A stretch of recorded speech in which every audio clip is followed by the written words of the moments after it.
Hello, everyone. This is the Theodore Shoebot Friday live stream. I'm your host, Theodore Shoebot, and we are going to kick off the weekend by listening to a complete and total stranger.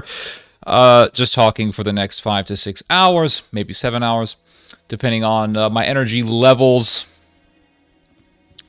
Give me 1 second, guys. I just want to get I have a cup of tea that I want to get real quick, and then I'll be right back. Give me 1 second here. Let me also turn. I got the Elden Ring music playing in the background. Hold up, guys. Hold up. Hope you guys are having a good fall season and a pleasant fall season. And I also hope that you guys are having a beautiful Christmas season as well. Let's see here.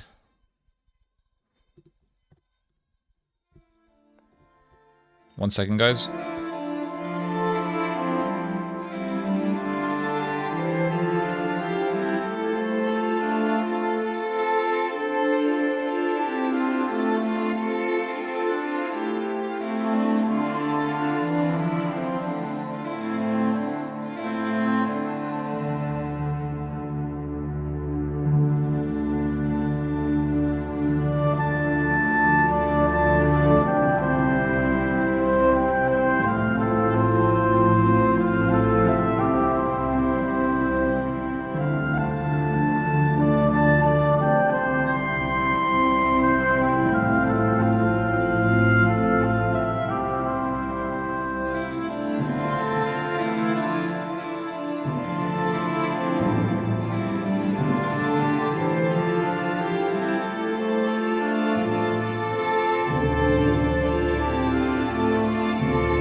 Sorry about that, guys. Last couple of times, people were complaining about the music being too loud, so I don't want to make that same mistake. Also, let me know if I think my gain is. Oh man, my gain is way too high. All right, the gain should be a lot better now, but it was way too loud. Let me see here. Music is good. Let me know if it's too loud or too low, because I definitely want the music to be heard. And my gain, for a moment there, I didn't realize how high my gain was. Good grief, my gain was loud. Let's see here. Let me read your guys' comments. Yeah, right on. Almost time for the best show on earth. Appreciate that, sweet body. Thank you so much, Mr. Sweet. Also, by the way, Mr. Sweet, I have your your Christmas ornament. You sent me a Shoebot Family 2023 Christmas ornament, and then you sent me another one that says Theology on it. So I put it here on the tree as a form of appreciation. So I appreciate that, and I got this tree here. This is a plastic tree. And the reason why I get a plastic tree is I always feel kind of bad when I gotta throw away a living tree. So I got a plastic tree. You can use it every year. And I have these lights that change color, if you didn't notice. And I love it. I love seeing these lights changing color at night. I'll turn the lights off, and I'll see these things glowing, and it just looks so good.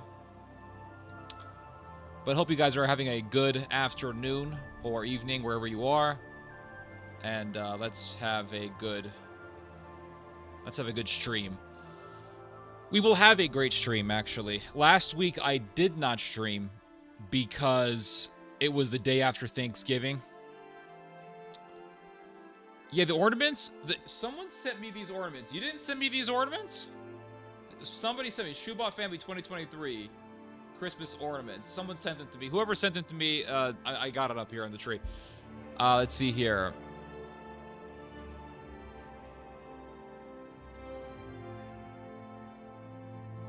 But yeah, I did not stream blasting you like music. Oh, damn. What an honor.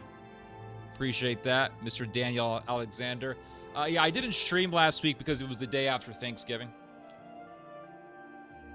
And I learned my lesson last year not to stream after a holiday. Because last year I streamed after a holiday. I want to say it was either Christmas or Thanksgiving. It could have been New Year's. I do not remember. But I remember streaming, I want to say a day after a holiday. And like 10 or 15 people showed up. So I told myself, I said, I'll never stream after a holiday ever again. That's the thing.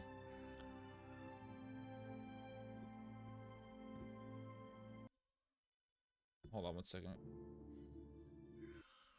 My cat wants to get out of my room, and now she's being a pain in the ass. Kitty, she picks the worst time to want to leave the room. Kitty, no. Back to bed, Kitty. She wants to leave my room and go wander around, and the reason why I can't do that when I'm streaming is because I'll have to keep my door open.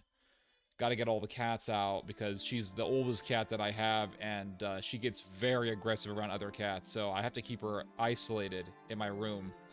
She gets very cranky and aggressive around the younger cats. She has another cat. She does have a roommate, but the roommate is another old female cat. But she's almost 20 years old, this cat, and she wants to leave my room, and the other cats are out there, and it's just a pain in the ass. Because I would have to make sure that she's okay and keep my door open and make sure the cats aren't around. It's just a pain in the ass. But I'm gonna try to put. I call her grandma because she's so damn old. She's an elderly. I call her the old pussy. She an old pussy. All right, she an old pussy cat, and she is a. Maybe I'll show her to you guys. She an old pussy, and she's very grumpy and cranky. And now she wants, yeah, hold on, let me try to put her, Grandma, try to get back to bed, Grandma. Grandma, get back to bed. Grandma, get back to bed. Hold on.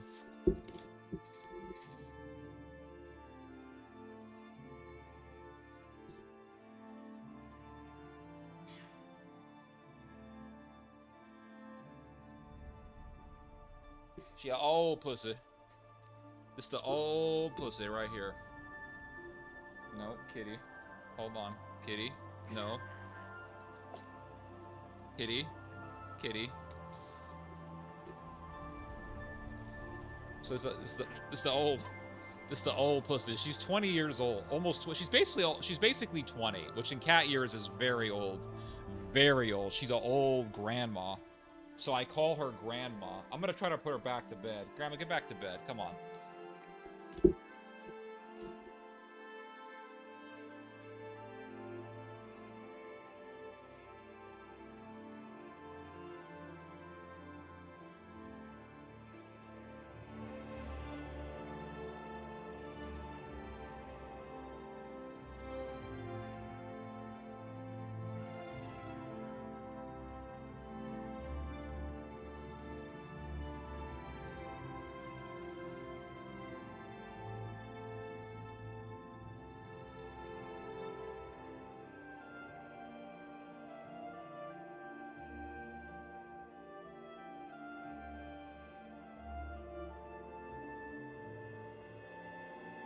So, yeah, sorry about that. I try to put her back to bed. I'll see if she'll stay in bed. Nope, she's off the bed. All right, well, she's going to have to deal with it. I'm going to have to ignore her.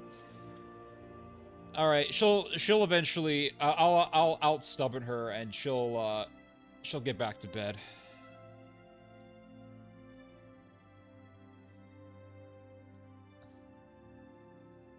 Let's see here.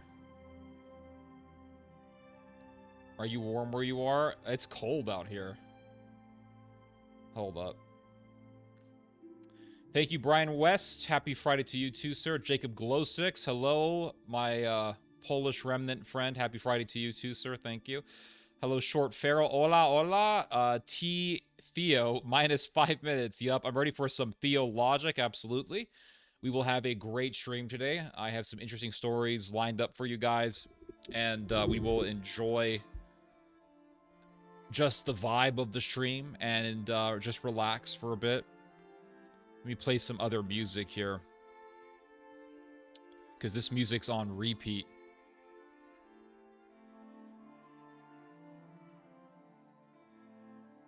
Let me see here. I'm just gonna play this here.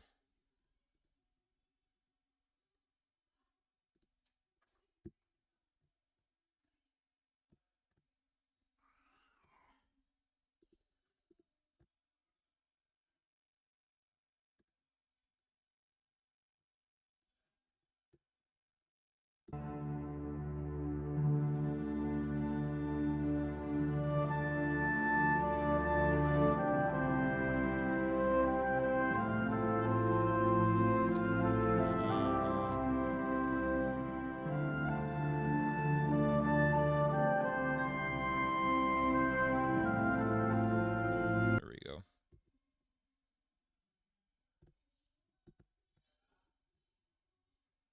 YouTube trying to bypass my YouTube, my ad blocker. It's not working.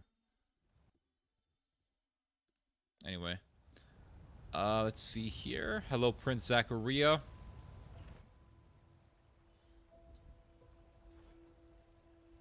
Spot of tea, absolutely. I'm drinking your tea, by the way. The tea that you sent me. The Chinese tea has different herbs in it. I think lavender or something. Hello, Ortho Christos. Hello, Alexis Corral. Happy Friday to you too, sir. Thank you. Hello, Daniel Alexander. Your tree inspired me to put one up this year. Excellent. How big is your tree? Did you get a fake one or a real one? Did you get a fake one like me? Let's see here. A lovely Christmas tree. Appreciate that, sir. Let's see. Scary music is taking me back to another lifetime. It's great music. I think the Skyrim and the Oblivion music is... I don't know. I want to say it's the best video game music I've ever heard, but Elden Ring OST is really good. Resident Evil OST is also really, really good. But I would say that the Oblivion and Skyrim OST is on the top of my list when it comes to video game music. Let's see here. What is this music? It's Oblivion and Skyrim OST. I can put the link on the chat if you'd like. Mr. Corral. Let's see here.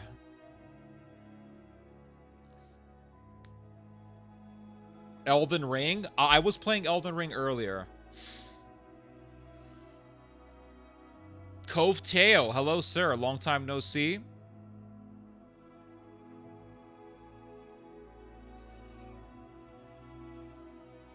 This guy right here, watch out. He's going places. Appreciate that.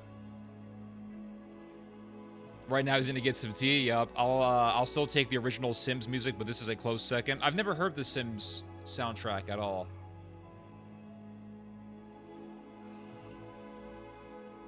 More gain. Nicotine ruins your gains. Really? I don't know. I've seen some pretty tough guys who smoke. There was a very famous French kickboxer from back in the day who's still alive. He's an avid smoker, and that guy could kick some serious ass.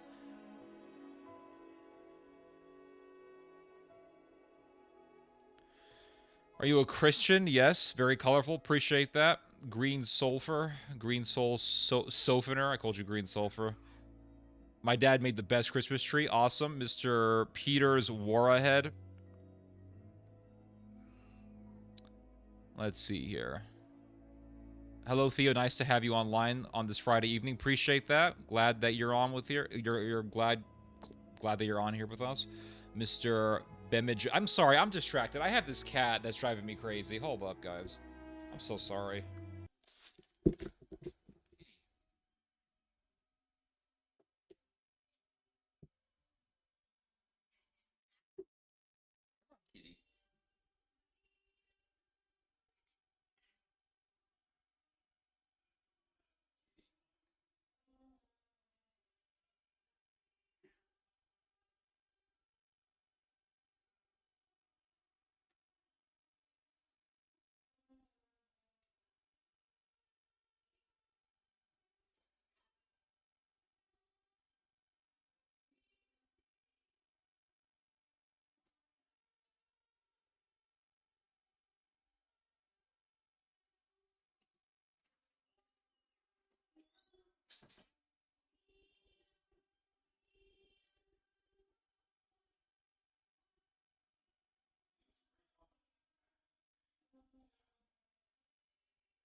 I apologize for that, guys.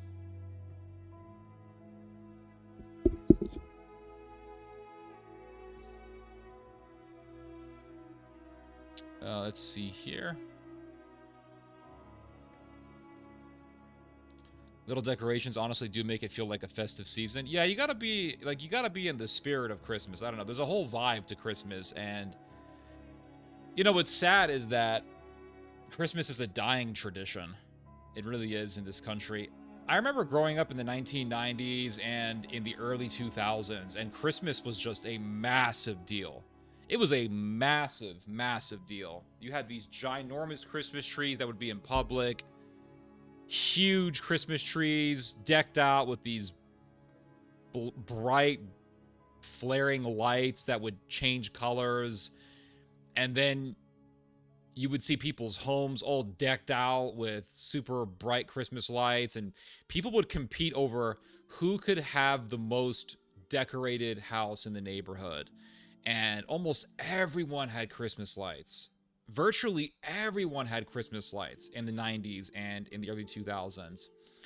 And every year, it just gets less and less and less. I started noticing this trend, I don't know, 2018 or so. I just started noticing the Christmas tradition becoming less and less visible in the United States. And every year it just gets less and less and less and more diminished. Maybe we'll see a revival in the future. I have no idea. No idea. But I don't know. It just seems like it's a dying tradition, and that eventually it's just going to become something of the past. Eventually, it'll become something where people just buy each other gifts, and that'll be it. And maybe that'll die. Maybe that whole gift buying tradition will also die, and it'll just become a tradition where you give cookies to a friend or something like that, and that'll be it. Christmas will be over. And people will look back and say, oh, yeah, remember Christmas? Yeah, my millennial uncle did some Christmas stuff. He had a tree. Yeah, I remember that. Yeah, my grandpa had a tree, and it was nice, but we sort of just stopped doing it, and we just really stopped caring. And I think maybe Amazon is sort of killing Christmas, because nowadays, people just go on Amazon and buy stuff. So the sense of the occasion of Christmas shopping is also kind of dying with Amazon.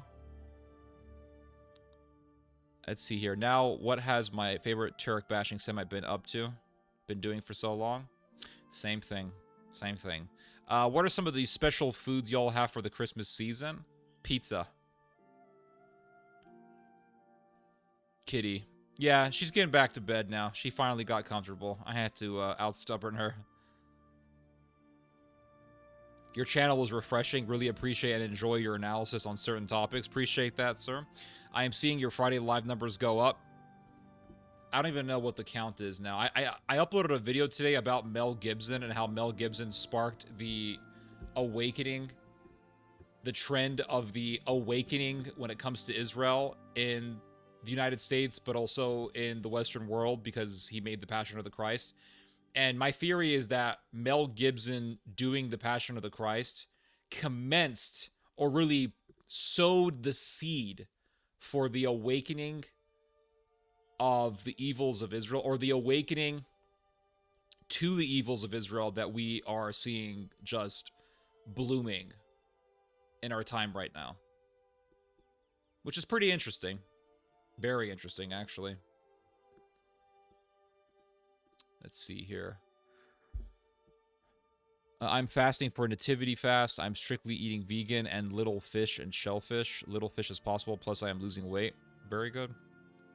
You talking about your cat is making me think about all that hoopla with Hassan. I think that had to do with a dog, not a cat, and that was a shock collar. He was using a shock collar, and I don't use shock collars on cats. I've never used a shock collar in my life. No, this cat's just old and cranky. She's just old and cranky. She wants to get out of the room, and the problem is if I let her out of the room, I gotta make sure all the cats are cleared out, and I don't want to do that while I'm streaming, because it could take some time to get, because I have 10 cats, so I'm gonna have to find all the cats, put them out, put them in a different place of the house, isolate those cats, and then allow my elderly cat to roam around free, and it's just gonna take, it could take 10-15 minutes. I don't want to do that during a stream, but she's back in bed, she's fine. Let's see here. Cat could check the cat for hyperthyroidism. I don't think this cat has hyper anything. I don't think this cat's sick at all. This cat's healthy. She's an elderly, almost 20-year-old cat, and this cat can still fight. That's why I don't like her around the other cats, because she will fight the other cats. She gets very cranky, very territorial, very aggressive, and God forbid another cat gets too close to her, she will fight. She'll smack the other cats around, and I have to separate them, and it's just a pain in the ass. Thank you, sweet da-da-da, blah, blah, blah. Hello, Grandma. Yeah. She's a very, very spicy cat, yes. I guess I have to get you an ornament this year. I don't know. If you want to, that'd be nice, but I thought this was from me. I guess it's from someone else. I just don't remember.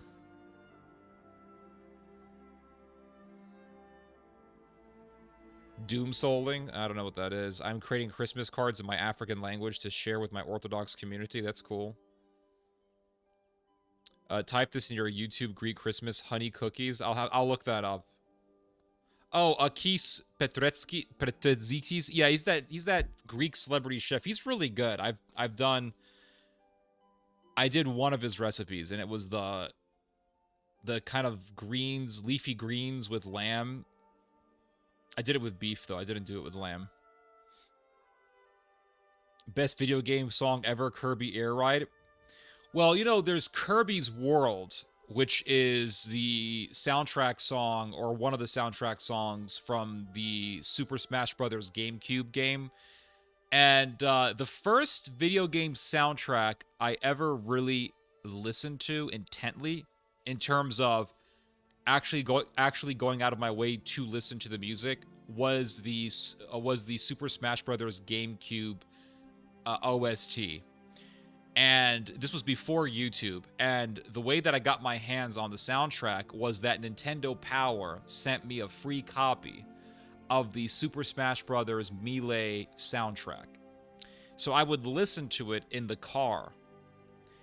And my favorite piece of music from that soundtrack was Kirby's World, or Kirby's Kingdom, or whatever. Maybe I'll play it for you guys later on, but it's actually a beautiful piece of music. It really is. Bum bum bum bum bum bum bum bum bum bum bum bum bum. Kirby's Fountain, I think it was called. I don't remember, but it's part of that Super Smash Bros. Melee soundtrack. Let's see here. I have to take a picture of this house near me and send it to you. It's like the Griswolds. Oh boy. I'm sure it's very lovely. I'm creating... Okay, I already read this. Let's see here. Nothing to see here. Look over... I don't know what this guy's talking about. Tree decorating started because someone printed Queen Victoria's tree. Interesting. The Passion 2 is coming out. Yeah, I'm going to see that. It's a Mel Gibson movie. Of course I'm going to see that. It's Mel Gibson! The greatest director ever. Everyone talks about, oh, Steven Spielberg, or they talk about the guy who... what's his name? The guy who directed Gladiator. He's also a really good... And don't get me wrong, Spielberg and the guy who directed Gladiator... What's his name? Ridley Scott. Yeah, they're both very good directors, don't get me wrong. They're excellent directors. I don't want to take anything away from them. But Mel Gibson is on the top of my list for best directors, 100%. Are you doing kettlebells? If so, what is your opinion on it? Is it as good as they say? The kettlebells... Yes, I do have kettlebells. I have a... I don't know how you knew that. Maybe you saw it with the camera. Yesterday, I was doing an interview with my dad, and the camera kind of switched up, and the kettlebells were seen. I have 3 sets. I have 3 kettlebells. I have a 15-pounder, I have a 30-pounder, and then I have a 40-pounder. I mainly use the 30-pounder. I will do a kettlebell deadlift with the 40-pounder, and I will do some shoulder mobility exercises with the 15-pounder sometimes. I will also do an ab workout with the 50-pound kettlebell. Sorry, the 15, not the 50. 15-pound kettlebell. Kettlebells, you see, listen, I don't want the... maybe I should bring this up. Maybe, okay.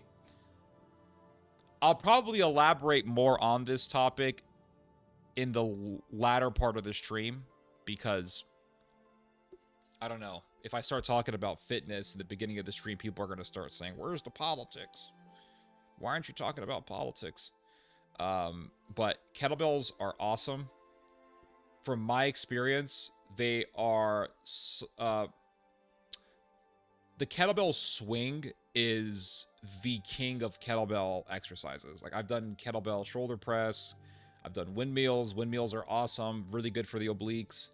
I've done, let's see, the goblet squat. So you have your elemental or fundamental kettlebell exercises. So you have the exercises that are a part of the kettlebell universe, that are separate from the world of barbells or dumbbells. That is kettlebell shoulder press, kettlebell goblet squat. Then you have the kettlebell clean and jerk. And then, of course, the kettlebell clean and press. But then you have the most unique exercise for the kettlebell. You have the exercise that is solely unique to the world of kettlebells, and that is the kettlebell swing. So you have the kettlebell two-handed swing, and then you have the kettlebell hand-to-hand swing, which is basically you swing the kettlebell with one arm, and then you alternate to the other arm, and then you continuously do that for 45 seconds, a minute, 2 minutes, however long. The kettlebell swing is a ballistic movement that explosively works the hip flexors, the glutes, and the lower back, upper back, and the abdominals. And if you do a intense two-hand swing kettlebell session, which would be about 10 minutes or so, you will be sore the next day. Your glutes and your hips are going to be sore the next day. It's an amazing workout that works the stomach, the hips, and the glutes. The kettlebell hand-to-hand swing is a very intense cardiovascular exercise that works a lot of the abdominals, so the abs, the stomach, the core. They're both excellent exercises, and they help you lose weight incredibly fast. I know this because I've experienced this firsthand, coming from someone who used to be 235, 240, 235 or 240 pounds, and now I'm 177 pounds roughly.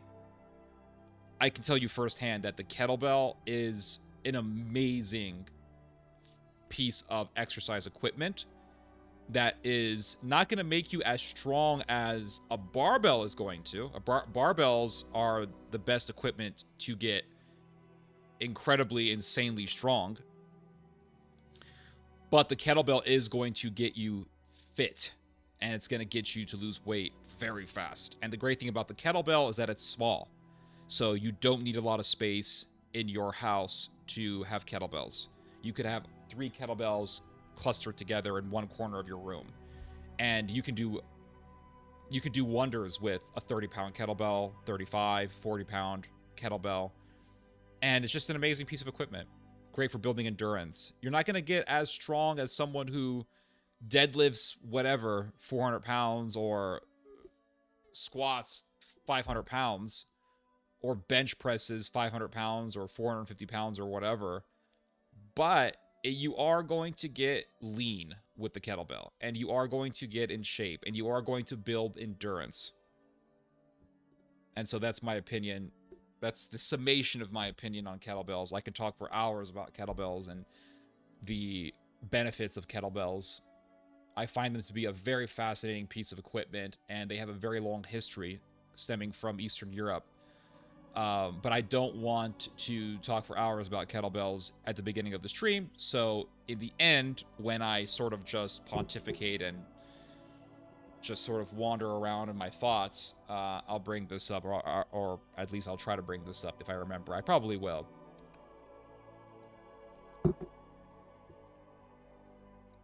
Hope that answers your question, Mr. QBert22. Out of context, but the Fatal Weapon movie with Mel Gibson are pretty good. Fatal Weapon. Lethal Weapon. Yeah, the Lethal Weapon movies are great. They're great comedies, action comedies. I would say Lethal Weapon really commenced the cinematic tradition of action comedy films, and I would argue that Lethal Weapon was sort of the precursor to Rush Hour 1 and 2, which, to me, Rush Hour 1 and 2 are the greatest action comedy movies ever made, and they are some of the best films ever made. I think Rush Hour 1 and 2 are masterpieces. Rush Hour 1 has a sort of vibe, and it has a sort of energy to it that is really unmatched. Rush Hour 2 was probably a better movie, but Rush Hour 1 is just a very special film in my heart because I saw it in theater when it first came out many years ago. So it's a masterpiece of comedy, action, and really the acting in the film is perfect. And the cinematic work, the camera work for the film is perfect. It's just an overall immaculate movie. Let's see here. I wish my Christmas dinner was Chinese takeout. I mean, it can if you want it to be. There's no one stopping you. Best username on YouTube. Mel Gibson after 3 beers. Funny. Is the tree gonna survive 10 cats? Oh yeah, this is a plastic tree. It's not a real tree. It'll survive. Where are you streaming alongside YouTube? I'm streaming on YouTube through OBS. I keep telling myself that I'm gonna figure out how to stream on Rumble and YouTube at the same time, and I just haven't gotten there yet. Just haven't. Theo, I hate modernity, but becoming Eastern Orthodox gives me a purpose. Well, I'm very happy for you. Religion is very important for humans. And religion, you know, people will sit there and say that... People will sit there and they will boast that they are naturalists or materialist, and that they believe that this life is solely material. It's solely just the natural world and biology and genetics. But I would argue that religion is just as much a part of the natural world as the physical world. It's a natural part of human existence to be spiritual and to be religious. And of course, Eastern Orthodoxy is going to give you a sense of purpose, because without God, and I was thinking about this a couple of days ago, The Atlantic did an article recently on Canada's euthanasia trend, and how Canada lately has been going through an immense, I mean, we're talking about a disturbingly high rate of government-assisted suicide. And it's come to the point that in Canada, more people are dying through euthanasia. We're talking about people going to a doctor and saying, kill me. More people are dying through that manner than by diabetes or by heart disease. And so you ask yourself, Canada, a country that is a first world country, it is one of America's biggest trading partners. It's right up there with Mexico, arguably America's number one or number two biggest trading partner. Economically successful. It has, Canadians sit there and they love to praise their medical system. I mean, I went to Canada. I stayed in Canada for a couple of weeks. I was in Alberta. And every Canadian I met just talked about how great the medical system was and how great Canada was, and they were very proud to be Canadian, and they have their hockey, and they are a very well-fed society. There's a whole lot of fat people in Canada. Canadians look down on Americans all the time. I don't know if you guys ever knew that, but when I was in Canada, Canadians look down on Americans all the time. And it's one of those situations where people are confident for no reason. Have you ever met people like that? Like, I can understand if you're physically very strong and that gives you a sense of confidence. If you're a really good kickboxer or a good boxer or a good mixed martial arts fighter, I can understand getting a sense of confidence from having those skills. Or if you're successful financially, I can understand being confident because of having that sort of wealth or having that sort of success. I totally get it. But Canadians are confident for whatever reason. I don't know what they're confident about. They're confident for no reason, I would argue. But their country is, I mean, it's like living in the United States. Canada is the closest country to America culturally, infrastructure-wise. It's very close to America. It's sort of I like to describe Canada as a transition point between the UK and the US. So it's very much like the United States, culturally wise, but there's also some aspects of Canada that are culturally and infrastructure wise close to the United Kingdom. Some of the houses look like houses in the UK. They are areas of Canada where people have kind of Irish accents. And you also do meet a lot of people from the UK in Canada. A lot of UKers live in Canada. Scottish people, English people live in Canada. But I mean, Canada, you go there and it's like, it's a clean country. The houses look good. The restaurants are good. It's a very fat society, both figuratively and literally. There's a lot of fat people in Canada. It's a very well-fed society. And yet,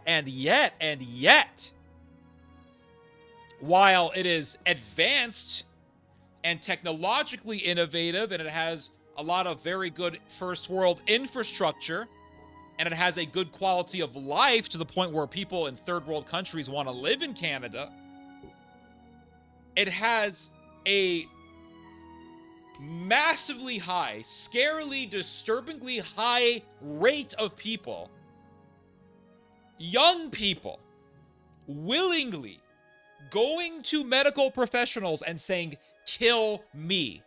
Now, a lot of Canadians believe in evolution. They believe in Darwin. They think that we evolved from algae and single-celled organisms, and they think that we evolved from bacteria a gazillion years ago. They believe that we're related to apes. And they will, if you say, I'm a Christian in Canada, especially if you go to if you're not in Alberta, let's just put it that way. Alberta is a more conservative area. But if you're outside of Alberta, if you're going to, I don't know, Vancouver or Toronto somewhere, Toronto, if you're going to those parts of Canada, basically anywhere in Canada outside of Alberta, people will laugh at you for being religious. They believe in science, and they're so scientifically knowledgeable, and they believe in progress. Very liberal. Canadians are very liberal, for the most part. But yet, they're so self-destructive. They're so willing to kill themselves. They're so willing to embrace euthanasia. Let me see if I can find the article for you. I remember reading it. The Atlantic Canada, euthanasia. Let's see if I can find it.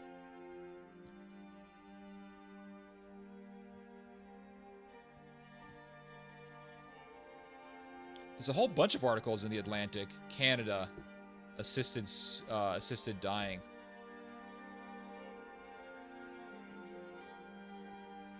Yeah, Canada is killing itself. Here's the article. Let me just show you some parts of it here. I thought this was just... this is the fruit of atheism. This is the fruit of evolutionism and secularism and materialism and everything just being about biology and the physical world and this whole idea that there is no God, there is no purpose, there's nothing. It's just all science and genetics and determinism and materialism and naturalism, and we evolved from monkeys and bacteria, and I love Richard Dawkins. This is the result. This is the fruit of it. This is the fruit. Okay, Canada is killing itself, which is a perfect title. So let's see here. Hold on, this is not the article.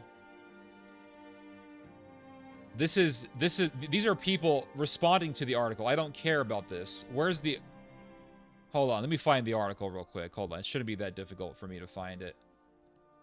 Search and the Atlantic.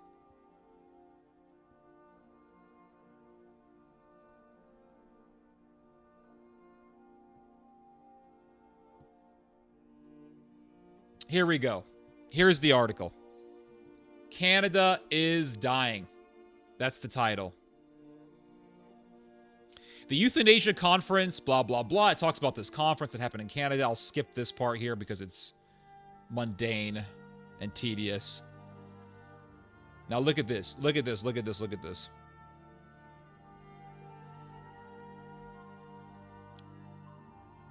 You see, it is too soon to call euthanasia a lifestyle option in Canada, but from the outset, it has proved a case study in momentum. MAID, so MAID is basically just an acronym for medical assistant dying. So medical assistance in dying, medical assistance in dying began as a practice limited to gravely ill patients, and it always starts out that way. Well, we're just going to allow just the people who are severely ill, who are terminally ill, to request assisted suicide. But then they then apply it to other people. They'll say, well, you know, if you're depressed or if you can't pay the rent on time, you want to kill yourself. And there are cases of people in Canada who are depressed because they aren't successful or they are not as successful as they would like to be. And so they go to some psychiatrist and they say, I'm depressed, I don't know what to do. And the psychiatrist says, well, you know, you could just kill yourself. Here you go, just kill yourself. And so, you know, suicide is always an option. Have you ever thought about suicide? This is the fruit of atheism. So it says here that MAID began as a practice limited to gravely ill patients who were already at the end of life. The law was then expanded to include people who were suffering from serious medical conditions, but not facing imminent death. In 2 years, MAID or MAID will be made available to those suffering only from mental illness. Yep, and that is the slippery slope. And you know, they always sit there and say, you can't say it's going to escalate into something worse. That's the slippery slope fallacy. They just make up fallacies. They just say, this is a fallacy because we say so. It's a fallacy because we say so, guys. If I say, hey, if they allow assisted suicide for people who are ill, they're going to then say that people who are depressed can then have the government kill them in this policy of assisted suicide. And these atheists, these eugenists, these lovers of death will come along and they will say, that's the slippery slope fallacy. Really? It's a fallacy? Because every single time we gave an inch to these bastards, they always take a mile. They always take a mile. Well, you know, who are you to judge what people do in the privacy of their own bedroom? If two men want to get married, what is that your business? That's not your business. That has nothing to do with you. They're not stopping you from practicing your religious right. You still have the First Amendment in this country. So then what happens? They allowed Sodom to have marriage. They included Sodom, Skittles, as some people like to call it. They allowed Skittles into the institution of marriage. And then people were saying, listen, this is going to go downhill from here. It's going to escalate into something more reprobate. Well, it's already reprobate, but people were saying, listen, this is going to escalate into tyranny. They're going to start telling Christians to submit themselves to the will of Sodom, to bow down before the altar of Sodom. Oh no, it's just about allowing two men to get married. That's all it is. Oh, two women. It's just about allowing two men to get married. Who are you to tell them what to do? Who are you?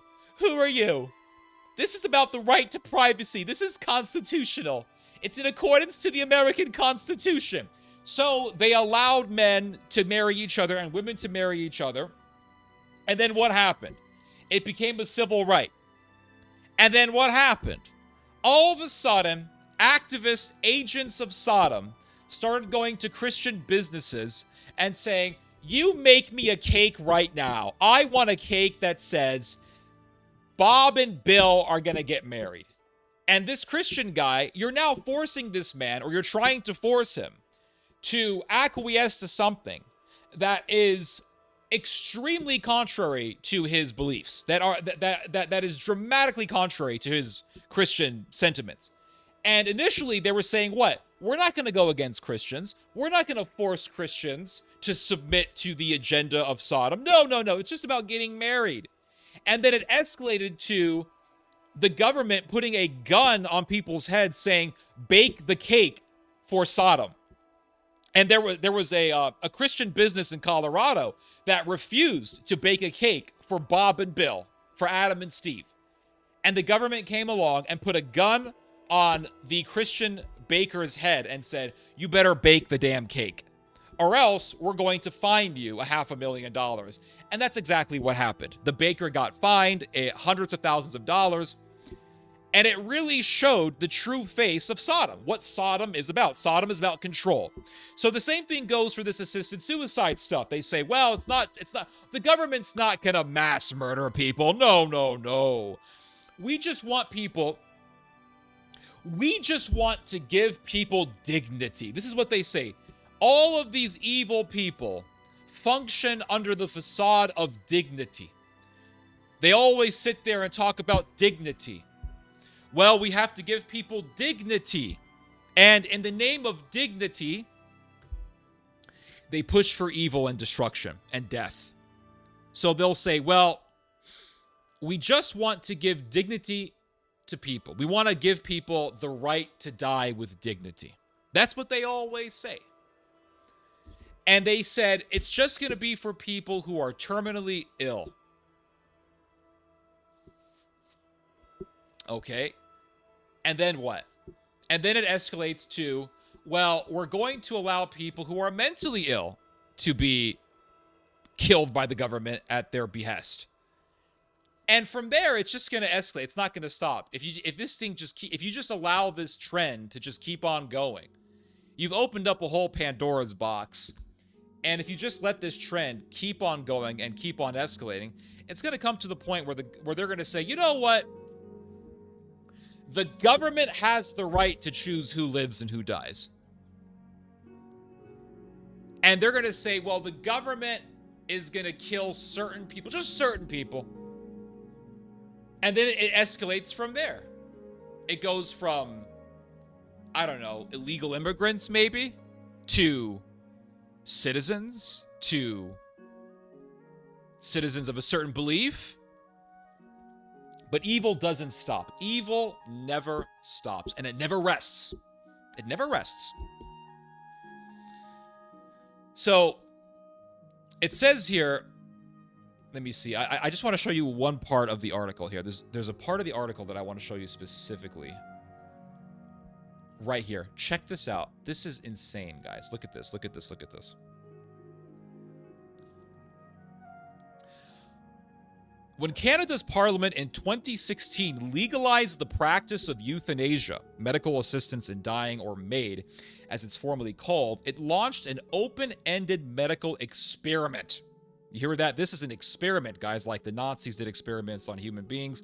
This is human experimentation where people who are mentally unstable, who are very depressed, who are suicidal, are given the green light to go ahead with their suicidal ideation with the assistance of the government and with the funding of taxpayer money. And look at what it says here. It says, one day, administering a lethal injection to a patient was against the law. The next, it was as legitimate as a tonsillectomy, but often with less of a weight. MAID now accounts for about 1 in 20 deaths in Canada. 1 in 20 deaths in Canada are through assisted suicide. More than Alzheimer's and diabetes combined, surpassing countries where assisted dying has been legal for far longer. So here's a country that is godless. They believe in science. They believe in the natural order, naturalism. They say that there is no God because the belief in God is superstition. Christmas and Christian traditions, all of that is superstition, and we are beyond that. We're beyond the Dark Ages. We are beyond the primitivism of medieval Europe. And yet, for people who believe in naturalism, they're so self-destructive. How is it natural to destroy yourself? How is it natural? You know, I remember I had this biology teacher, and she said, if you try to, and this is what she told us. She said, if you ever try to drown yourself, your body will force itself to the surface to make you breathe. She said, if you stay under the water long enough, your body will try to push you up to the surface. Because it is unnatural for the body to destroy itself. It's unnatural. And Christianity teaches that it's unnatural because Christianity is in accordance to the natural order. Atheism is not in accordance to the natural order. It's not. It teaches that we are not created. It teaches that we are not designed. And if you look at the human mind, just look at the human brain, forget the rest of the body. If you look at the human mind, it's more complicated than any computer ever designed by man. It is the most complex computer system in the world. In the world. And yet, if I look at a computer like the one I'm looking at right now, which is an Apple Apple desktop computer, or if I look at this phone, if I said this phone or this computer that's standing right in front of me was created through evolution and a giant explosion happened and a bunch of metal parts flew into the air, and then after billions of years, they somehow formed into this computer or this phone, you would not believe me. But yet, the human mind, which is more complex than any computer in the whole globe, people will look at the human mind and they will say, oh, total chance. No designer, no creator. No, it actually just formed through billions of years of evolution. There was a big bang, big explosion. And after billions of years from that point, the human brain formed. It takes more faith to believe in that than to believe that we are designed by an eternal engineer, an eternal artist, an eternal designer. And so it is unnatural to reject the idea that we were designed. It's unnatural. It makes no sense. It's against logic. It's against just common sense. It's against the observation of the obvious. And there is something that I like to say, and maybe you guys are new here, I don't know, but I've done a number of videos on this. Everything that is evil, everything, without exception, everything that is evil is, by its very nature, the denial of the obvious. Everything. Sodom is the denial of the obvious. It is obvious that it is unnatural for two men to be married. Right? It's unnatural. It's unnatural. It's obvious that it's unnatural. But people who embrace Sodom deny the obvious. It is obvious that a man can never be pregnant, right? It is obvious that it is impossible for a man to be pregnant. It's obvious. But people will sit there and say a man can get pregnant. They will get a woman, make this woman look like a man, and then get the woman pregnant, and they'll say, look, the first pregnant man. And only godless people believe in that. Only godless people believe in that sort of thing. And it's obvious that a man can never be pregnant. It's right. It's obvious that a man can never be pregnant. But people who believe that deny the obvious.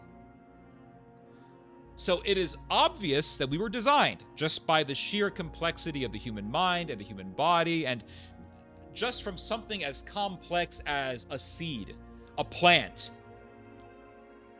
water, air, something as complex as the whole ecosystem of the earth. It is obvious that this whole thing was designed. But people want to deny the obvious, and they want to say, no, no, no, the computer that's sitting in front of me, oh, obviously it was designed. Of course. But the human brain, not designed. No. It's the denial of the obvious. Atheism is the denial of the obvious. And anytime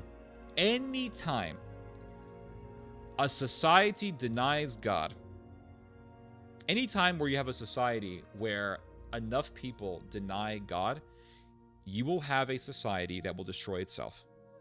100%, every single time, it will destroy itself. It will become self-destructive.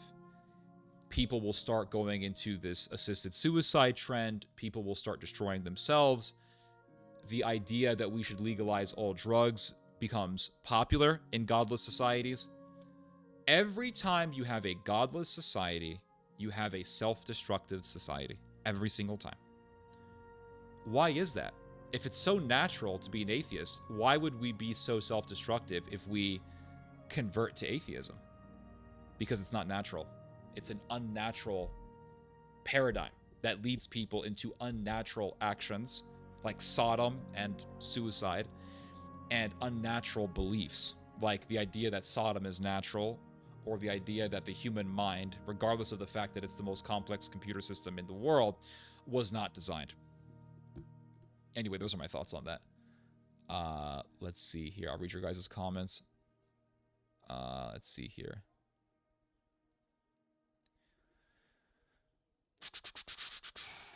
Ridley, yeah, Scott Ridley, or Ridley, however you say his name. Isn't 20 the average lifespan for a cat? It depends. If the cat is an outdoor cat, usually they die pretty young, like 8 or 9 years old. If the cat's an indoor cat, they have a better chance of having a longer life. 20, I wouldn't say is the average lifespan. I would say cats usually die younger than that. But black cats, black short hair cats tend to live longer. So that explains why my cat is almost 20 years old. I've heard of cats dying at the age of 28. I've heard of cats dying in their 30s, although that's extremely rare. What is your favorite winter dish? That's a good question. I love just a good vegetable soup with white beans, kale, collard greens, leafy greens, parsley, maybe a little bit of sausage. Very, very nice. Let's see here.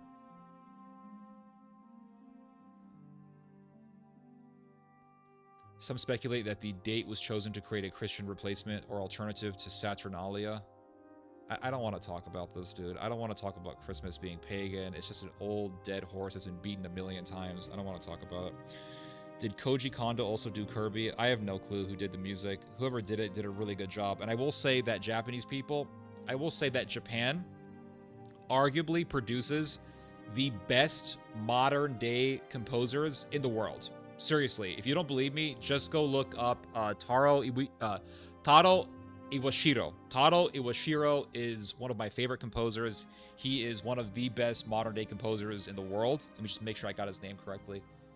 Yeah, I was correct. Yeah, Taro Iwashiro or Taro Iwashiro. This guy's music is so beautiful. I've been listening to his music since 2014, and it's just he produces masterpieces. He makes sound score movies or sound score music for films, and he did the sound score for Unforgiven with Ken Watanabe. And if you have not seen the film Unforgiven, one day I'm going to do a film review for Unforgiven. It is one of my top 10 best movies. It is an absolute and utter masterpiece. Masterpiece. Unforgiven with Ken Watanabe, who was the guy who played in The Last Samurai. And the sound score is perfect. And it's done by Taro Iwashiro. Excellent job, excellent sound score. Let's see here. Gibson is underrated director. Yeah, 100% agree. Let's see here. Goblet squats are great for good form. Yeah, goblet squats are awesome. I did goblet squats a few days ago. The Roman festival. Okay, we're getting into the Christmas stuff. Theo, yesterday I was in Books a Million buying a gift for a child in need. I was told Happy Holidays. Yeah, just tell him Merry Christmas. I'm thin. Yeah, I'm a lot thinner now. I'm 170 something, maybe 180. I probably fluctuate between 177 and 180 something right now. But I feel pretty light right now. And one of the pieces of equipment that really helped me lose weight was the kettlebell. Big back. I'm working on it. My back's sore right now from the last kettlebell workout that I did.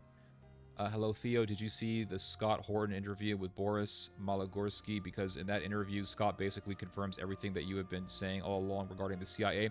Yeah, I'm familiar with Scott Horton's work in regards to the CIA's ties to Al-Qaeda or Al-Qaeda. He details it pretty well in his book, Provoked. And this is an excellent read, by the way. I am on page 305. I got a long way to go. It's a 670-page book. It's a super long book. Very hard read. There's a lot of details to observe, and I've written a lot of notes on this book. I am actually... Tell me what you guys think of this. I am thinking about inviting Scott Horton onto this channel. What do you guys think? I think that'll be a good idea. I don't know. I think that would be a good idea, and I think Horton and I can have a really good conversation because I am reading his book, and when I'm done reading it, God willing, I'm thinking that I will write him an invite to come to this channel for a live stream, and we can do an interview, and I can ask him questions about his book. And I would like to format the interview in a way where I'll say, hey, on page 300 and something, you wrote this. Can you elaborate more? On page such and such, you wrote this. Can you elaborate on that? I think that would make I think that style would make for a great interview, because then he would just be talking about what he wrote about, and he has a lot of knowledge about what he wrote about. So it would be an informative interview. What do you think of the... I don't know anything about Netflix, man. I don't have a Netflix account. Have you read a book called The Black Book of Communism? I've never read it, no. No, Jackie Chan admits that he doesn't get the appeal. Jackie Chan is full of shit. He understands the appeal 100%. He knows that movie 100%. He knows the reason why people love Rush Hour. He knows that it's because it's a funny movie. It's because him and Chris Tucker had great character and great chemistry. He knows that the jokes are really funny. He knows that the stunts are really well done in that movie. He knows that the stories are really good in both Rush Hour 1 and 2. I was never crazy about Rush Hour 3. But he knows exactly the reason why. He's just mad that his most famous movie and the movie that actually got him to become famous in the world is not a Chinese movie. It's an American film. And so he's mad about that. That's the reason why. At least that's my suspicion. Let's see here. Love your show. Appreciate that. Mary Ellen Good. Glad to have you on. My in-laws signed up for MAID. Really? Damn. Medical assistance in dying. That's crazy, man. That's really sad. I'm sorry to hear that. Pretty evil. I'm guessing you live in Canada, which is a pretty evil society. When I was in Canada, I'll be honest with you guys, I could feel the godlessness. Have you guys ever been in a godless area like San Francisco, which is a very godless place, and you just feel the godlessness? When I was in Canada, everywhere I went, I could just feel the atheism. The vibe of atheism is so strong in that country. Everywhere you go, you can just feel atheism, and it just feels godless. You can feel the depression in the air. You can feel it.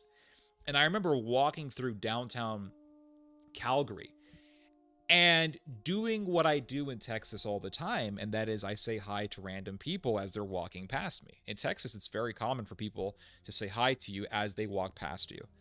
And so I remember walking through this bridge. Well, first I was walking through this pathway in Calgary, and then I went to this bridge. There's a really big bridge in Calgary, but it's for walking, not for driving. And it gets you from it basically gets you from this river region. So Calgary is right next to a river, and there's a bridge that connects this region that is where the river is and the city center.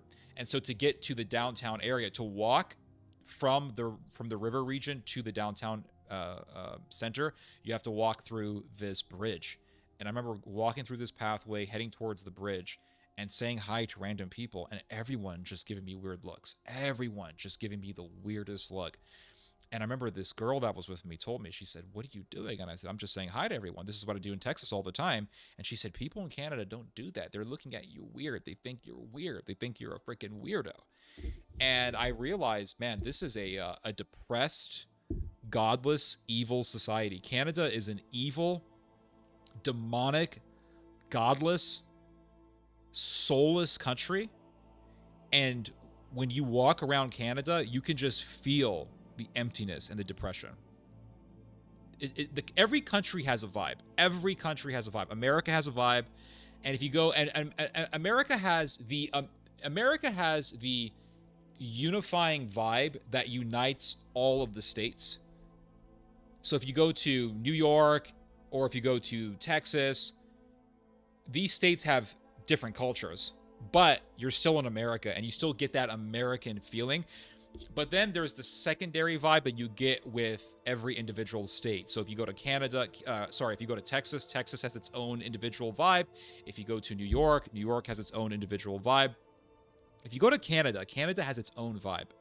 And the vibe is self-destructiveness. It's just, the vibe is emptiness, gloominess, despair, right? It just has this feeling of despair that just resounds throughout the entire land there.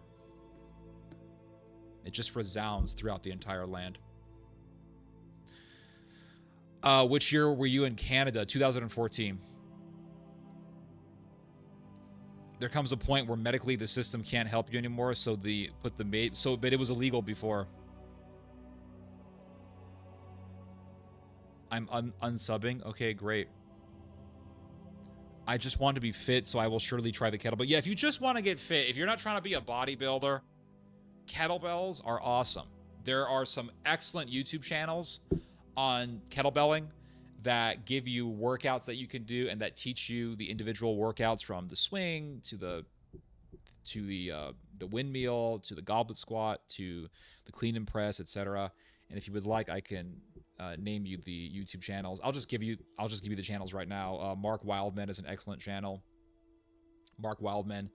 Then you have I forgot his name, but there's an English dude who has a whole kettlebell. Let me just look it up real quick. Hold on. There's an English dude that has a really good channel where he gives you these 30-minute kettlebell workouts, man.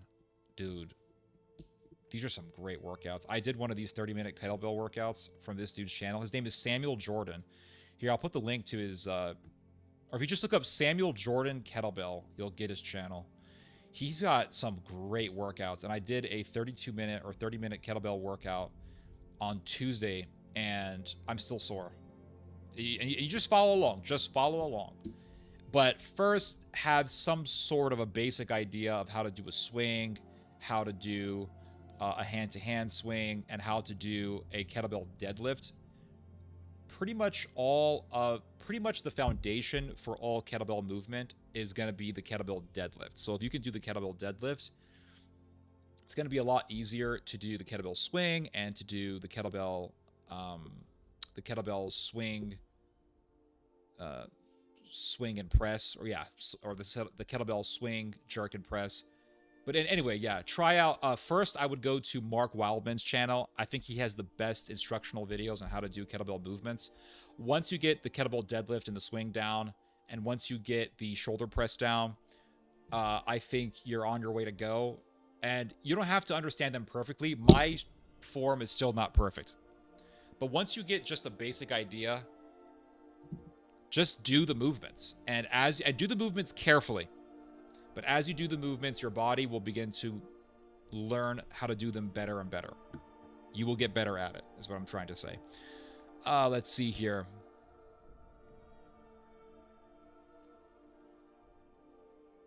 America was one of Canada's greatest trading partners. It still is. I just thought I have this recipe from the Library of George Washington that is called Red Deer of Beef. Damn. Bacteria in British accent. We sacrifice ourselves because we are Christian. That makes no sense. Let's see here. As long as they understand wrong and good, they can live without God. That's what everyone says, but it just so happens that every time a society abandons God, it always goes down a road of self-destruction. Bolshevik Russia, Khmer Rouge Cambodia, Communist China. We can go to the Netherlands where they have assisted suicide. We can go to Belgium where they have assisted suicide. We can go to Canada where they have massive amounts of assisted suicide. These are all godless, secular societies, and they just, for some reason, when they say that they believe in science and everything that they believed is based, or everything that they believe in is based on empirical research and empirical data, these societies always go down the unnatural path of self-destruction. You know, I'm always very wary of people who boast about how they are empiricist. You know, I'm an empiricist. Everything I believe in is based on empirical data and research and the scientific method, and there is no God.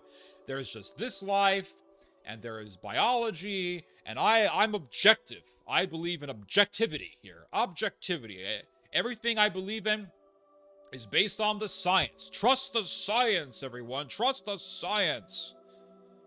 And they end up believing in euthanasia. They end up believing in eugenics. They end up believing in Sodom and embracing Sodom. They end up embracing infanticide and abortion.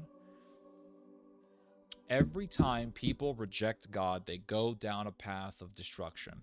And there is a verse in the Bible that describes this. There are a number of verses in the Bible that describe this, but the one that really sums it up with the most brevity is the verse from the book of Proverbs, where God says, "All those who reject me love death. All those who reject me love death."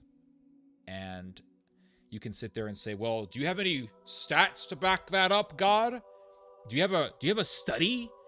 Where are the statistics?" And every time you see societies rejecting God, they always embrace death. Always. Mexico is another example of that. Mexico is another godless society. I don't care how Catholic they say they are, or how Catholic some people may think Mexico is. Mexico is a godless society, and they literally worship death. They have the cult of Santa Muerte, which is literally the cult of death. It's the cult of Saint Death. And they have La Dia de los Muertos, the Day of the Dead, where they embrace death and they worship death. And all this goes back to the pre-Christian Mesoamerican culture that a lot of Mexicans have recently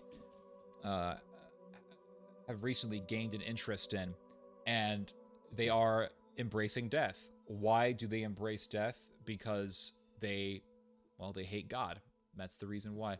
Anyway, let's see here. Red Deer of Beef. Washington was a Chad, so I'll have to try it. Let's see here. And don't you dare speak out against Made in Canada. We're constantly told there's a broad national consensus on it.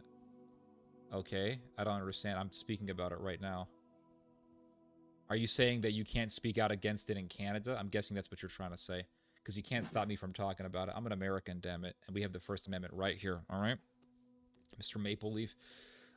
Chat GPT is also telling people to commit... yeah, I've heard about this before. Smugness is often born of insecurity. True. Let's see. The Bill Burr woman accent. It's more of like the New York accent. Impersonations are always delightful. Appreciate that, sir. Thank you. I'm glad you like it. Let's see here. Smug people are legitimate NPCs who think they understand how the world works. That's true. Yeah, that's true. And a lot of times when you actually sit down with someone who's arrogant, you realize that their arrogance is just a mask to cover for something else. It's to cover for, like you said, insecurity, or for a lack of knowledge. It's to cover. It covers brokenness and weakness. Really, it covers weakness. Let's be real here. It covers weakness. It's there to make them look strong, to make them look like they have power. But then once you actually talk to them and you actually show them why they're wrong, then the smugness begins to really break apart, and they start really jumbling up their words, and they start to really trip on their own words, and they become tongue-tied. Most of my family is Canadian, but my mom immigrated to America before I was born. It seems she made the right choice. Yes, she did. Only know 3 Canadians. They're okay. American citizens now. Canada. Okay, they're American citizens, so they escaped. That's what you're telling me. They escaped. The Stoics practice MAID. Yeah, didn't the founder of Stoicism like whack off in public or something? Not really a great example for modeled citizens. Jesus Christ defeated the last Archon power, death. He is the first fruit of the resurrected. Despite this cult of death, the good news tells us that Mot is defeated. All glory to God. Christ defeated death, and the devil wants us to worship death. The devil wants us to love death. And this is the result of rejecting God. I really want to get into reading more into this stuff. Where should I start? Reading about what stuff exactly? If you can tell me what you want to read about, I perhaps will be able to guide you, because I don't read about everything. I read about certain subjects.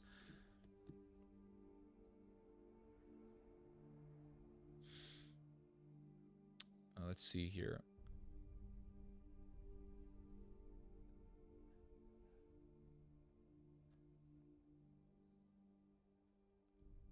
Knowledge without conscience, it becomes evil. 100%. Yeah. G.K. Chesterton talked about this. He said, G.K. Chesterton talked about the problem with science, because you see, we are brainwashed into believing that science has to be really at the top of the hierarchy when it comes to subjects, and when it comes to genres of genres of knowledge, and when it comes to different types of subject matters, right? They say, well, it's all about science. Science is everything. Science is everything. And G.K. Chesterton talked about the scientist who just focuses on the material world. And he talks about how you have these scientists who are obsessed with what they see under the microscope. And G.K. Chesterton said that if we just focus on the biology of the material world, then we will become the butterfly under the microscope of the scientist. He said we will become the insect that's under the microscope. In other words, the scientists will view us just like they view the insects that they study.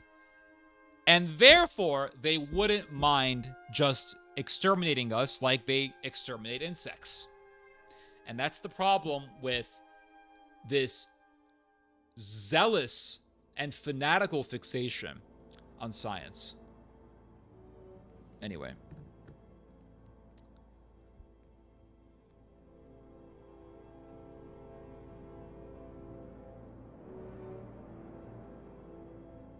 The Last of Us, I never played. I heard it was some woke garbage. Plus, I don't have a PlayStation. Theo, what do you think about Albanians trying to appropriate Greek and then Serbian heritage? I don't know, dude. I heard that the Albanians are a mix of... The Albanians are really the result of an amalgamation of different peoples coming together in the Balkans. So you had Serbs, you had some kind of Iranian peoples, you had the Turks, right? And they all just sort of mixed up together. They all just sort of mixed together and intermarried, and then they formed a new ethnic group that we today call Albanians. And so they say that we're the descendants of Alexander the Great. The Albanians say that we're the descendants of the Romans. They say that we're the descendants of the ancient Macedonians or whatever. And there's a whole debate. Listen, you have the Balkan debates. The Balkan debates, right? Which is, what was the ethnicity of Alexander the Great? Was he Greek? Was he Slavic? And people in the modern day state of Macedonia will say, Alexander the Great was one of us, he was Macedonian. And then the Greeks will say, no, he was Greek, and the Greeks are right, actually. But they will get into these massive internet debates, and these debates have become violent. I mean, we actually saw massive demonstrations in Greece against the former Yugoslav Republic of Macedonia because Fyrom, as it's known, wanted to name an airport after Alexander the Great, and the Greeks lost their shit over this. It's amazing to see Greek Christians fanatically trying to claim some homosexual who conquered a bunch of countries thousands of years ago. I don't know. It's kind of weird to me. I don't really see what the big deal is, but it's a massive deal to the Greeks because the way they look at it is the former Yugoslav Republic of Macedonia is claiming Alexander the Great because they want to claim territory that borders with the modern day state of Macedonia. So they want to claim Greek territory that borders with the modern day state of Macedonia. And that's why the Greeks are very concerned about the beliefs of the Macedonians when it comes to who Alexander the Great is. Let's see here. I've never been to New York. Don't forget to subscribe. Yes, guys, do not forget to subscribe. It does help the channel, and don't forget to give a like to the stream because this gets the algorithm to push the stream to more people.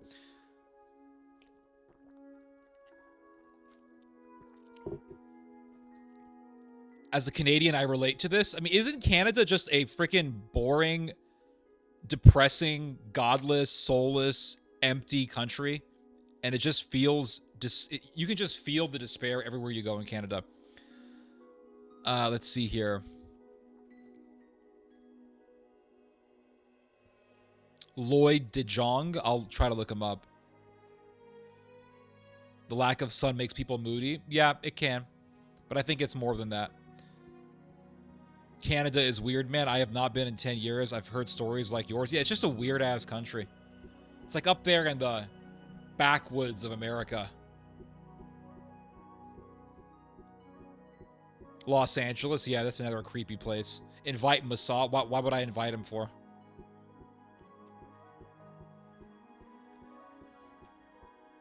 I live north of Seattle. The city feels depressing, like there's something in the air sucking the life. Well, because Seattle is a godless city. That's the reason why. Invite him to your channel? Yeah, I think I will. I think I'm going to invite Scott Horton onto this channel after I'm done with this book and I have a knowledge of what he writes in the book. And I will formulate questions based on what he wrote in his book, Provoked. Inviting smart people onto the channel seems good. Yup, agreed. Counters all the stupid people who comment. True. True. Very good point. That's a great idea, actually. That's a really good point because I can invite Scott Horton on, and then if he comes on, God willing, he can talk about the rise of Germany, and he could talk about the rise of Nazism in Europe because he does talk about this in his book, and I will actually touch upon this topic later on in the stream. And if someone says, well, actually, they're not Nazis, Scott Horton can address that very typical pro-NATO nonsense. Put the Japanese name in the chat. All right, I'll put the name in for you. Here we go. Taro Iwashido. Iwashido. This name is the name of, in my opinion, the best sound score composer in the world. Taro Iwashido. Taro, I can't say this name. Taro Iwashido. Taro Iwashido.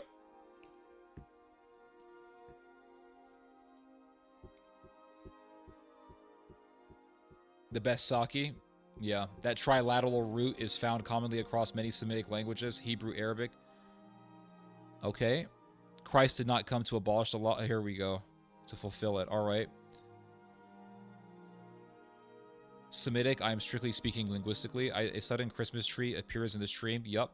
It's a beautiful thing. Is it not? It's a beautiful thing. What makes a dude, I don't know. But someone born in the Levant, someone born in the Middle East, comes from the line of Shem.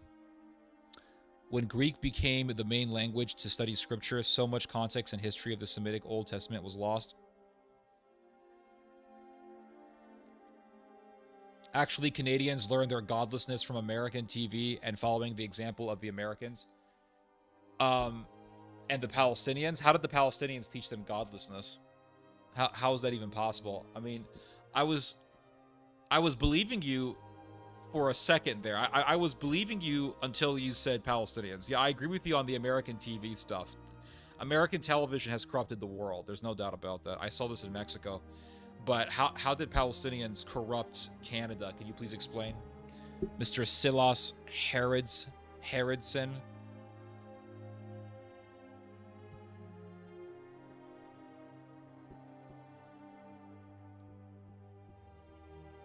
Albert, Quebec.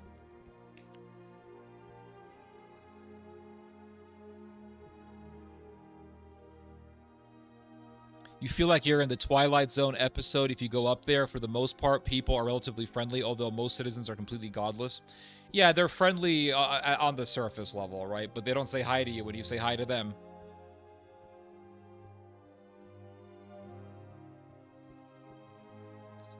I think there are people in Alberta who want to succeed from Canada. Secede, not succeed. Secede from Canada.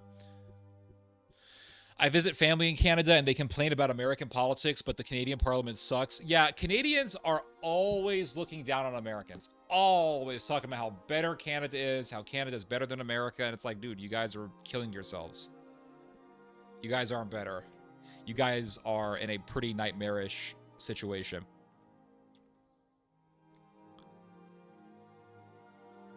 Do you think there will be a schism between the Orthodox? There's already a schism between the Orthodox. There was a schism that started back in 2018 between the Greeks and the Russians.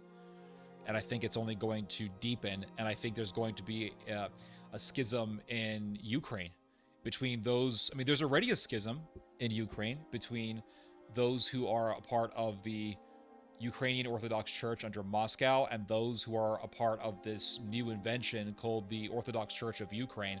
And so that schism is deepening because you have the people who are members of the Orthodox Church of Ukraine, and these guys are Nazis who honor Nazi collaborators like Stepan Bandera, and they honor Nazi collaborators like Roman Shukovich and Andrei Melnik, and they praise the Waffen SS, and they praise the SS Galatian, and they're Nazis, and they hate the Christians who are members of the Russian Orthodox Church or who are members of the Ukrainian Orthodox Church, because the Ukrainian Orthodox Church is under the Moscow Patriarchate.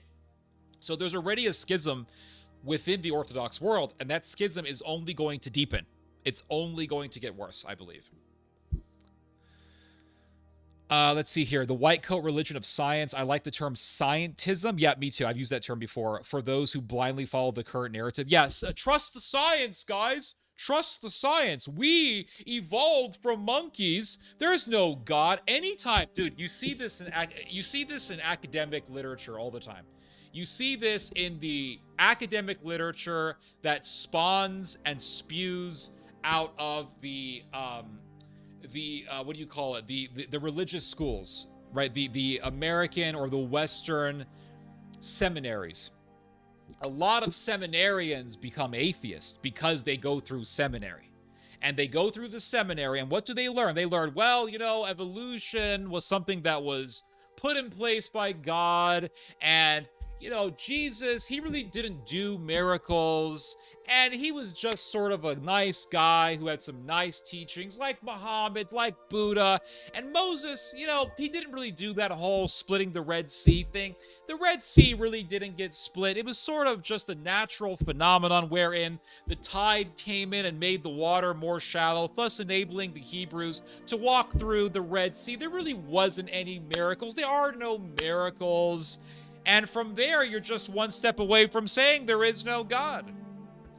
And you just say, you know what, there's really nothing. Jesus was this, and you see this in the modern day literature all the time. You see this in the books that get published by the seminaries, or books that get published by secular publishers, books that are about Christianity. You read through these books, and that's pretty much the vibe that these books convey to people, right? Like, Jesus was just a nice guy who had some nice teachings, and he was fighting the corruption that was already in the temple, and so there was this split between the Christ followers and the people of the Second Temple, and Jesus basically gave this more simplistic form of Judaism, kind of like how Buddha gave a more simplistic form of Hinduism.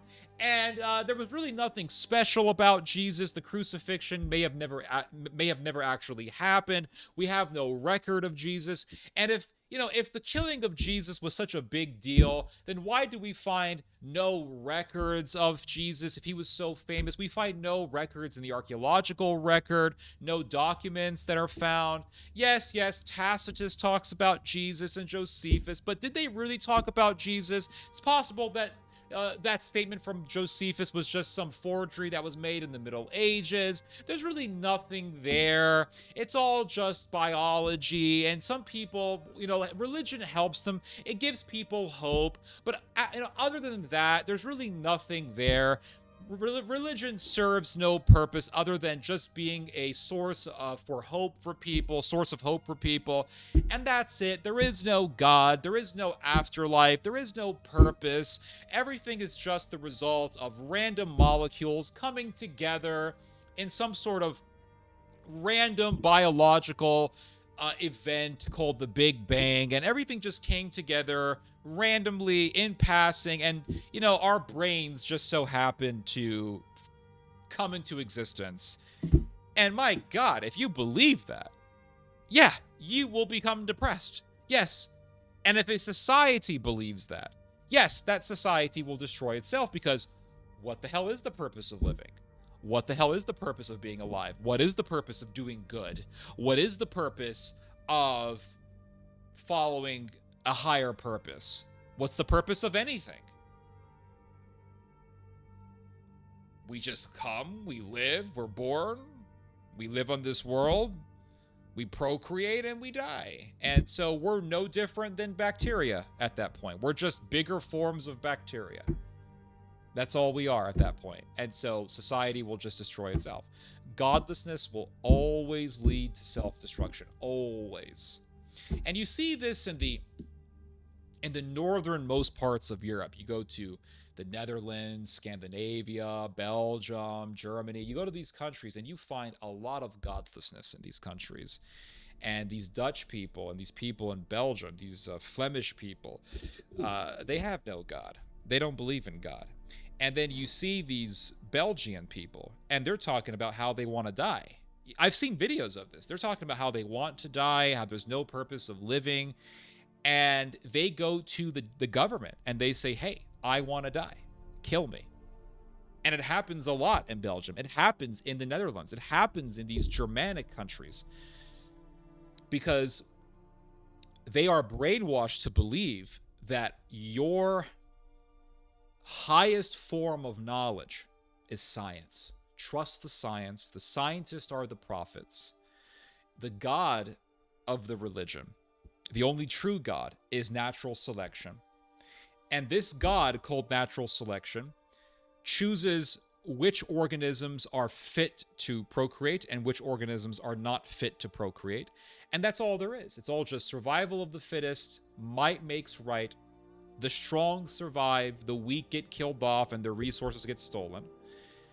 And then people wonder why the Nazis were even a thing. That's the reason why the Nazis were a popular group of people, because Europeans became godless, and they believed in evolution. And the Nazis believed in evolution. And the Nazis said, we can invade Poland and take the Polish people's resources and kill millions of people, because that is the law of nature. The law of nature is might makes right. That's it. Might makes right. And we can get away with it because we're the strongest. And so that's what happens when people adopt evolutionism. That's it. That is the fruit of evolutionism. Anyway, I have some topics that I want to cover here, and I have some articles that I would like to cover. Speaking of Nazi Germany, we're going to talk about the rise of Germany that we are witnessing. The world is witnessing the rise of a new Germany. A new Germany that is nationalistic, militaristic, and it's going to be a Germany that's going to be very powerful. And America wants this to happen, and America wants to unleash this revived German power. And we are seeing the formation of the Fourth Reich. That is what we are witnessing, guys. That is what we are witnessing. I have difficulty saying that. That is what we are witnessing.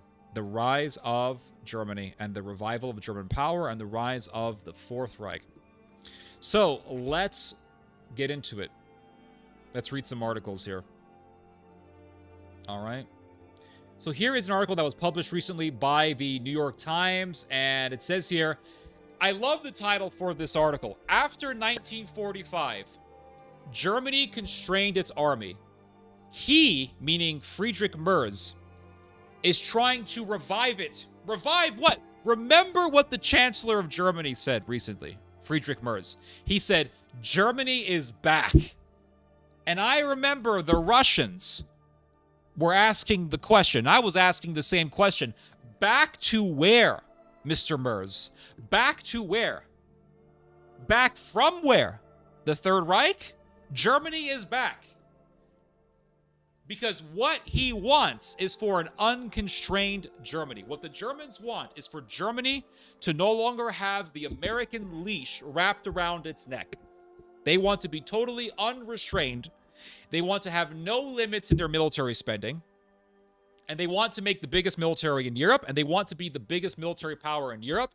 They want to become a regional superpower in the European continent, wherein Germany's European neighbors will be joined together with the German Bundeswehr, or the German military. And the European militaries will be integrated in with the German military. Essentially, a Fourth Reich.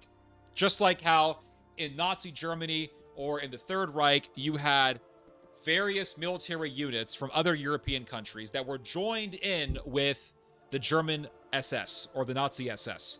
So you had the Waffen SS, and the Waffen SS had soldiers from all over Europe. It had soldiers from Albania or Kosovo. It had soldiers from Bosnia, Croatia, Ukraine. It had the German military, the Nazi military, had soldiers from the Baltic region. It had troops from all sorts of countries. Finland, Sweden, Norway, the Netherlands, Belgium. You had Wallonians, Flemish. It was a pan-European military force. People sit there and talk about the Nazi military as if it was just solely a German military. It was definitely a German enterprise, but it was not a solely German force. It was not a homogenous force from Germany. It was a pan-European force that was led by Germany. And that is exactly what the Germans want to revive. They want to revive this pan-European force that the Third Reich had. And so much of the Dutch military, virtually all of the Dutch military, has been integrated in with the German military. You can look it up. And I am shocked that that was not a massive story. I am shocked that that was not a big story. The fact that the Dutch military, virtually the entire Dutch military, got integrated in with the German military. Pretty amazing. So the European integration into the German military is already happening. And the Germans want to further that agenda. And the Germans also want to deepen military ties with other countries like Turkey. And as I've said before, Turkey is Israel's biggest existential threat. And Germany wants to deepen ties. Germany, the country that came the closest to exterminating the Jews, want to deepen military ties with Israel's biggest threat. It's like history is repeating itself. It's really quite surreal to see what's happening. But it says here, Boris Pistorius, Germany's defense minister, is pushing to expand its military in case tensions with Russia escalate. That's tricky in a country where the Nazi era casts a long shadow. And here's the thing, guys. Here is the thing. That shadow is not as long as it used to be. Oh, the Nazi era still is overshadowing the German society. That is not the case. It's still the case, but it's not as much anymore. It's not as much of a case anymore. Because the taboo against Nazism is dying. More and more people in Germany are saying, we were actually the good guys. More and more people in Germany are saying, actually, Hitler was a national hero. And this is happening primarily within the younger generation, the millennials, but the Zoomers especially. The Zoomers are becoming more, they're quickly becoming, I hate to sound so crude and so tasteless, but Germany's Generation Z is quickly becoming Generation Zyklon B. I mean, for real. They're becoming more and more nationalistic, more and more sympathetic towards the Nazi past. So this shadow that the New York Times is saying is is hovering over Germany with a massive broadcast, with a massive shape.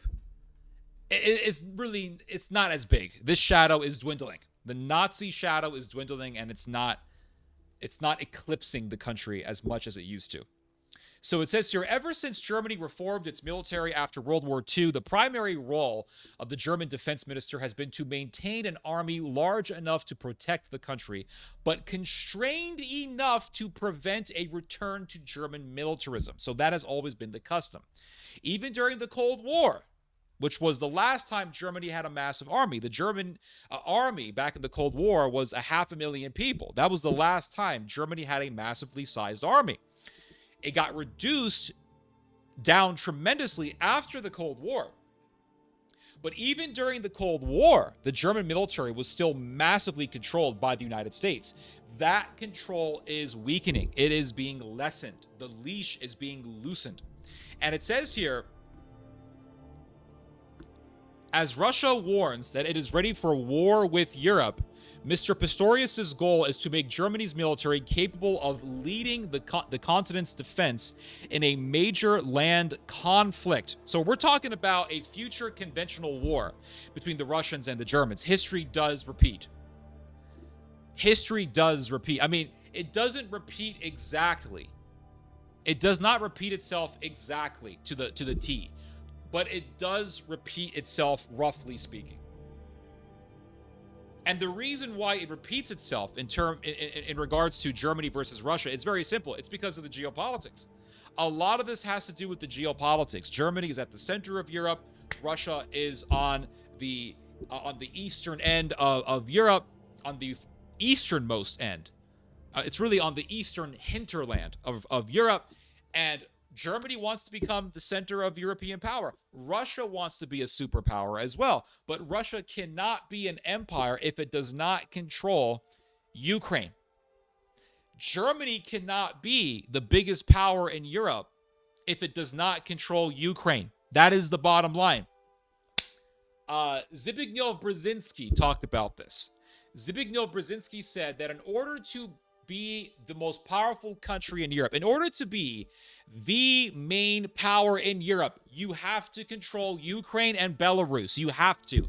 Ukraine, once you control Ukraine, then your empire consists of Eastern Europe and Central Europe.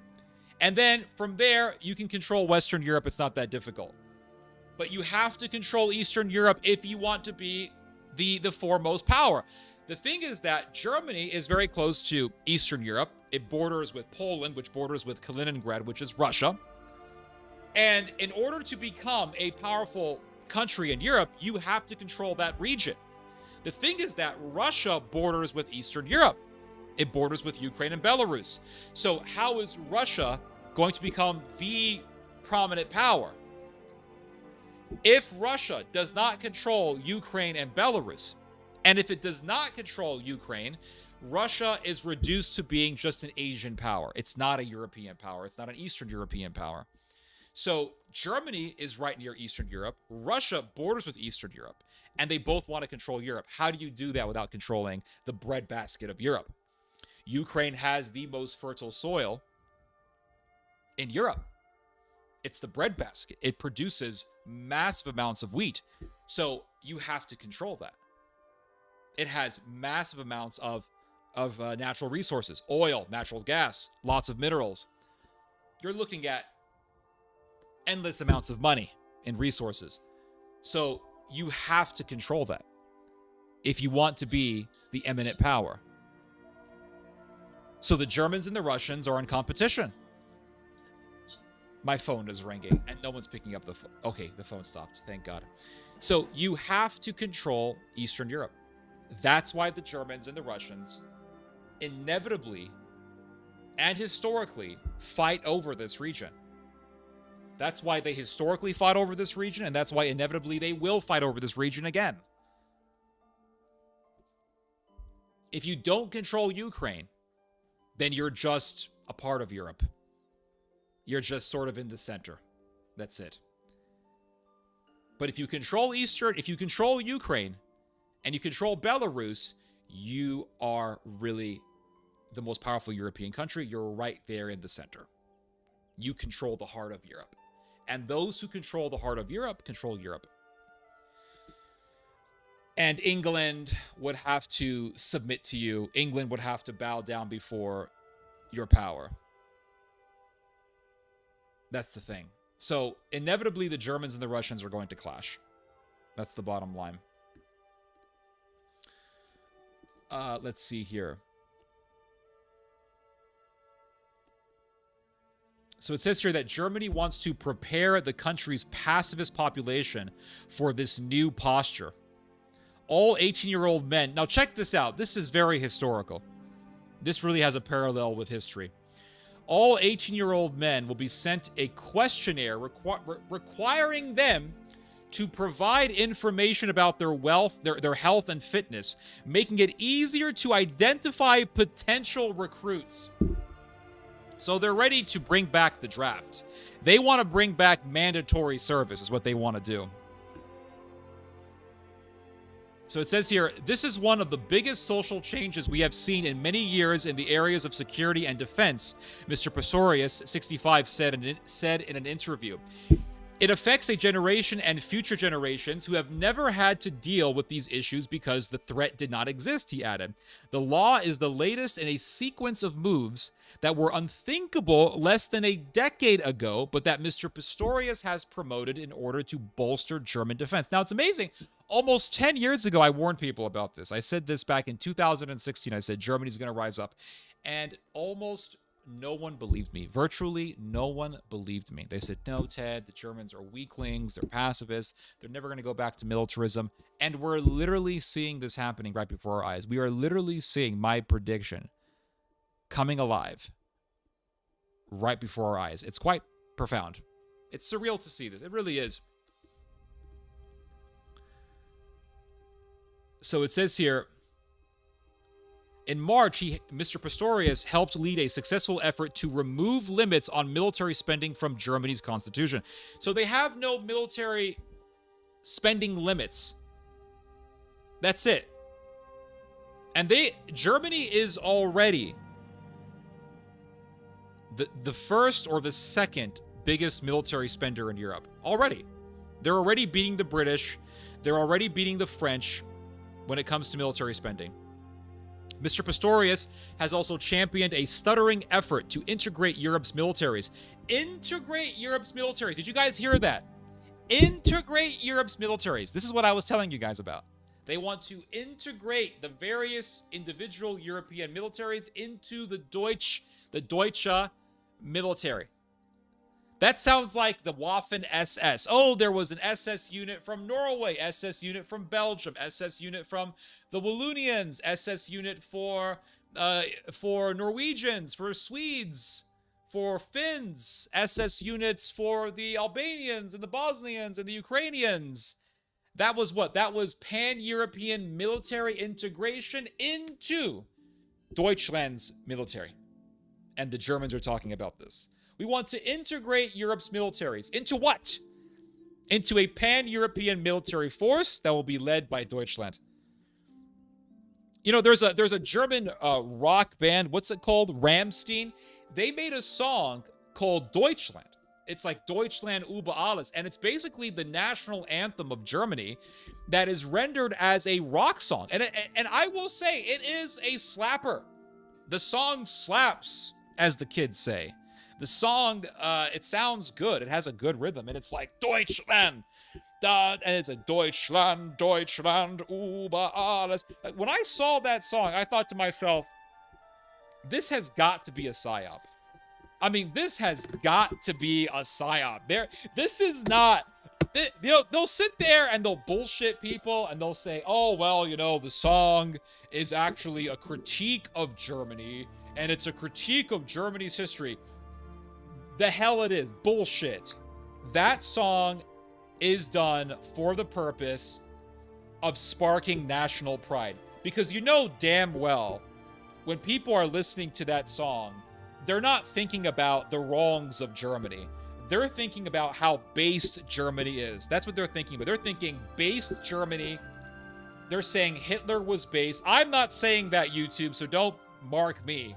All right, don't strike me. But that's what they're thinking. They're thinking that Hitler is based. The Nazis were cool. They're thinking the SS guys had the best uniforms.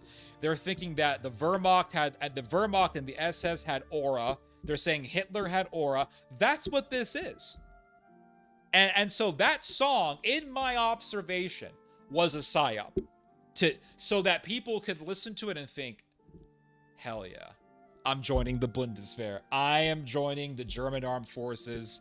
We're going to do Operation Barbarossa again. We're getting on the tank. If you listen, it is very easy to get young people to believe that war is cool. It's very easy to do that. It's very easy to get young people to believe that warfare is cool. And all you got to do is make them think in a very idealistic manner, get them to think idealistically as opposed to thinking realistically. Get them to think idealistically and get them to idealize the idea of war. Make them think that they're fighting for a great cause, that they're fighting for God and country, that they're fighting for some cause that's above them, that's above themselves. Make them think that they're going through a spiritual process of disintegrating and destroying their egos. That's the type of bullshit that they did back in World War II with the German military. They said, oh, you Germans, you're fighting for the fatherland, and you're fighting for a greater cause, for the Führer, for the German race, and you're fighting for a cosmic mission, and that mission is Germany for the Germans. And we don't want no Slavs living in Germany. We don't want Jews living in Germany. We don't want Polish people or Russians living here. We don't want blacks living here. This has to be a solely Germanic land, and we are fighting for blood and soil. So once you get people to think in a cosmic way when it comes to warfare, it's very easy to get them to fight in war. Now, if you tell them that, well, you're fighting for NATO and democracy, no one gives a damn about democracy. They don't. In fact, I think that democracy is dying in the Western world. I do. I think that, and this is not going to be a change in the subject. This is going to tie into the greater subject at hand here. But I believe that democracy is dying in the Western world. I really do. And I believe that, and I've been thinking about this for a while now, I believe that we are going to return back to pre-democracy times. I think we are going to really kickstart a trend wherein we will be returning back to customs and to ideas that were very popular before a lot of these ideas that became very trendy after World War II and even before World War II back in the mid-20th century or so. So for example, all right, this idea that women should be treated as equals. I think that this idea is gradually dying. This is what I believe. This idea that we are, that men and women are 100% equal, this idea is dying. And what killed it was the SJWism. That's what killed it, was the SJWism. The SJWs came along and they said women can do everything that men can do. Everything. They can be in the military and they can be just as good of soldiers as men can. They can be just as good as warriors as men can. Men can get pregnant, which is bullshit. Again, people who reject God reject the obvious. This is a fact. Anyone who rejects God will reject obvious truth. Like, men can't get pregnant. Oh, who let the dogs out? So they start believing in that type of stuff, that very illogical, very unscientific, very unrealistic ideas. And they start saying things like men can get pregnant and all this stuff. So you had the rise of what is known as third wave feminism. And third wave feminism was just SJWism. Basically said that women are 100% equal to men. They can do everything that a man can. Construction work, oil pipeline work, oil rig work. They could do whatever. Fighting. They can do whatever a man can do. And then they started saying you have to call people by the genders that they want to be called by. So if a man wants to be addressed as a woman, you have to address this man as a she. You have to address this man as a her. If someone wants to be referred to as they and them, then you have to refer to them as a they and them. And they tried to force people to do this. They tried this in Canada, and that is what made Jordan Peterson very popular, because he was fighting against this agenda. And so what it did was it made the so-called left even more hated. And people started to look at the left, or the progressives, or the SJWs, and they began to say, wow, you guys want to destroy my rights. This whole LGBTQ thing is about destroying my rights, and we want nothing of it, and to hell with feminism. And feminism went from women should vote and they can become, they can become career women, to purple-haired lesbians who say that, you should refer to them as a they and a them, and they have nose rings and they have dog collars on, they look sick. And so people started looking at that, and they started saying, that's the left. If that's the left, I want nothing of it. So what the SJWs did, and maybe this was by design, maybe this was a part of some sort of right-wing conspiracy, but what the SJWs did essentially was they killed the left. They killed it. So now feminism has a negative connotation. And people look at feminism and they say, I want nothing to do with it. I want nothing to do with feminism. Feminism is garbage.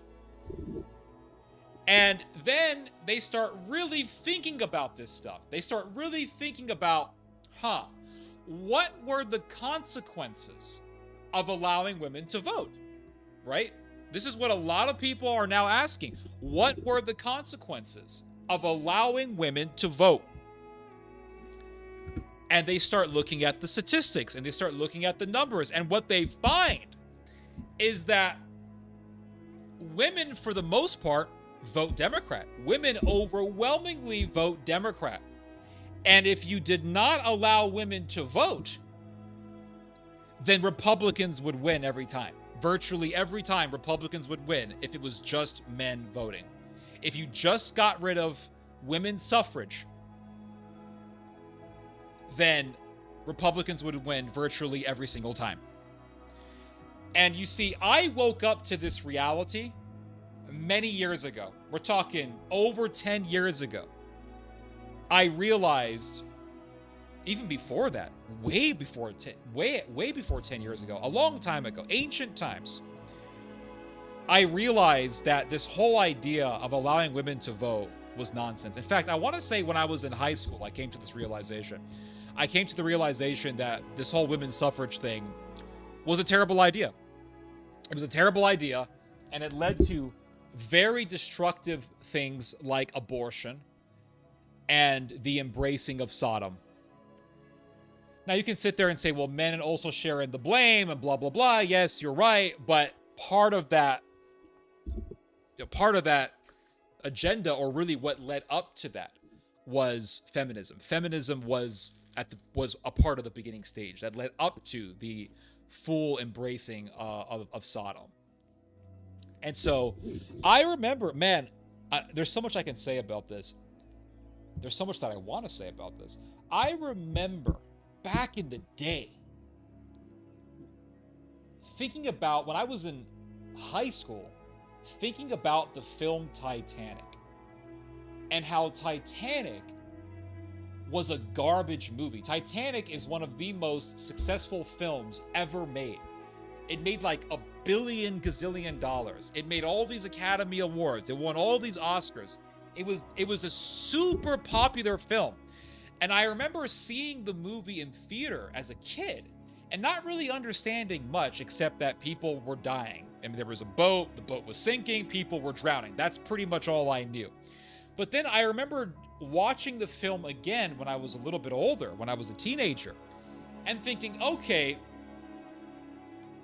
Jack is a homeless lowlife, Rose is a slut, and Cal's getting cucked.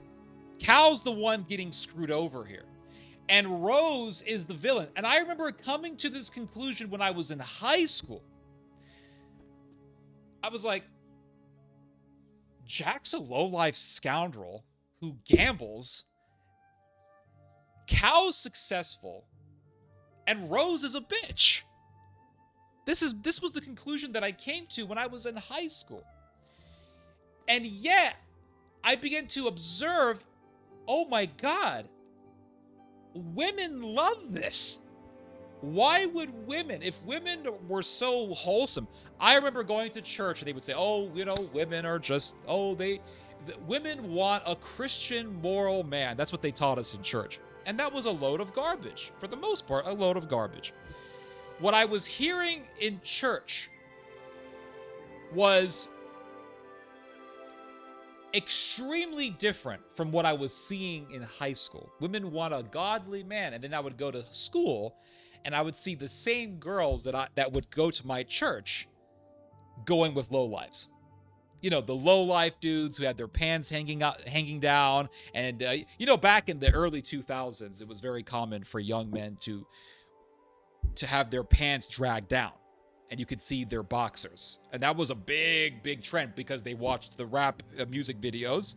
And they watched BET. And they saw the rap music videos, and they saw the rappers with their pants dangling down, and they said, "Oh, I'm gonna walk around with pants dangling down as well. I'm gonna walk around with my underwear being exposed as well." And they thought it was cool. That was a huge trend back in the day. And anyone who is my age, anyone who was born in the 90s knows that this is the truth. And so I would go to church and I would hear, oh, yes, the women want this godly man. And then I would go to school and I would see the girls that I knew from church going with guys who had their pants dangling down. So what I heard in church was diametrically opposed to what I was seeing in reality. So they weren't really teaching us reality, which was quite sad because they could have told us about reality and it would have prevented a lot of disappointment in the future. But I remember thinking about Titanic in high school, and I began to put 1 and 2 together. I began to connect the dots. I began to say, wait, if women like that, if women love this movie, what does this tell us about modern day women? Let's be real here. It tells us that there's not a whole lot of great selections in the pool of women that we have in America, if that's what they're watching. And I remember, I'll never forget this. I remember I was in this school bus. I used to take the bus to school because I lived far away from the school. And so I had to take the bus to school and then I had to take the bus back home. And it was a long drive. Sometimes, depending on traffic, it could have been an hour-long drive to get home. Sometimes more, sometimes 2 hours, sometimes an hour and a half, depending on the traffic. But I remember I was sitting in the school bus and we were waiting for the bus to take off. And I was talking to this fellow student who I would talk to on the bus. And we were talking about the film Titanic. And I told this guy exactly what I just told you guys about Rose and Jack and Cal, and how Cal was getting cucked, and how Rose was a bitch, and how Jack was a homeless scoundrel, and how Rose cheated on her fiancé to get banged by this guy that she had just met in a car, of all places. And he heard me, and he said, "Damn, Ted, I never thought about it that way before." And it's like Americans, you see, I was raised by people from different countries. My dad comes from the Middle East, my mother comes from Mexico. So I was raised by people whose first language is not English. My mother's first language is Spanish, my father's first language is Arabic. So when you, and I'm not saying this to say that I'm better than Americans or anything like that. I'm just giving you guys my cultural observation here. When people are raised by immigrants or when they're raised by foreigners, they tend to have very different senses of awareness. They tend to be more aware of what they tend to be more aware of certain things in the culture that they're living in than the people who are raised by native parents. So I was raised in the United States, but I was not raised by people whose first language was American English. And I just made, without even me really forcing this, I just made observations about certain things. And I thought that other people could see this, but I was wrong. And I was surprised that Americans did not see Titanic for what it was, and they didn't see all of the surging craze and popularity that was around this film for what it really represented. And what it represented, what the popularity around Titanic represented, was the fact that the modern day female culture in America is rotten. So this guy that I was talking to, this white dude that I was talking to, he heard my opinion on Titanic and he said, I never thought of it that way before. Oh my God. So I remember one day we were sitting in the bus and this girl, also white, was sitting near us and she starts talking to this white kid that I was talking to. And this kid says, let's just call him Jake for the sake of convenience. Jake says to this girl, you gotta hear Ted's opinion on Titanic. You gotta hear it. I never thought of it that way before. What Ted says about Titanic is something I've never heard before. And so I start explaining to this girl my opinion on Titanic, and she said, you hate Titanic? I can't believe it. Why would you hate that film? She was so shocked. She couldn't believe that I held this opinion on Titanic. Because she was so used to this American culture of feminism that she was like a fish in the ocean. The last thing that a fish knows is that it's wet. Now, being raised by foreigners is like jumping into a lake or an ocean and telling the fish that they're wet. That's what it's like. The fish are born in the ocean. You're not. The fish don't know that they're wet, but you do. So you start noticing things that they don't notice, is what I'm saying. And this girl was so oblivious to this reality. Like, you don't see Titanic for what it is. You don't see the popularity around Titanic for what it is. That it's a presaging sign, that it's an indicator that there's something really wrong with modern day female culture. So as I got older, I started noticing more and more this reality. And so when I got out of high school, I started looking more into feminism. You know, what feminism was, what it is. And I remember coming to the conclusion that women's suffrage was a terrible idea. And this was back in the early 2000s. And I remember in 2000, I want to say in 2015, I decided I am going to sit down and I'm going to write an article on why I believe women's suffrage was a terrible idea. And I did. I wrote the article. And most people did not agree with me at all. Most people did not agree with me. And now what you're seeing,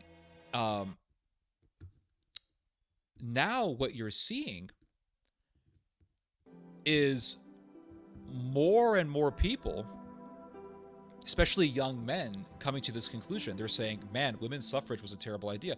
Once they realized that if you removed women's suffrage, that Republicans would win virtually every time, they came to the realization that women's suffrage was a terrible idea, just a terrible ass idea. And so women's suffrage is one of those things that we have held up as holy, as sacred. It's a sacred cow. But the thing is that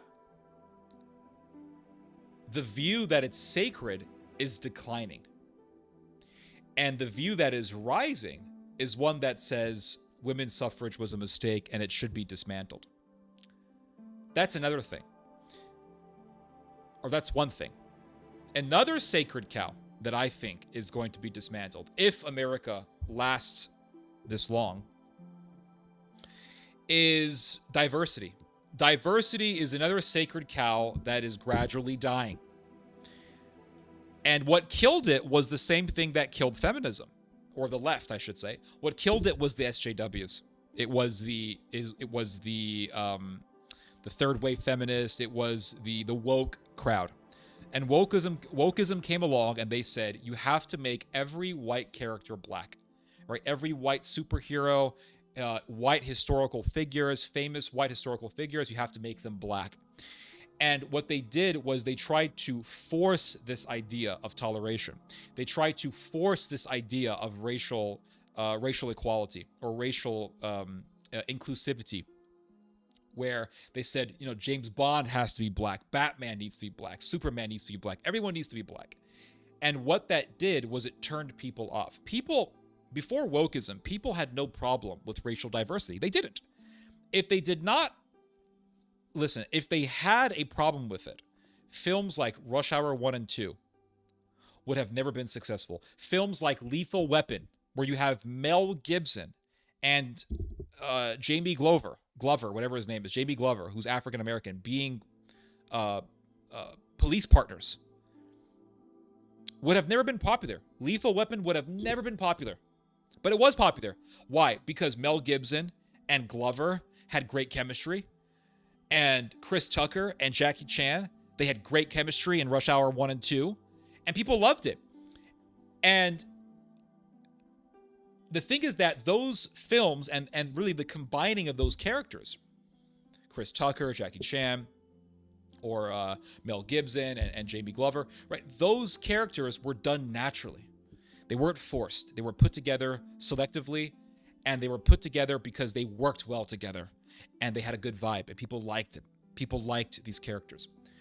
And so it wasn't forced. And any time you try to force something, right? You could say we want people to forcefully, we want to coerce people. We want to really pressure people into accepting Sodom. We want to pressure people and coerce people into accepting DEI and wokeism. It just doesn't work, because people have a sense of individuality and they have a sense of freedom that they want to preserve. And once they feel like something is forced, they hate it, they reject it. And so the idea of racial diversity has become almost synonymous with wokeism. And because of that, racial diversity is now becoming less and less popular. The idea of racial diversity is becoming less and less popular, and more people are disliking it and hating it and really just despising it.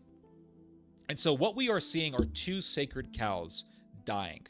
One is the sacred cow of racial diversity, and I accept racial diversity. I believe in racial diversity. I don't reject it. I'm just giving you an observation of what I'm seeing, a sociological observation of what I am seeing, so don't strike me for this one, YouTube. And another sacred cow that we are seeing slowly dying is women's suffrage and feminism.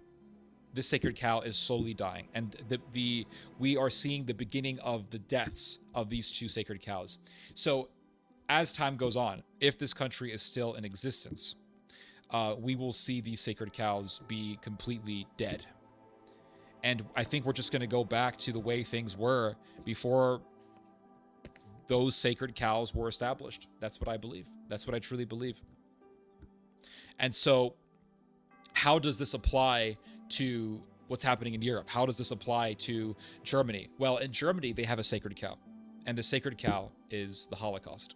Now, I believe that the Holocaust happened. I am not a Holocaust denier, so don't strike me. for this one YouTube. I'm just making a societal observation of what is happening. But there is a sacred cow in Germany, the biggest sacred cow, and that is the Holocaust. And that sacred cow has been there, and it's been very powerful since the end of World War II. But we are entering an era of the deaths of sacred cows. We are entering an era of slaying sacred cows. That's what we are transitioning to. And so the sacred cow in Germany is the Holocaust.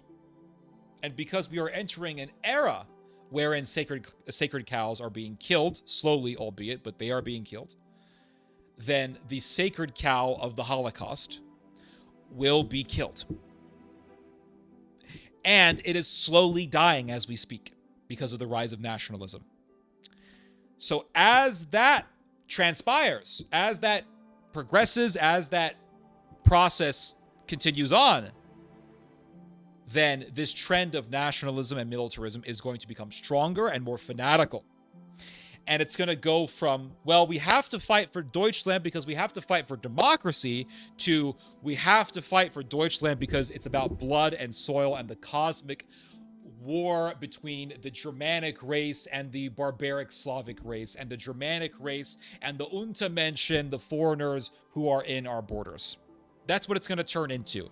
And we are going to be seeing multiple Hitlers rise up. We are. And I wouldn't be surprised that in the future, America is just going to become a totalitarian country. We are seeing more and more people saying things like the Constitution is irrelevant, that the Constitution is outdated. We are seeing more and more people saying things like, well, you know, the Constitution, it was good for its time. It was good for the 18th century. And when the Constitution was written, it was written for a certain culture. It was written for a moral culture. In fact, one of the founding fathers, I believe it was Mr. Adams who said this, said that the Constitution was written for a moral and religious people. And it was. You can't have an orderly observation of the Second Amendment without morals. If you have the Second Amendment and you don't have a Christian culture to regulate it, then people are just going to go crazy with it. They're going to buy guns all the time, and they're going to shoot people and do mass shootings like we're seeing right now in America. You can't have freedom of speech without a religious culture to regulate it, without having a culture where people are just saying any reprobate thing that they want to say. If you have a First Amendment without a religious culture to temper the First Amendment, what you end up with is what we have right now. What you end up with is exactly what we have right now, and that is people just saying, well, we can say whatever the hell we want. We can say whatever reprobate thing that we want. We can promote Sodom. We can advance evil and demonic agendas, and it's all under the banner of freedom of speech. So yes, the Constitution, the amendments were definitely written for a religious and moral people. Without that religion to temper the Constitution then becomes used as really a green light for whatever immorality you want to advance and percolate. So people are going to say, and people are already saying this, that the Constitution is outdated and that we need to just throw the Constitution out the window and rewrite a new Constitution. In fact, there is a former general by the name of General McGregor, Douglas McGregor. And Douglas McGregor became very popular in 2022 because of his commentary in regards to the Russian invasion of Ukraine, the Russo-Ukrainian war. Douglas McGregor is, well, a former general, so he has a lot of knowledge on military tactics and strategy. He also has a lot of knowledge on the Russian military, on Russian military capabilities, and also the Ukrainian military as well. So he has been a great source of knowledge, and he has been very informative when it comes to the Russo-Ukrainian war. But Douglas McGregor has his own agenda. He has a very insidious agenda. Like I said, he became very popular due to his knowledge on the Russo-Ukrainian conflict. And so a lot of people started to turn to Douglas McGregor to be informed as to what was happening and what is happening in Ukraine right now. But McGregor is very anti-NATO. Why is he anti-NATO? You can say, well, he's against war. And that may be true, right? He may be against war against Russia, but McGregor has his own insidious ideology and agenda. McGregor has recently said that the Constitution is outdated and there should be a new Constitution written. And he also talks about how we need to keep America majority white. He talks about how we need to make sure that America stays. He talks about how America needs to become nationalistic. He talks about the importance of preserving the gene pool. He's getting into social Darwinian language. He's getting into eugenist language. And what he is promoting is really a form of, you could say, American Nazism. And so the fact that that guy is popular and what he is saying is popular, I think is really it's really a canary in the coal mine type situation. Sorry, my English today is really shitty. Where the fact that that type of language is popular bespeaks that there is it really bespeaks and it indicates that something very diabolical is rising up in the Western world. And that demon that is rising up is the demon of fascism. It's the demon of Nazism. It's coming back, is what I'm saying. And we could see a Nazi-like state being established here in the United States. We could actually see that happening, where ultranationalism and American militarism will be the law of the land, and where things like racial toleration will be utterly rejected and looked down upon. And if you ever even express that you think that racial toleration is okay, you will be seen as an enemy of the country. I could totally see this happening in the United States. Not 5 years from now, but maybe in the next 10, 20 years, maybe 15, 20 years from now, you could see something like that happening. And people are going to say, you know, this Constitution, where did it bring us? It brought us to where we are right now. And where we are right now is not where we want to be. We want to be in a nationalistic society, and we're not in a nationalistic society. We're in a liberal society. And freedom of speech brought us here, and all these rights brought us here. And so we have to get rid of this Constitution, or we have to reform the Constitution in some way to fit the culture of the times. And the culture of the times, the zeitgeist, so to speak, is nationalism. And so I think this is going to happen in Europe.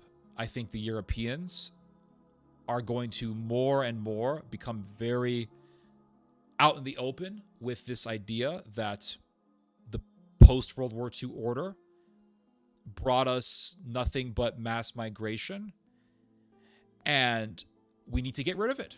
We need to remove the post-World War II era. Well, what is at the center of the post-World War II era? What is at the center of the post-World War II era is the Holocaust. That is the cornerstone of the post-World War II establishment.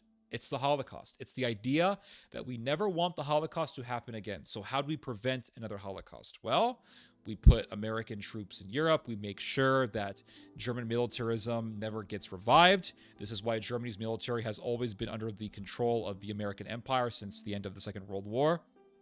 We make sure that Germany remains denazified. We make sure that education on the Holocaust always remains an established custom in Germany. We always make sure that things like Holocaust denial are illegal in Germany. We have to make sure that these laws and that these customs are intact in order to preserve the post-World War II, tradition. The cornerstone of the post-World War II tradition is that Hitler was evil and the Holocaust happened. That's the cornerstone. So if the Germans are going to shatter, and I'm not saying this because I think this is a good thing, I'm simply making a societal observation based on my knowledge of history, so don't strike me, YouTube.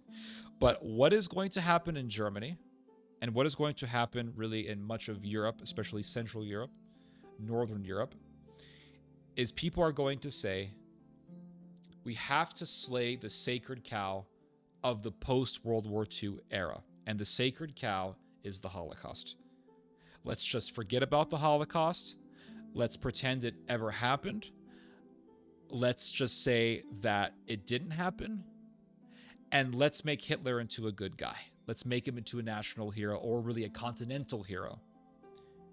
And like I said, we are entering an era of slaying sacred cows. We are not entering an era where the sacred cows of old are preserved. We are entering an era where the sacred cows are going to be killed, and new sacred cows are going to be established. The new sacred cows are going to be nationalism, ultra-nationalism, ultra-fanatical militarism, racism, and really this idea of blood and soil. these are going to be the new sacred cows. And they're really, they're not really new. They're old sacred cows that were slain through the process of the Second World War and denazification. And they are simply being brought back from the dead. That's it. That's what's happening. The bringing back of old sacred cows and the slaying of the most recent or the most recently established sacred cows.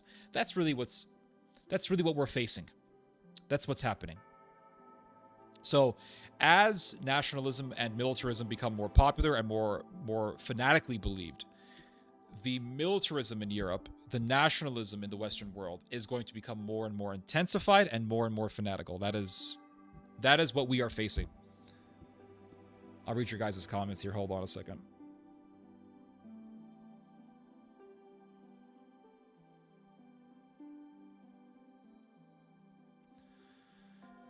Let's see here. Tango and Cash is a great movie. Yeah, I remember seeing that a long time ago. Danny Glover. Yeah, I said Jamie Glover. Sorry about that. Obama's second term. You know what? You just made a very good point. Obama's second term is what also helped really kickstart the process of the slaying of this sacred cow of racial diversity. Because the American people said, you know what? We're sick and tired of Bush. We're tired of the neocons. We're tired of the Republican Party. Let's vote for a black guy. And that's what they did. The Americans voted for a black guy. And we had this historic election. We had the first black president. And America went through this honeymoon phase with Obama. And Americans were very proud about the fact that they voted in their first black president. And we voted for him twice, in fact. The Americans voted for Obama twice, just to show the world that they're not racist and that they have embraced racial diversity and equality. And the whole world just admired America and looked upon America with awe that Americans voted for a black guy. And Obama became one of the, if not the most hated president in American history. And that really kickstarted the slaying of the sacred cow of racial diversity. Americans are saying, we've tried racial diversity. We voted for a black guy. It didn't work. It was a disaster. And what did we end up getting? This is what white people are saying. I'm telling you right now, this is what they're saying. And I'm not saying this because I agree with what they're saying. I'm just saying this is what they're saying. Observation of reality here. What white men are saying is, we voted for Obama. We did all these things for racial minorities. And yet we're still getting hated by the left. The left is still saying that we're not doing enough. The left is still calling us racist. The left is still saying that we're hurting minorities, that we're misappropriating minority cultures, that we're not doing enough, and it's never enough. Right? This is what they're saying, and so they're saying, you know what? To hell with everything, to hell with it all, to hell with racial diversity. We're done with it. And then you see, to make it worse. To make it worse, they see videos of criminals who are racially of the black demographic or the African American demographic doing horrendous crimes, like slicing a girl up in a subway. They see a black guy murdering a white girl in a subway train in North Carolina. And then they find out that there was a judge who is also of the African American demographic who let this criminal out to the streets. That this murderer was arrested dozens of times, and then he was put back to the streets. He was re-released back to the public many times.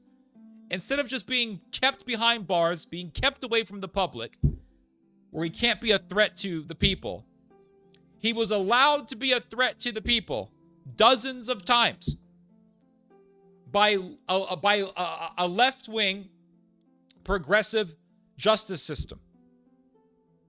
And then they hear a story about a white girl who is burned alive, again by a criminal who is of the African American demographic. I'm not saying all African Americans are this way. I'm not saying that African Americans are genetically predisposed to violence. I'm not saying that African Americans are genetically wired to be more violent than whites. I'm not saying that African Americans are more prone to criminal behavior than white people are. I'm just making an observation of reality. That's what happened, and that's what is happening. That's what continues to happen. And they see, well, wait a second. We were told our entire lives to not be racist. We were told our entire lives. This is what people are saying. We were told our entire lives to not be racist. We were told our entire lives to embrace racial diversity. But yet, we don't want to live in black neighborhoods. This is the reality. I'm observing reality. They're saying we don't want to live in black neighborhoods because black neighborhoods tend to be more crime-ridden. They tend to have higher rates of crime. We don't want to live there. So if this project of racial diversity, if this liberal progressive project of civil rights and racial equality and tolerance and diversity was so great, then why are we still segregated? Why are we willingly choosing to self-segregate from each other? And so the conclusion that people are coming to is that the project of racial diversity does not work, and it has not worked. And so what happened? They see the guy who wrote who created the Dilbert the Dilbert comic. What's his name? The author. What's his name? Scott Adams. They see Scott Adams, the guy who created the Dilbert comic strip, saying white people should not live in black neighborhoods. This is what he said. He said white people should not live in black neighborhoods because black people, statistically speaking, generally speaking, hate white people. This is what he said. I'm not saying he's right. I'm saying this is what he said. I have to be careful. I have to be careful how I speak because YouTube will strike my videos by purposefully misinterpreting me and saying that I'm a racist. So I have to be careful how I say certain things. But Scott Adams says this. He says white people should not live in black neighborhoods. And I remember when he said that, seeing the video of him saying that, and then going straight to the comment section, be it on X/Twitter, be it on YouTube, going to the comment sections and reading the comments and reading how no one disagreed with him. Nobody was saying, I disagree with Scott Adams. Scott Adams is a racist. No one's saying that. Why? Because the sacred cows that we have become so conditioned to uphold as sacred and as unquestionable are being toppled as we speak. That is what's happening. The sacred cows are being toppled, not just in America, but all over the Western world, all over the world. In fact, they are being toppled. But especially in the Western world, sacred cows are being toppled. And what killed it was Obama, SJWs, wokeism, high crime rates, all of these realities, all of these movements and realities killed or really kickstarted the killing process of these post-World War II sacred cows. And really at the center of the sacred cow of racial diversity is the Holocaust. And once enough people say, we don't believe in the Holocaust, we think Hitler was a great guy, it's over. The sacred cow is dead. That sacred cow is dead. Kaput.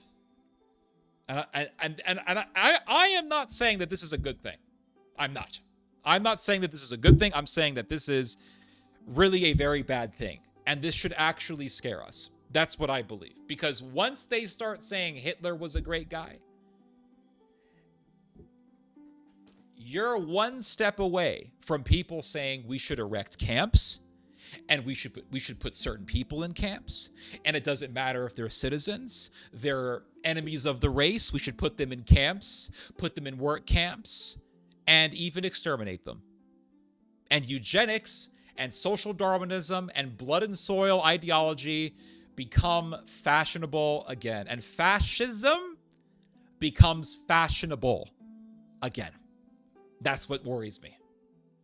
But this is the reality that we're living in. And I'm not getting any younger.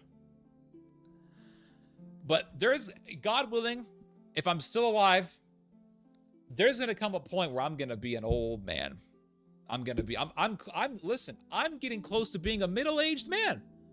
I'm getting close to being in my middle ages. And if I'm alive to the point where I'm an old dude, I'm going to be telling people, and if YouTube is still around, I'm going to be live streaming. And I'm going to be saying, I saw it. I warned you guys. I saw this. I began to see this coming back in 2016. Let me tell you. And it's true. I began to see this in 2016. I told people in 2016, I said, fascism is going to become fashionable. And no one believed me. And do you know what's so funny?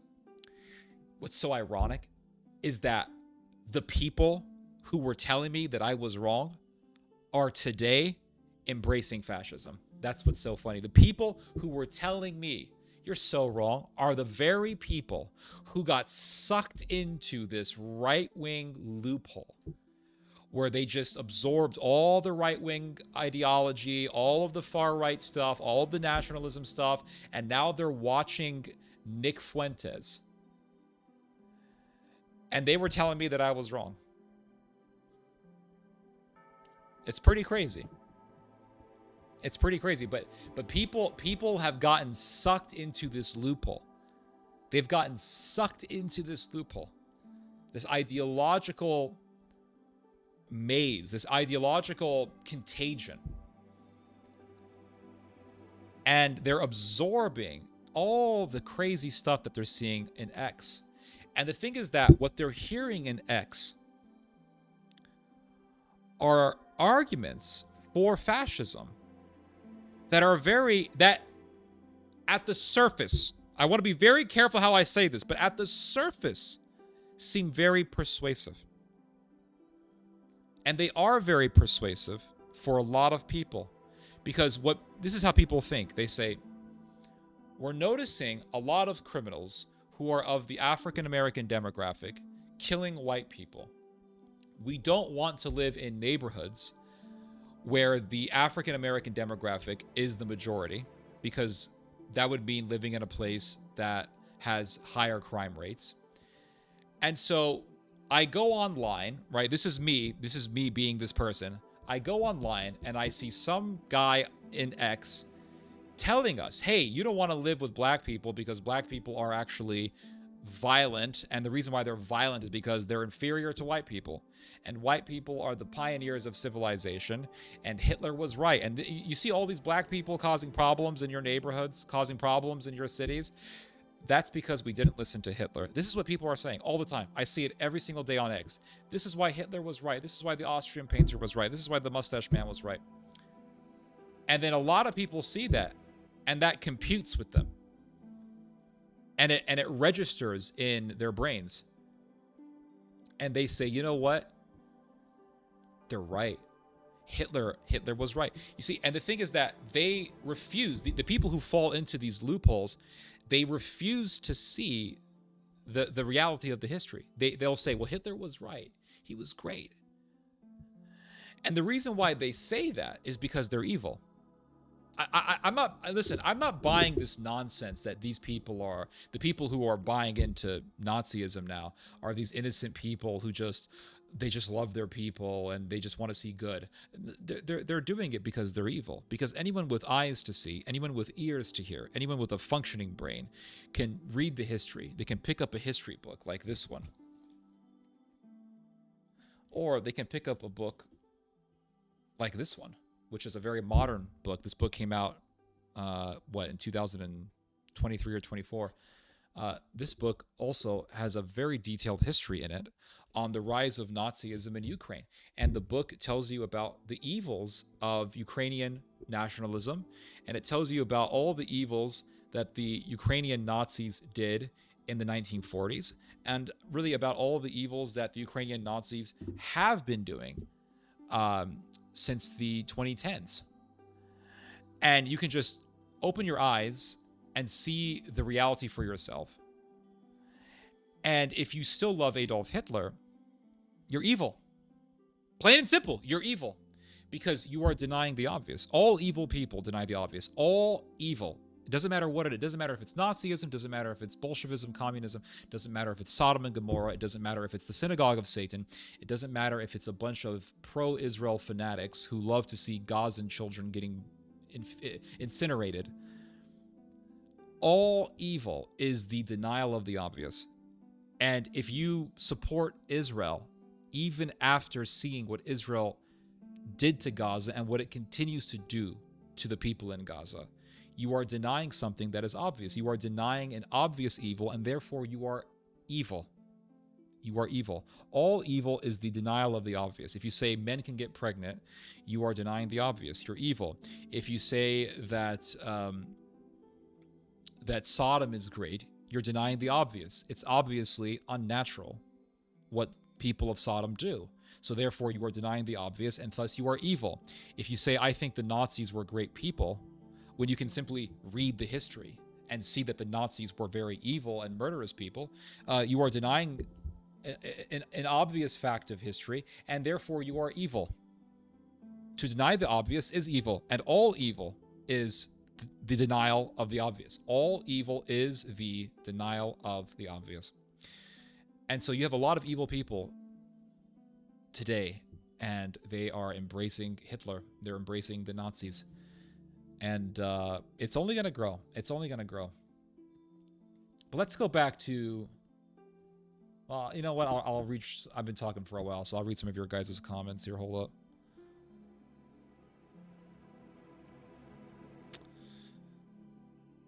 Let's see here.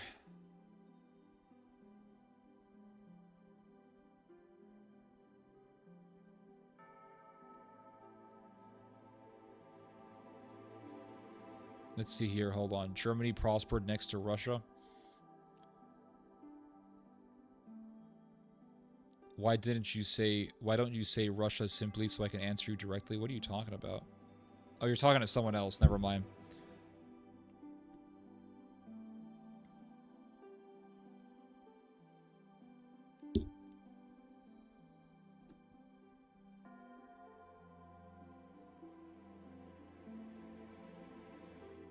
Hold on a second. Scientism is pretty much a code word for social Darwinism. Yep, 100%.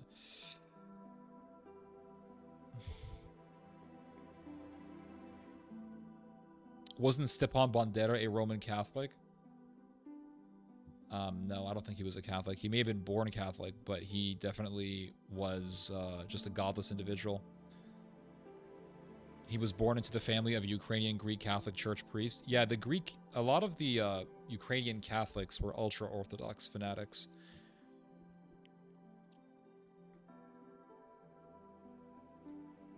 Josephus wrote about the deaths of John the Baptist and James, the brother of Jesus. Yep, that's correct. The Ten Commandments, good guidelines to follow, not to go nuts over.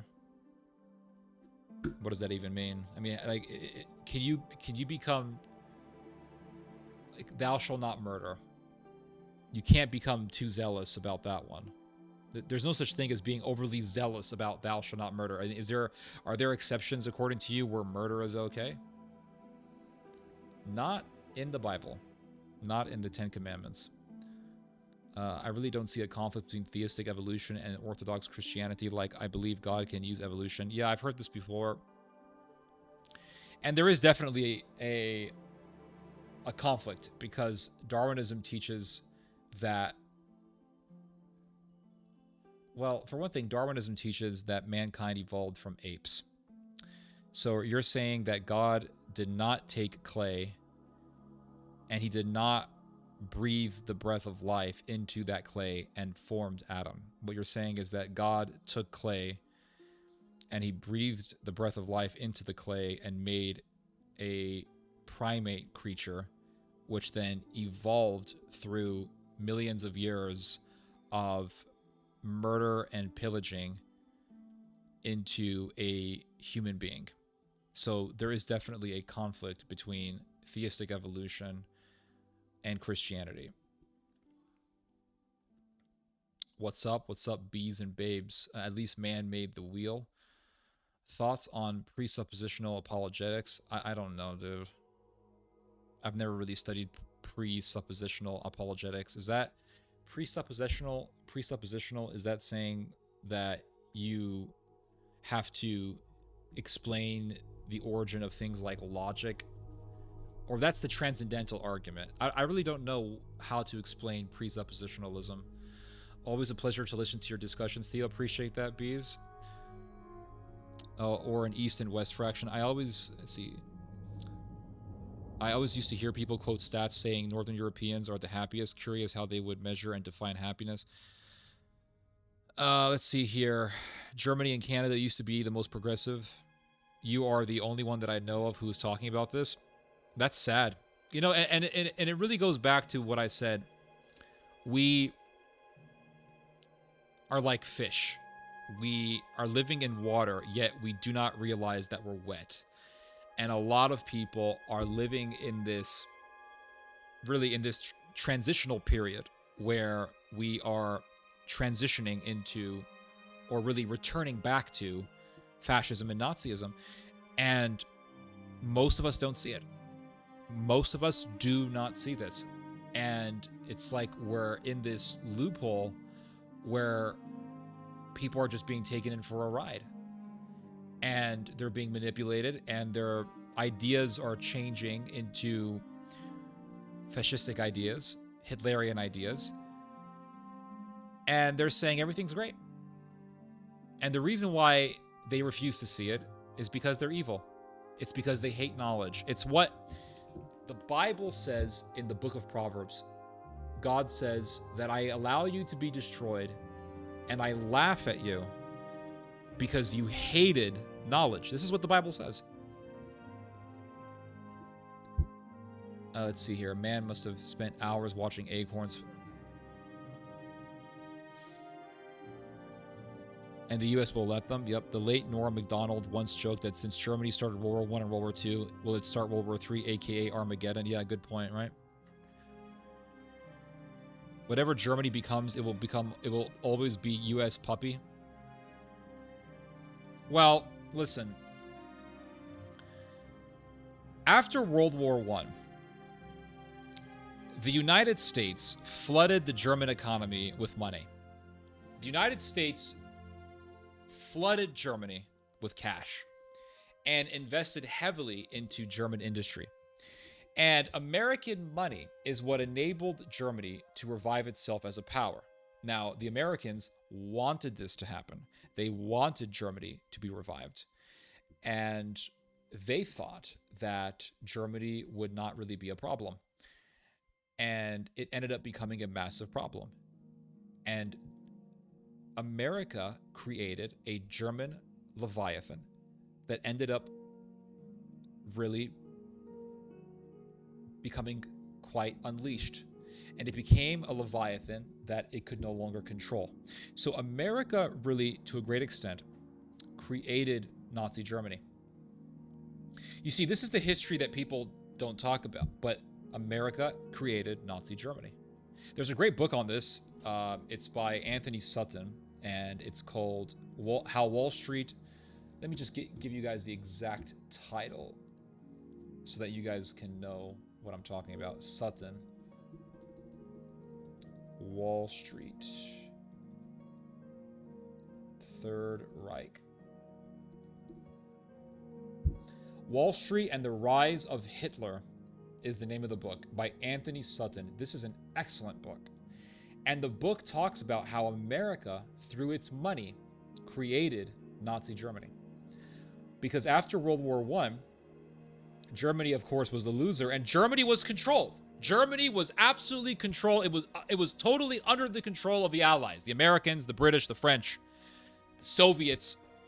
Germany was totally under the control of the victorious powers, although Russia got taken over by the Bolsheviks and then it withdrew from the war. But it was under the control of the victorious Allies. And the Germans were not allowed to have a military. This was the law. This was the rule.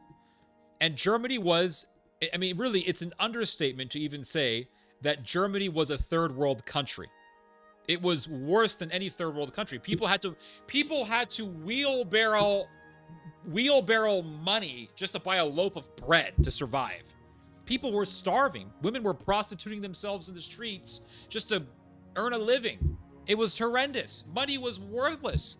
It was like, what was it? It was like, you would have to get at least, I want to say, 1 million German marks, Reich marks, just to get $1. It was that horrendous. It was horrendous. So then what happened? The Americans said, okay, Germany, you're under our control. You're not allowed to have an army. You can have a small defense force, but that's it, right? Similar situation to what we have now. The German army is very controlled. And then the Americans flooded Germany with money. They did a massive investment into German industry. And that enabled Germany to revive its military industry. That's exactly what happened. And then Hitler rose up. When Hitler rose up, the Americans liked him. People like Sosthenes Ben, Rockefeller, they love Henry Ford, these big American industrialists. They loved Hitler. They loved the Nazis. They wanted to see the Nazis take power because they thought, well, if we can have a strong, powerful Germany, that could keep the Bolsheviks in check. In fact, here is one thing that happened after World War I that no one talks about.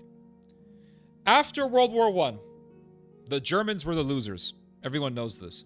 But the German military refused to withdraw from the Baltic states and from Silesia, which, if you look at a modern-day map, Silesia would be a part of. Silesia would make up, I want to say, Czech Republic, parts of Poland, parts of Germany, something like that.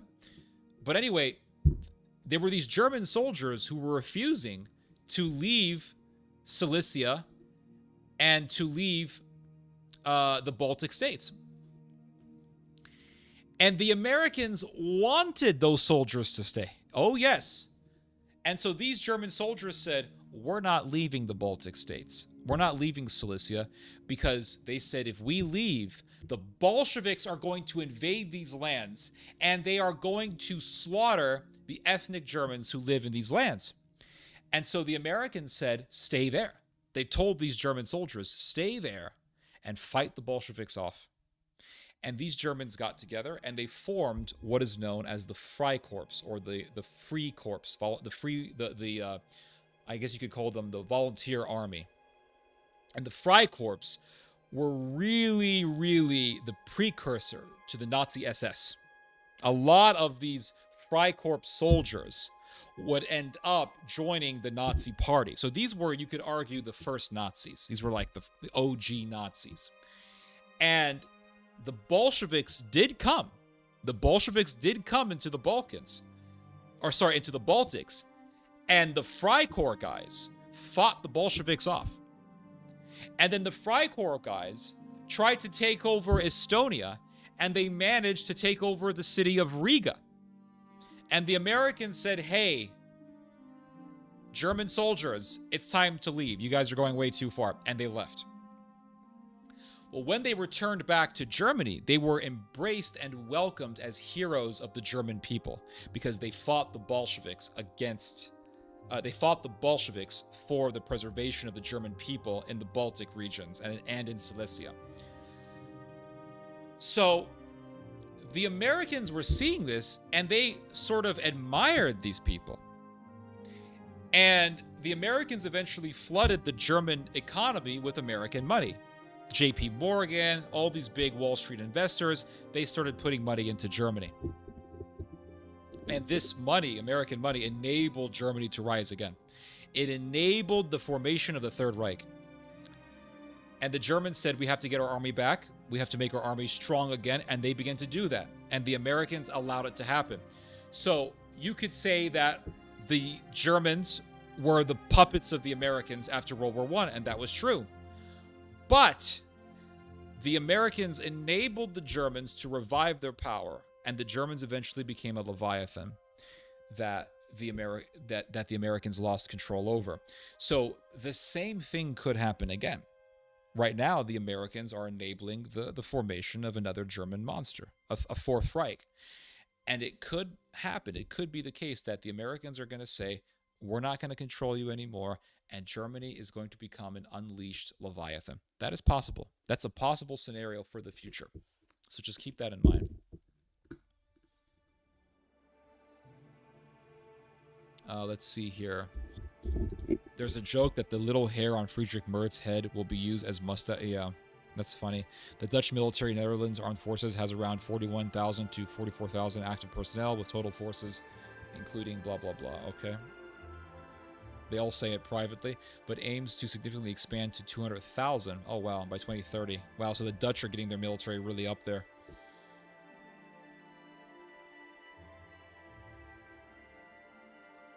But if Ukraine could do it, I guess Germany could follow suit to save the EU.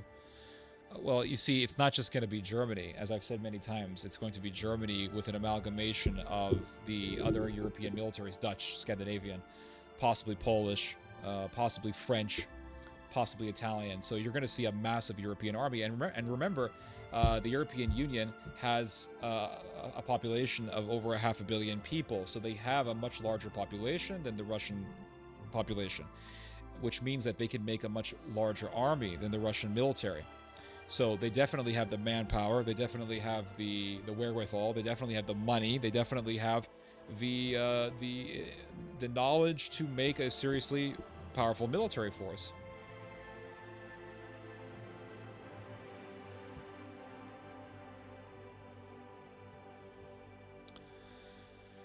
I think the influx of migrants has a great deal to do with the worldview. Oh yeah, absolutely. Absolutely. And you see, that's another thing. Going back to what I was saying about us entering an era of slaying sacred cows, what has enabled what has really helped to kickstart the era that we are entering into in which sacred cows will be killed was the migrant crisis of 2015. Absolutely. The migrants entered Germany. There was around 1 million migrants entered Germany in 2015-16. And many migrants also entered Germany in 2017. And the criminal activities of some migrants, the criminal activities of a minority of migrants, ended up acting as propaganda fodder by political opportunists to advance the cause of ultranationalism. And it worked. It worked very well. And so the German people, seeing this influx of foreigners in their borders, began to have recourse to ultranationalism, and they started to think, you know what, maybe Hitler was right. And that's another part of this reality. So yes, the migrant crisis helped tremendously to kickstart this new era of killing sacred cows. And so the Germans are saying, well, we tried racial diversity because we as the Germans did the Holocaust, so to redeem ourselves of this evil of the Holocaust, we embraced 1 million foreigners, and we have had a higher crime rate because of it. And Germany did not benefit from racial diversity. This is what they're saying. I'm not saying that they're right, but I'm saying that this is what they're saying. They're saying that Germany did not benefit. Germany has actually gotten a lot of pain and suffering because we have absorbed all of these foreigners, and these foreigners are destroying our German culture. So what a lot of them are saying now is Hitler was right, and blood and soil is the correct ideology, and we should preserve our blood. We should preserve the German gene pool, and so they are subscribing to this idea that Hitler was the good guy, and that's only going to grow. That's not going to go away. It's not, because you still have migrants in Germany, and those migrants continuously receive hatred, and their presence will continue to intensify that hatred. And as that hatred intensifies, Nazism, the popularity or the appeal of going back to Nazism, will grow.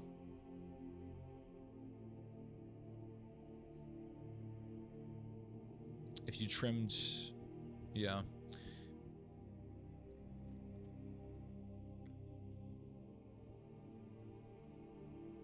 Why don't you say Russia? Ukraine does have beautiful black soil. Yep, it does. Adrian Zlatanovich, why would you create an enemy from a decent neighbor? Well, because they're evil.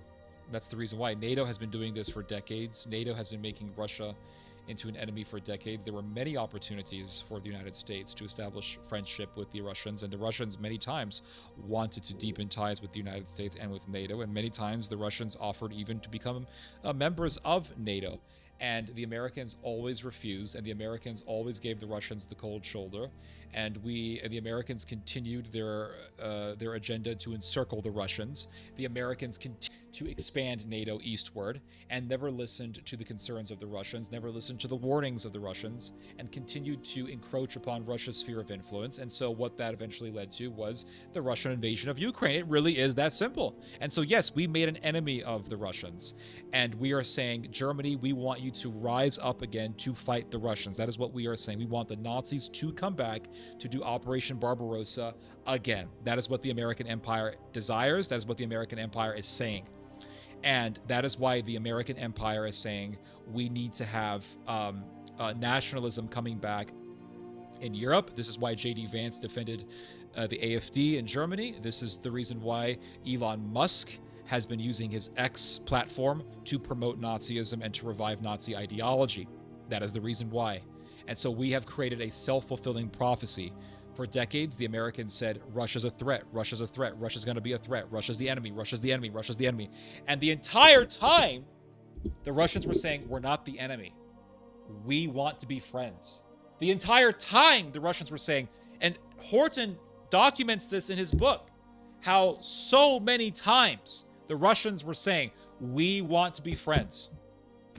We can become members of NATO. We don't mind joining the NATO alliance. We can join NATO to fight terrorism. We can join NATO to fight criminals. We can help. We can work together. We don't have to be enemies. And the Russians even talked about this grand alliance between Russia and America and China and Europe, and how if America joined forces with Russia and they joined forces with the Chinese and the Europeans, that they could be an unstoppable force for economic growth for all the world.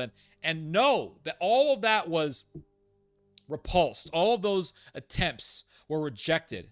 All of those attempts were met with rejection and denial and ridicule. Why? You know the reason why? You know the reason for all of that is? Money.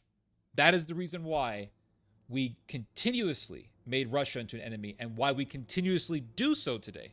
It's because we want to sell weapons to all of these countries, because you cannot sell weapons. If you're an arms dealer, you cannot sell weapons if people are not enemies. If human beings are not enemies, then you lose your business as an arms dealer. So how do you make sure that your business in the arms department perpetuates? How do you make sure that it continues to exist and to thrive? And how do you guarantee that you will continuously make a profit? People have to be enemies. You have to have an enemy. So if the Americans said, you know what, Russia, you're not the enemy, we're all friends, let's shake hands, let's become friends, let's become allies.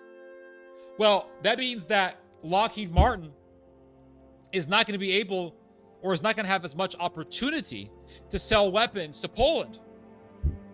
It's not going to have as much of an opportunity to sell weapons to the Baltic states, to Croatia, to Ukraine, to the Scandinavians, to the Germans, to the Turks.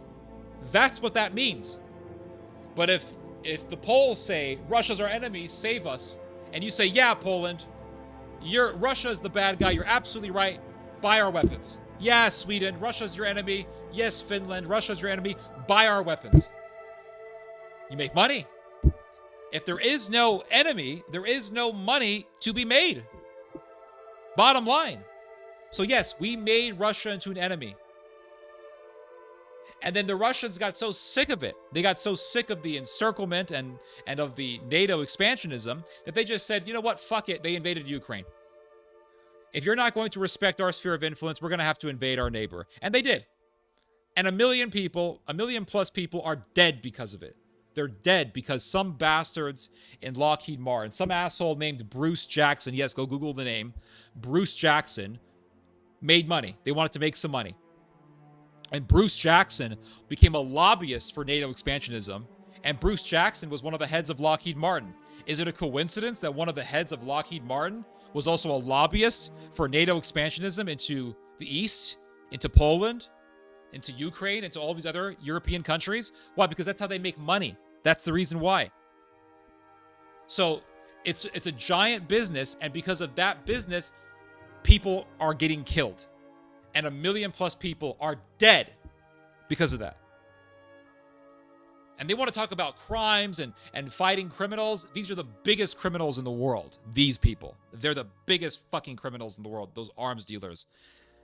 And that's just the sad reality that we live in. And so they made Russia into an enemy. Russia invades. And then we say, oh, look, Russia invaded. You see, we were right all along. When the reality is that people like Pat Buchanan and George Kennan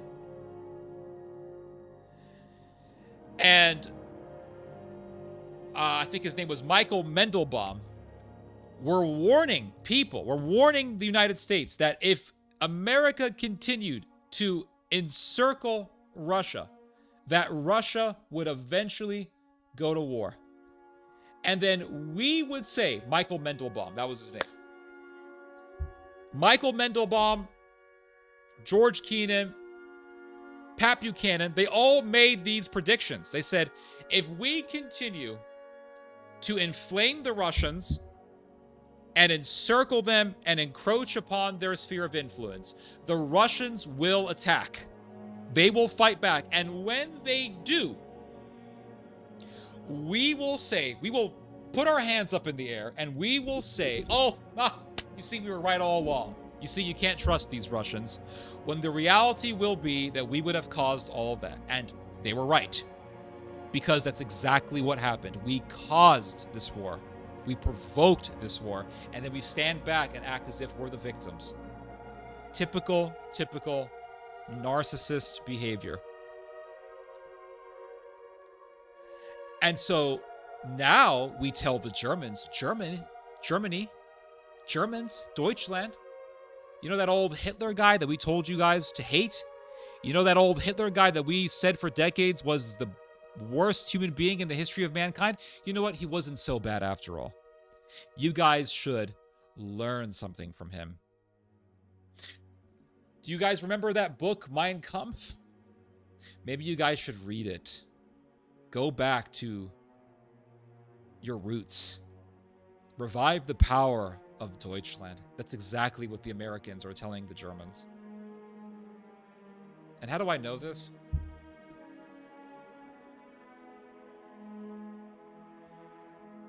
Let me show you guys a document that the United States government produced just recently. I have to read this to you guys. I read this earlier today, and I have to show this to you guys. Here is an actual document that was created by the Trump administration. And this document explains the foreign policy of the US government right now. Check this out. Look at this, look at this, look at this. Let me just make sure we're in the right. Yeah, this is it right here. So it says here, promoting European greatness. You hear this? Promoting European greatness. Now, what does that mean? Let's promote European greatness.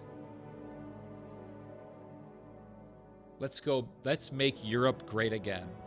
Let's bring back the old powers. Let's make Germany powerful again. Let's revive German power. And the next step from this is, let's revive the Reich, because the greatest power that ever came out of Germany was the Third Reich. Ever since the 1870s, Germany was at its most powerful. The peak of German power was when Germany was under the Third Reich. So they're saying we got to bring back European greatness. That means what? That means what? Reviving German power.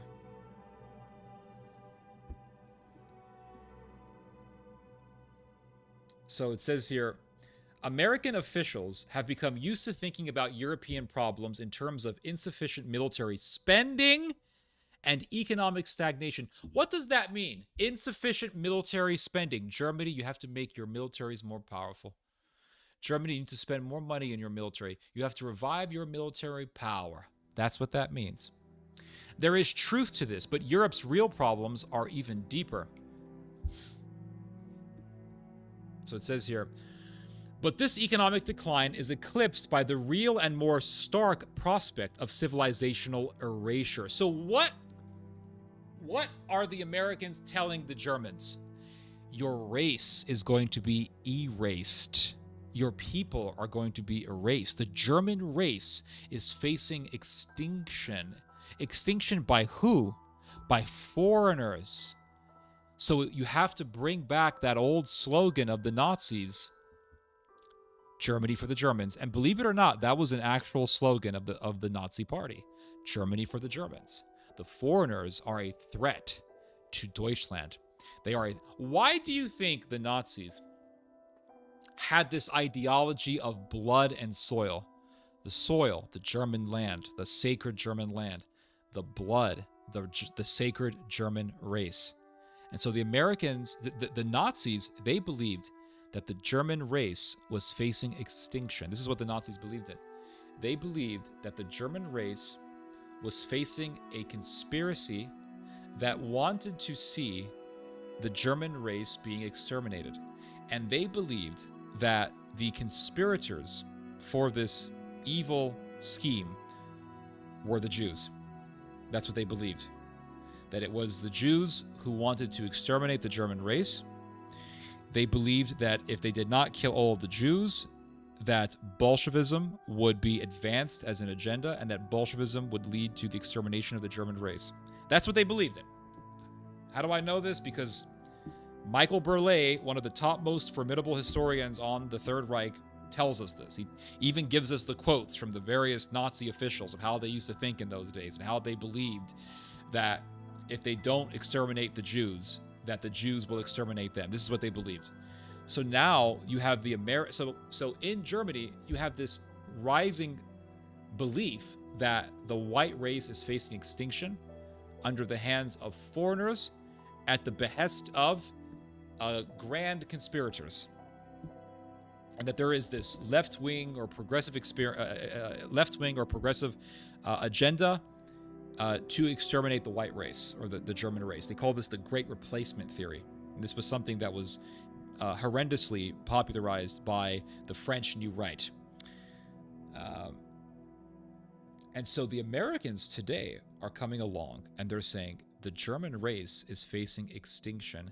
And what is the solution? The solution is reviving nationalism.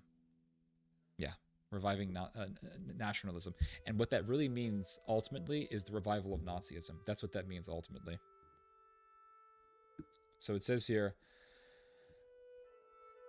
so the Americans are really,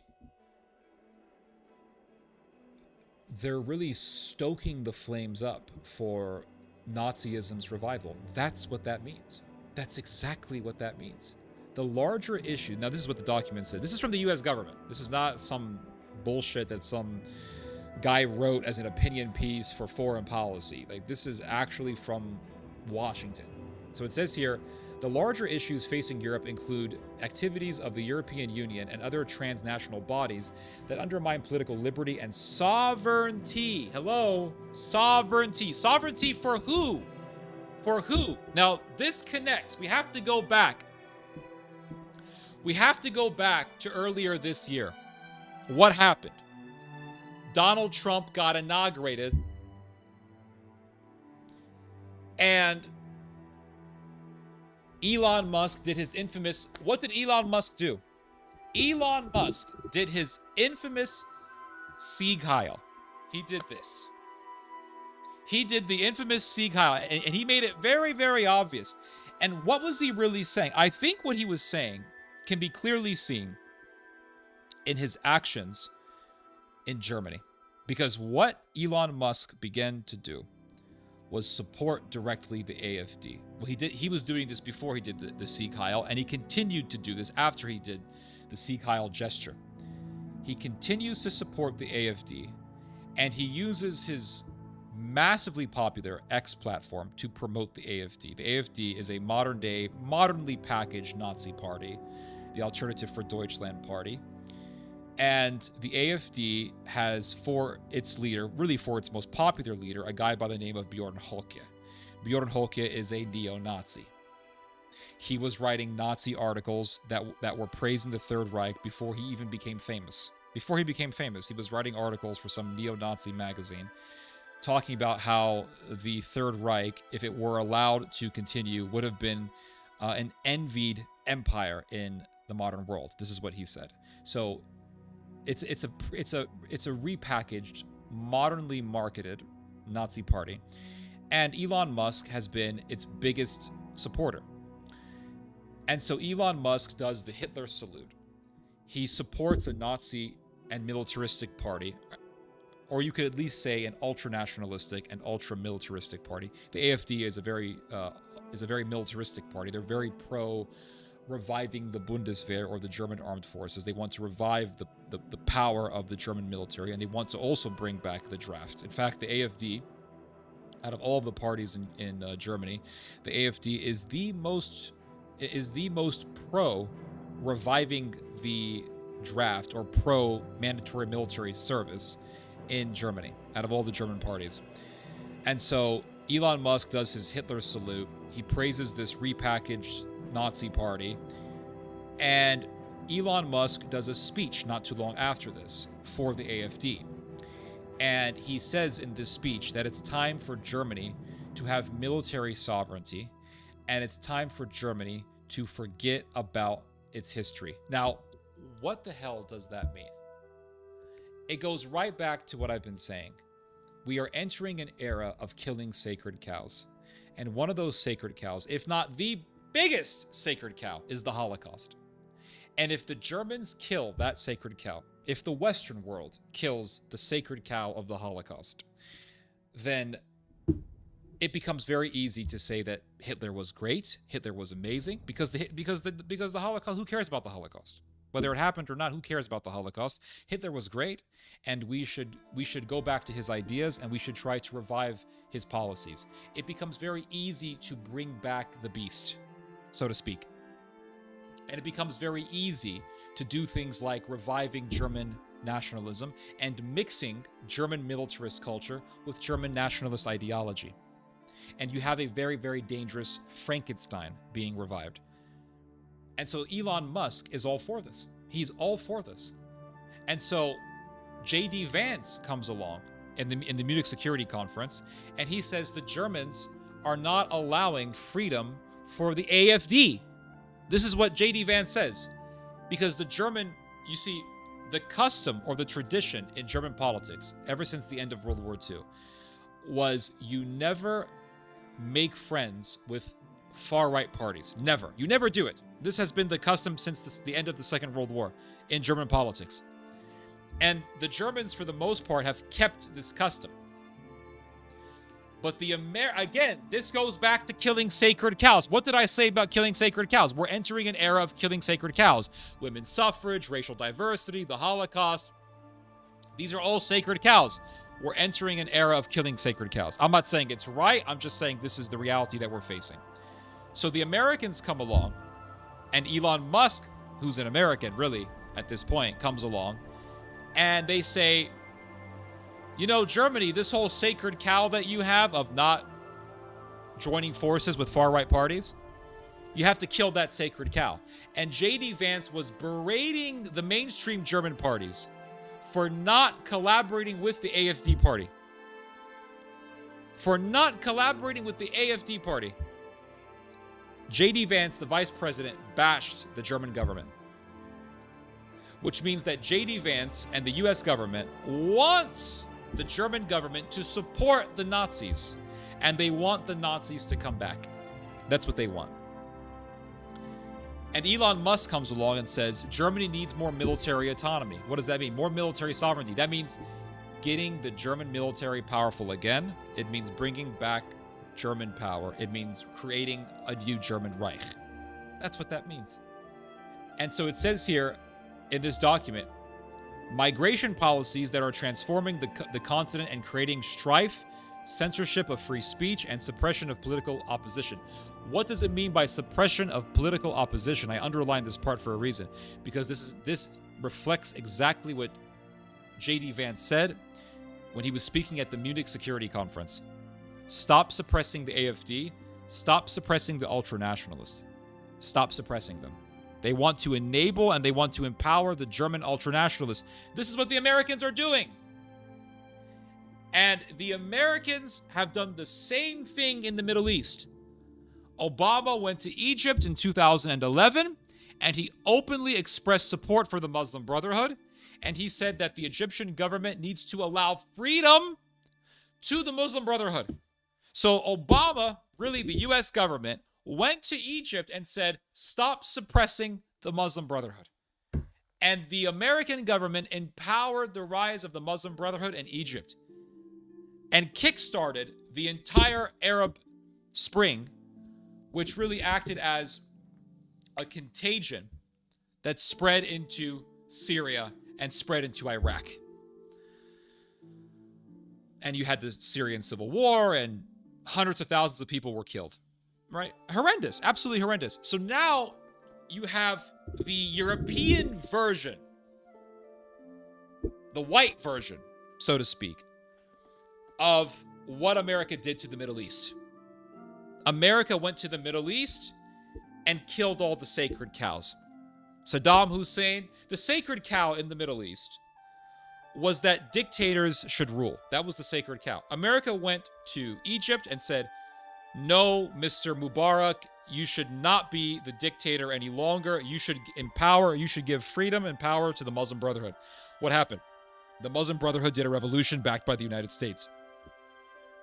America went to Iraq and said, Saddam, you should no longer be the ruler here. And what did America do? They empowered Al-Qaeda in Iraq. They empowered the terrorists.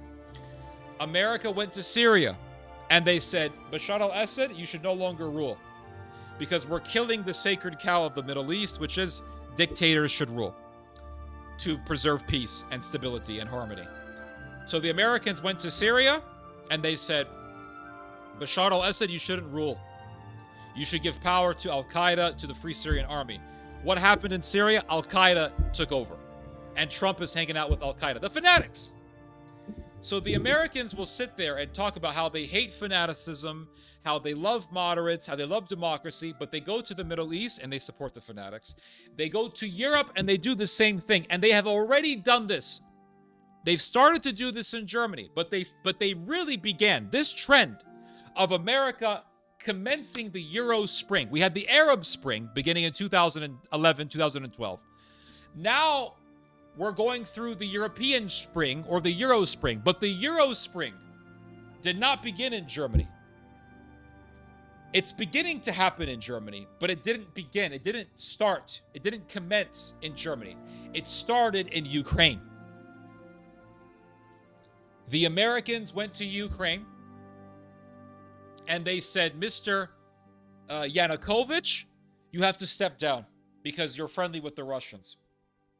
You have to step down, Mr. Yanukovych. And the Americans put in Mr. Petro Poroshenko to rule over Ukraine. And Petro Poroshenko is an ultra-nationalist Ukrainian fanatic who loves the Ukrainian nationalist heroes. They're called heroes in Ukraine. I'm not saying they're heroes, but these are figureheads who are praised as heroes in Ukrainian society. Poroshenko praises the Ukrainian nationalist figureheads who collaborated with the Nazis. Bandera, Melnik, Shukavich, Nikola Lebed, all mass murderers, all Nazi collaborators.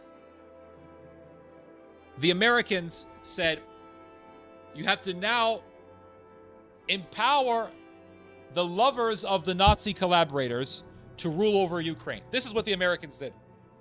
This is exactly what they did.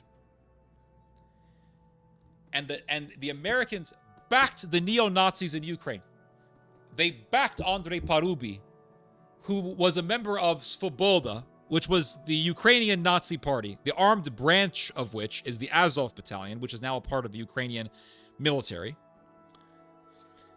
The Americans openly backed Ukraine's Nazi Party. John McCain went to Kiev during the 2014 Euromaidan. Who was he hanging out with? He was hanging out with Mr. Tyanibok.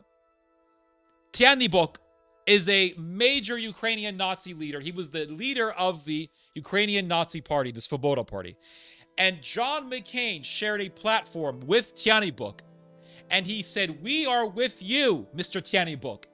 Openly supporting not someone who's a secret Nazi, not someone who dog whistles to Nazis, but someone who is openly a neo-Nazi who loves Adolf Hitler. McCain openly supported that guy. The US government openly supported them. And the American government and NATO, the Americans, the British, the Germans, they all supported Nazis. And they all supported the Euromaidan. And the commandant of the Euromaidan was a guy by the name of Andrei Parubi, who was a part of the neo-Nazi Ukrainian Svoboda Party. So this Euro Spring that we are witnessing, because we had the Arab Spring in the 2010s, and the Arab Spring really has reached its apex with the overthrowing of Bashar al-Assad. And so now we are witnessing the Euro Spring, which began in Ukraine. The Arab Spring began in Tunisia, but it really showed its face in Egypt with the rise of the Muslim Brotherhood. It spread to Libya in 2011. It spread to Syria in 2012 or so. And this was the Arab Spring that was backed, really a series of revolutions by Islamists backed by the United States. That's why Al-Qaeda is ruling Syria. So the Americans are in the business of backing fanatics. They're in the business of backing fanatics. And so now they're backing the fanatics in Europe. They backed the Nazis in Ukraine. Now they're backing the Nazis in Germany. In Germany! The country that gave us Hitler, the country that gave us the Holocaust, the SS, the concentration camps. America wants to bring back this beast. This is the scary reality that we're facing. This is it. And so you have J.D. Vance supporting it, Elon Musk, Peter Thiel, all these guys. They're all interconnected. Donald Trump, they're all supporting this.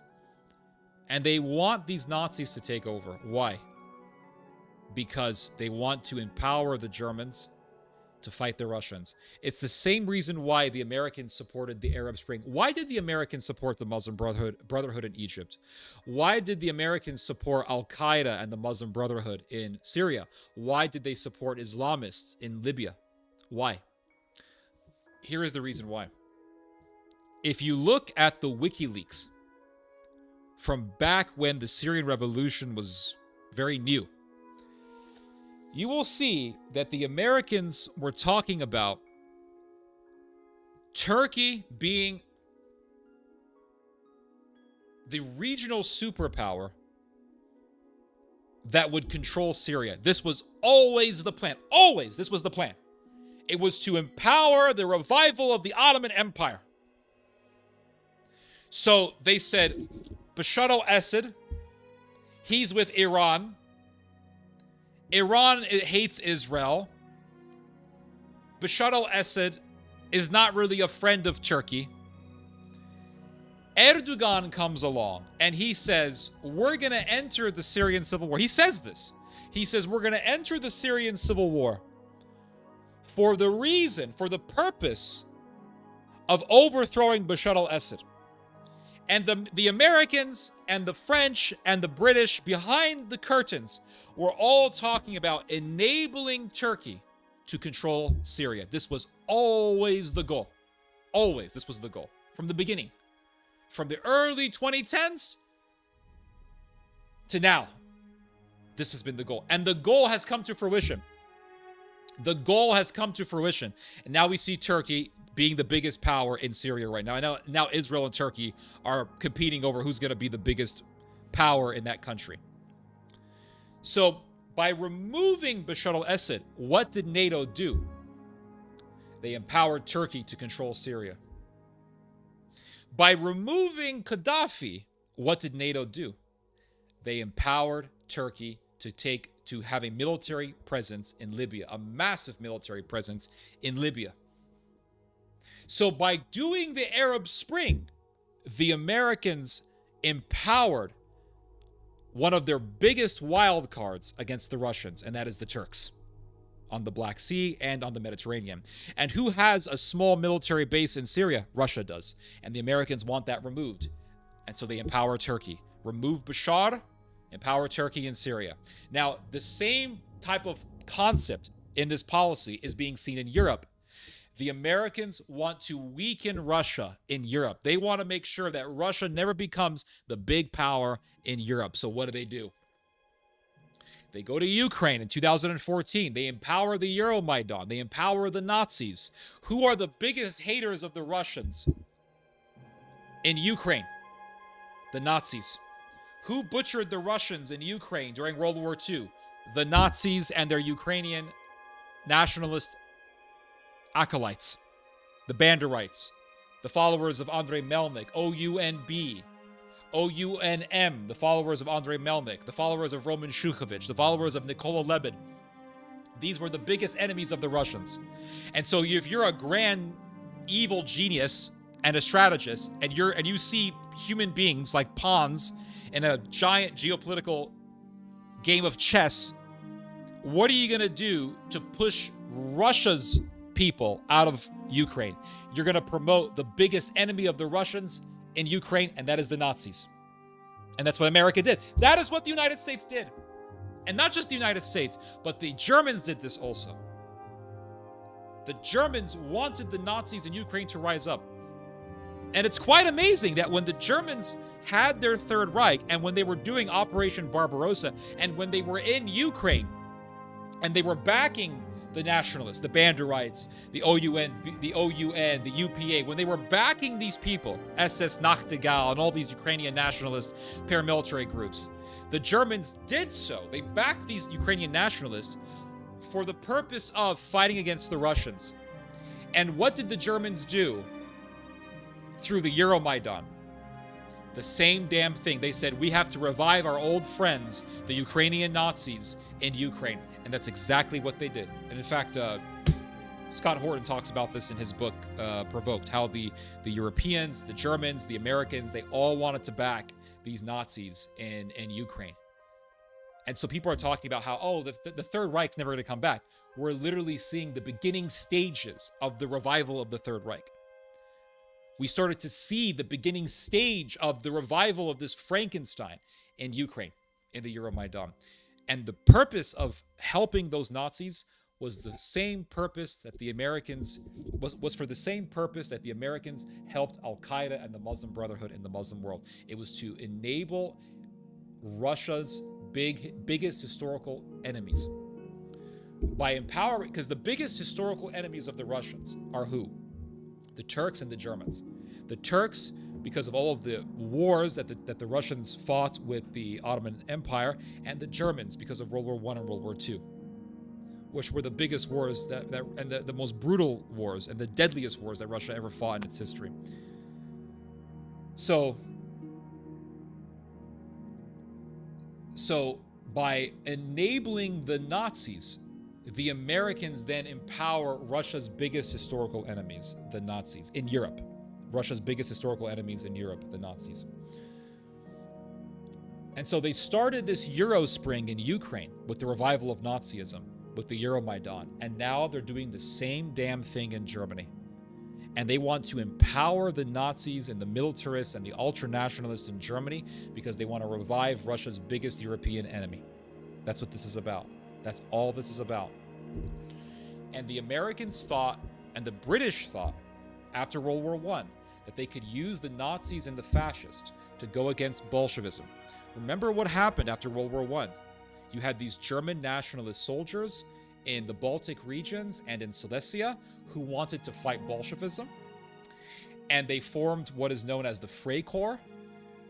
And they said, we're going to fight the Bolsheviks. We're going to slow down the Bolshevik advance into the Baltic region and into Silesia. And the Americans said, go right ahead and do it. The Americans loved these ultra-nationalist German soldiers, and they used them. The Americans used them as a proxy to fight the Bolsheviks, and fight they did. And then eventually, those soldiers went back to Germany as heroes. They were embraced by the German people. They were embraced by Adolf Hitler. And when Hitler formed his Nazi party, some of his most ardent followers, some of his most fanatical followers were Freikorps guys. They were guys who were members of the Freikorps who fought the Bolsheviks. And the Freikorps guys were saying, we fought the Bolsheviks after World War I, and now we're going to finish them off in this great war for European civilization. This is what they were saying. This is what these German nationalist soldiers were saying. And the Americans used them. And the Americans pumped Germany with money for the purpose of empowering Germany and making Germany strong again, so that they could use the Germans to fight the Bolsheviks, to fight the Soviets. And Germany ended up becoming a leviathan that the Americans nor the British could not control. And today, what do we see? We see the Americans empowering the Germans, empowering the German nationalists for the same reason. They want to use the Germans to fight the Russians. And eventually what's going to happen is the formation of a German Frankenstein. That's what's going to happen. So they're saying, Mr. German government, you're suppressing these nationalists. Don't do that. Support the German nationalists. And you have these morons in America, these Ameritards, saying, oh, J.D. Vance is so right. He's so right. Freedom of speech for the Nazis. Yes, those people need freedom. They need freedom. Yeah, just like Obama said, the Muslim Brotherhood needs freedom. You fucking assholes. And now you want to revive this Nazi monster because you have some weird X-inspired, just nutball idea of reviving nationalism because you hate the liberals and you want to give it to the libs and you want to bring back the Austrian painter just to give it to the libs. This is how self-destructive we've become as in modern society. So let's hold on a second, guys. I'm going to continue to read this.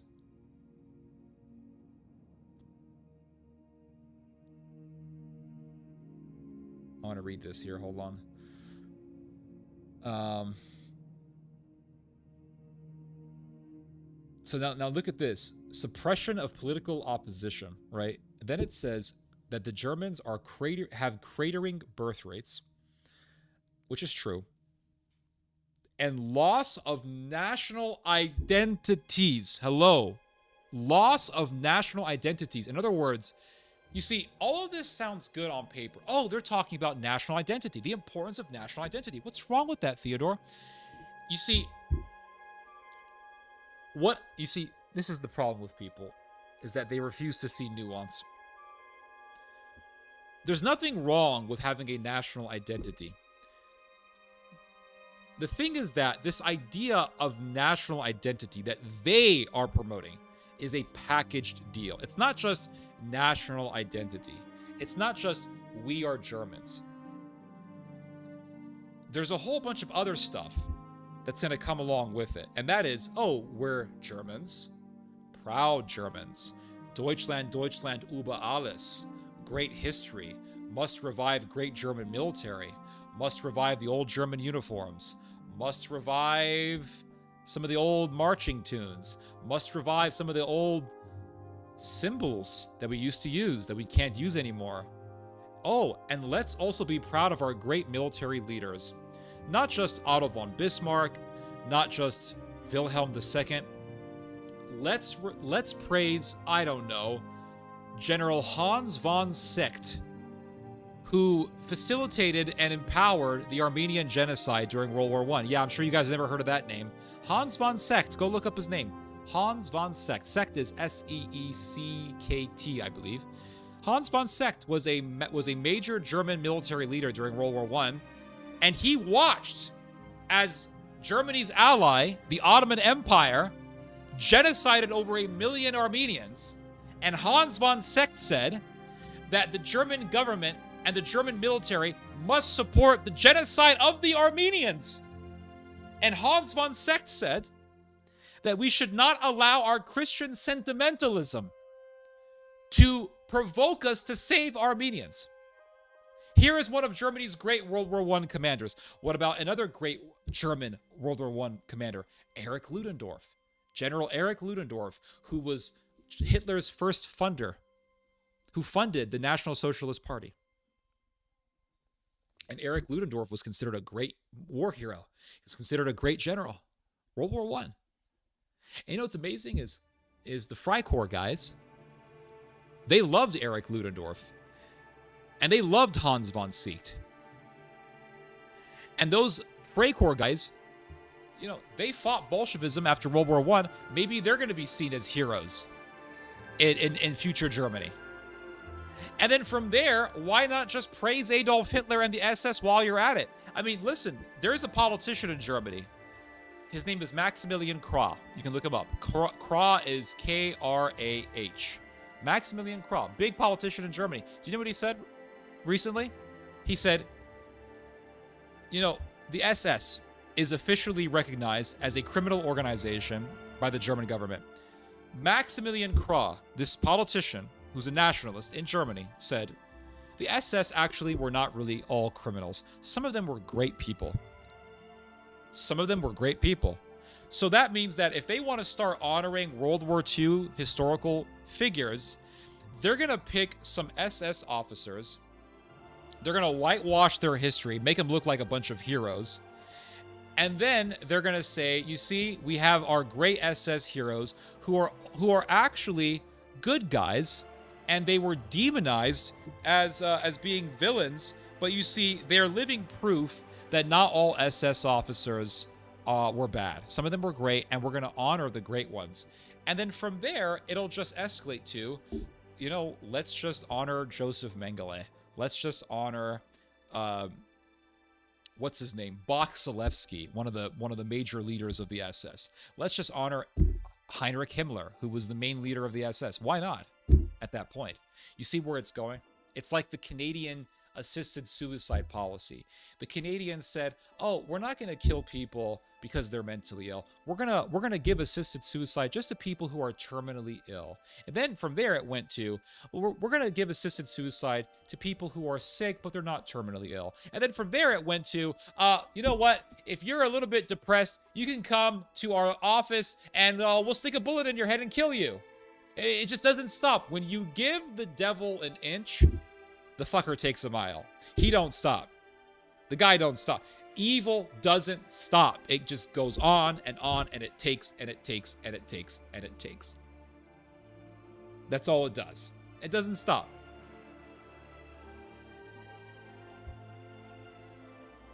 And so when they start talking about being proud of one's national identity, do you know what they're really referring to? They are referring to identitarianism. And I am quite familiar with the European identitarian movement because I debated one of their biggest leaders back in 2017. His name is Martin Zellner. Our debate is still on YouTube. I debated this guy. He's a very intelligent guy, Austrian identitarian leader. He is the leader of the Austrian branch of the identitarian movement, which really stems from France. And so I'm very familiar with that movement. And the identitarian movement, I don't give a damn what the identitarians say or how they try to market themselves to make themselves look sanitized. I really don't give a damn. It is a Nazi organization. They have all sorts of Nazi, they love to reference old Nazi intellectuals from the days of the Third Reich. They love this idea of blood and soil. They speak about blood and soil all the time. These people are hardcore nationalists. And if they ever get the chance to do so, they will say that they will try to make Hitler into a national hero again. And so they call themselves identitarians because they have this religion of what? Of national identity. So when this document is saying, well, we have to bring back European national identity. So if you say Germans bring back national identity, you're talking about Germans subscribing to identitarianism, ultranationalism, Deutschland über alles. If you tell a Latvian or an Estonian, hey, you guys need to have pride in your national identities, do you know what that means? That means the Estonians going to the SS officers, looking back to the SS officers, and the Latvians looking back to the SS officers who were Estonians or who were Latvians, who were collaborators with the Nazis, and saying that those SS officers were heroes. If you go to the Baltic region, there is a very strong cult of the SS. If you go to Latvia, if you go to Estonia, those countries, very strong cult of the SS. Very strong cult. And they they honor the Estonians and the Latvians who joined the SS as heroes. So if you tell a Latvian or an Estonian, you should be proud of who you are, that means, oh, I get a green light to praise the SS. You see, it's a package deal. It's not just saying, oh, we're Latvians, or we're Germans, we're Austrians. It's a package deal. That's the dangerous reality that we're facing. And this is what, and the Americans are promoting this, just like they promote Al-Qaeda. They're promoting this. Should present trends continue, the continent will be unrecognizable in 20 years or less. So the Americans are saying that in 20 years, Europe is going to lose its Europeanness. And so they're saying Europeans need to become ultranationalist. Germany for the Germans, Sweden for the Swedes. That's what that means. And you could say there's nothing wrong with it. And on paper, there is nothing wrong with it, right? There's nothing wrong with saying Germany for the Germans. Right? On paper, there's nothing wrong with saying that. But it's a package deal. I don't have an issue with people saying, hey, listen, I want to make sure that Germany stays German. I don't have an issue with that. I understand that. You don't want your country to look like Somalia. I get it. But what I'm trying to tell you guys is that there's a package deal that comes with it. It's not just going to be, hey, Germany for the Germans. It's going to be Germany for the Germans, Sieg Heil, honor the Führer, and let's bring back the swastika. That's what it's going to be. It's going to be a big problem. It's going to be a big, massive conflagration of fanaticism, militarism, and blood. But they're promoting this paranoia about European identity, and they're saying the Europeans are going to lose their culture in 20 years, and Europe will no longer be Europe in 20 years. So that's why you guys have to turn to nationalism. And if you turn to nationalism in Austria, if you begin to subscribe to nationalism in Germany, who are you going to follow? People are very much. One second, guys. Hold on. Someone's knocking on my door. One second, guys.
about that, guys. My other cat was knocking on the door and wanted food. So he was so adamant about coming into my room, I had to take him to another part of the house. Say, hey, nope, not right now. He was knocking on that damn door. I thought it was a human being for a second. I said, damn, sounds like a human being. I didn't know cats can knock on doors like human beings can. But anyway, going back to what I was saying, sorry about that. I got a little snack. I was pretty hungry. My mouth was dry, so I got something to drink. And I got some carbs in my system so I can continue to do these streams. It's very difficult to do these streams on an empty stomach and with a dry mouth. It just doesn't... it doesn't feel good at all, so I had to get something to eat real quick. Sorry about that. But anyway, what I was saying was that if you subscribe to, let's say, nationalism in Austria or nationalism in Germany, you are going to join the identitarian movements. It's just a fact. It's just a fact. That's the movement you're going to join. And so if you tell Germans, and this is why this is so dangerous, and this is why this is so reckless, if you tell Germans, become nationalists, if you tell Austrians, be nationalist, they are going to join Nazi groups. It's just a fact. The biggest nationalist movement in Germany and Austria are what is known as the identitarian movement. That is the biggest movement. If you join that, you're joining a repackaged Nazi group. They love reading Heidegger. They love reading Schmidt. They love talking about the race. They love talking about the Jews, der Juden. Yes, they talk about this. I've read their writings. I spent a lot of time reading through their stuff.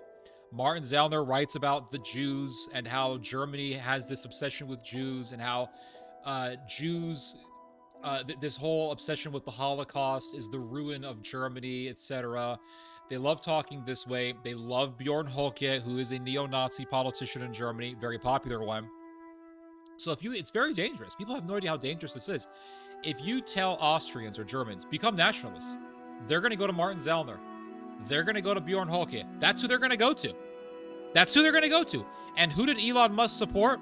And who does he continuously support? Bjorn Höcke, the most popular leader in the AfD party. So the Americans are reviving Nazism. That's what's happening. Let's go back to this document here. Hold on. You know what? I'll read your guys' comments since I was gone for a little while. Let me read your guys' comments.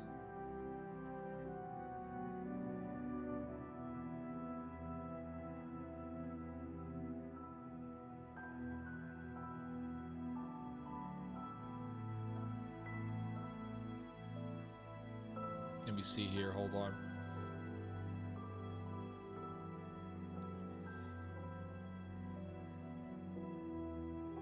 I don't know. Some of you guys are saying stuff that has nothing to do with what I was saying, so I'm just going to sort of ignore most of you guys, to be honest with you. The worrisome thing about the rise of fascism, and it's happening as we speak to a certain degree under Trump's expansive police/surveillance state, is that it won't occur without massive contraction. Bloodshed, yep. 100%.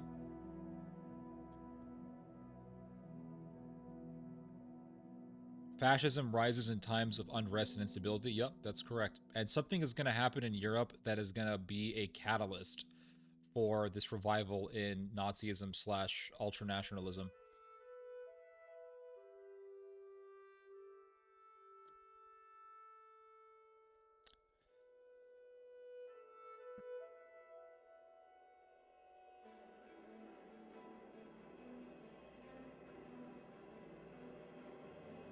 Let me see here. Hold on. The Austrian painter painted quite a picture, didn't he? I have a Savannah cat that can open the door. Damn, it's an intelligent cat. This music is very Wagnerian. Yeah, it sort of is. Theo's on full blow.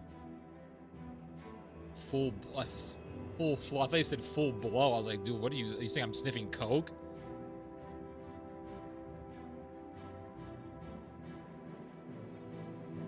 There was an operation that sent out industrialists throughout the world during the end of World War II. Interesting. Deutsche MAGA is something that we all must be wary of. 100% true. Yep, completely agree. Tesla is the modern-day equivalent of the Volkswagen Beetle. Bingo. Bingo. Abso-freaking-lutely. That is the truth. Yes, Elon Musk is the Henry Ford of our time. He is like Henry Ford or Sosthenes Ben. Sosthenes Ben was the head of IT&T, International Telecom and Telephone Company. And Sosthenes Ben, he loved Adolf Hitler, and his company invested heavily into Germany. And also Henry Ford.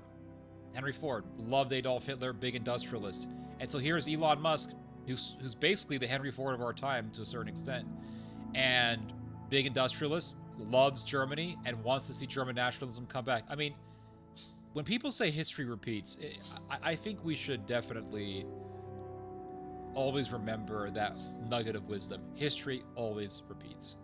Not exactly, but for the most part, it repeats. But let's go back to this Donald Trump administration document here. So it says here, should President... Okay, I've already read this. As such, it is far from obvious whether certain European countries will have economies and military strong enough to remain reliable allies. You see this? You see what do you see what they're doing here? It is far from obvious whether certain European countries will be reliable enough. Will we be able to rely on the German military? Will we be able to rely on the Scandinavian militaries? Will we be able to rely on any of these European militaries? I don't know. I'm not sure. And see, this is all about stoking up militarism in Europe. They want to push and incentivize the Germans to revive their military power. And so the Germans are seeing this, and they're saying, no, we are reliable, America. We're absolutely reliable. Okay, Germany, then revive your military strength. Deutschland über alles. And so it says here, many of these nations are currently doubling down on the present path. We want Europe to remain European. Translation, white. We want Europe to remain white. And so that means getting rid of foreigners. That's what that means. And if these ultranationalists take power, and they will erect camps. And it's going to be very ugly. It's going to be very ugly. But you see, that's what this whole migrant crisis was about. It was about reviving this monster. It was about stoking up nationalism, getting people to hate foreigners, and getting these ultra-nationalistic parties in power. That's what this was about. We want Europe to remain European, to regain its civilizational self-confidence. What does that mean? Civilizational self-confidence. Bringing back that old Prussian militarism. Bringing back that old Wehrmacht militarism. That's what that means. And to abandon its failed focus on regulatory suffocation. What does it mean by regulatory suffocation? This document is referring to the custom that Germany had for years of being very frugal when it came to defense spending. The Germans were very frugal for many decades when it came to defense spending. When it came to spending on Germany's military, they were very strict. And the Americans were saying, no more. Stop being strict on spending money on the military. Get the German military industry back up. Bring back the German military industrial complex. I'm just amazed. And this really coincides. It really coincides with what was said by Mr. Whitaker, who is America's representative in NATO. Mr. Whitaker said in the Berlin Security Conference not too long ago that America hopes to see the day when the Germans will be a powerful military force again. And Mr. Whitaker said, I'll try to find the article. Mr. Whitaker said that it is a goal of the United States to see that Europe become just as powerful as the United States. I'll see if I can find it real quick. Hold on. Whitaker. Berlin Security Conference.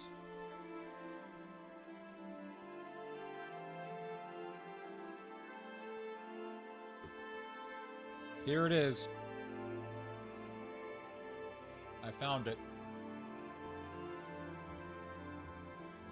I showed you guys this before, but I'll show it to you guys again. Trump wants Germany to take over NATO, and this was expressed by Whitaker. I have to pay the paywall, but this was expressed by Whitaker at the Berlin Security Conference recently, in which he said that the United States wants to see Germany become the most powerful country in Europe, and the United States wants to see Europe become just as powerful as the United States.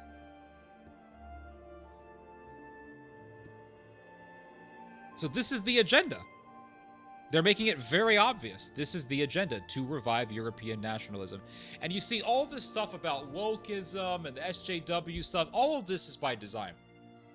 It was all by design, in my opinion. It was all by design. Get the SJWs to talk about how they hate white people, talk about how much they hate whiteness, how white people are the enemy. And what does that do? And what did that do? It got the white man all riled up. It got the white man riled up in America. It got the white man riled up in Europe. Tell them that they're evil because they're white. Tell the Germans that they still have Jewish blood on their hands from the Holocaust. Tell them that. Get them pissed off. And it worked. And the reaction that we got as a result of all that was this. Ultranationalism. And you have all these people today, and I've seen this before with the I'm probably going to step on some toes here, but I've seen this a lot with people who are like trad Catholics or people who are converts to Eastern Orthodoxy. These people, they'll become trad Catholics, or they'll become Eastern Orthodox. They'll convert to Eastern Orthodoxy, and you listen to them, and they're talking about why the woke are the enemy.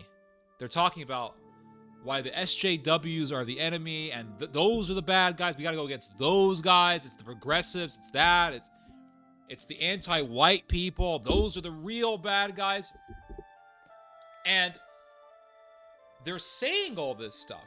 And then they'll start backing. I've seen this before with the trad Catholics and the converts to Eastern Orthodoxy on the internet.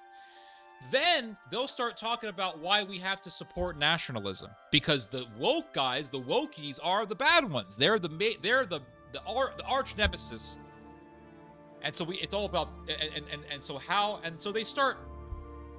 they start becoming white nationalists under the facade of Christianity, under this mask of Christianity. They start promoting this white nationalism stuff. And they start saying, well, we have to support these nationalist groups in Europe because because we have to go against the woke and the woke and the woke. And people buy into this stuff, and they never stop and think, hey, wokeism is very unpopular. Wokeism is rejected tremendously because it's bad for marketing and bad for businesses. That's why you don't see woke stuff in Target anymore, or really in any other major convenience stores, because it's bad for business. So how in the hell can wokeism be this arch nemesis if it's so unpopular and if it lacks so much influence now? And they're acting as if this wokeism stuff is still a big thing. It's not. What's a big thing now is the reaction to wokeism, which is white nationalism, European nationalism, ultramilitarism, going back to Hitler, all that stuff. And they want you to think that the reaction is the good thing. The reactionaries are the good guys. And this wokeism stuff is still the big bad villain. When the reality is that these people are walking around like Don Quixote, fighting windmills, thinking that they're fighting dragons. Buddy, knighthood is dead. The dragons are no more. You're fighting windmills. And they're fighting a windmill, thinking they're the good guys, when the reality is that they've just joined the devil. They've just gotten in bed with the fucking devil by being in cahoots with Hitlerites and identitarians and the rest of these lunatics. You see? So now look at what this Trump administration document said. Let's go back to this. Let's go back to this White House document. This is official American foreign policy now. Look at what it says here. This lack of self-confidence is most evident in Europe's relationship with Russia. European allies enjoy a significant hard power advantage over Russia by almost every measure save nuclear weapons. Why would it say that? Why would it say, hey, Europe, you really lack self-confidence? And Europe, don't you know that you're actually more powerful than Russia in every sphere of military ability, with the exception of nuclear weapons? And this is actually, to a great extent, true. Because the EU does have over 500 million people. Europe does have over 500 million people.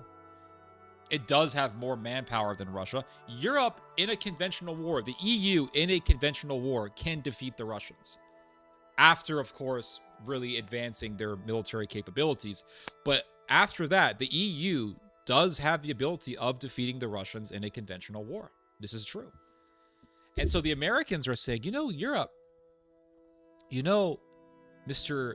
Germany, you actually are quite powerful. Don't you know that? Why are you so unconfident, Germany? Why are you so unconfident, EU? Don't you guys know you can beat the Russians? You see what the Americans are doing? They're egging on the Europeans.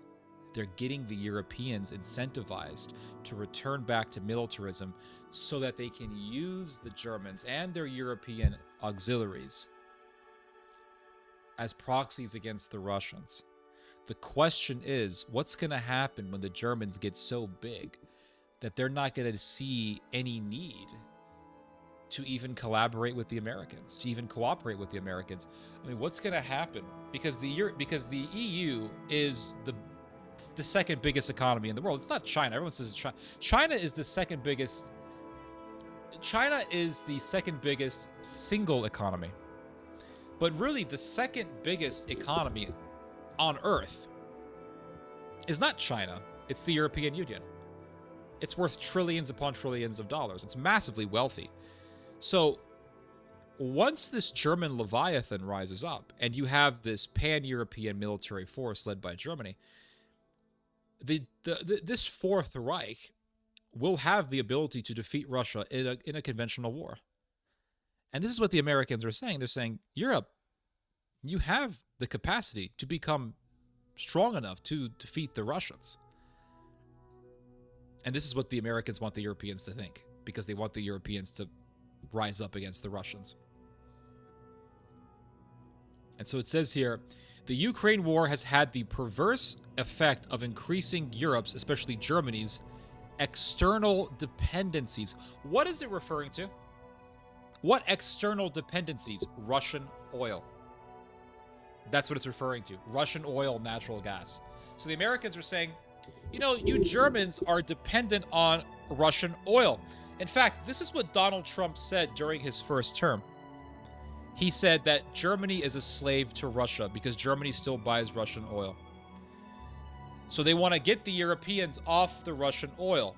Well, in such a case, where would the Europeans get their oil from? They could get it from Romania. They can get it from Norway. They can get it from Central Asia.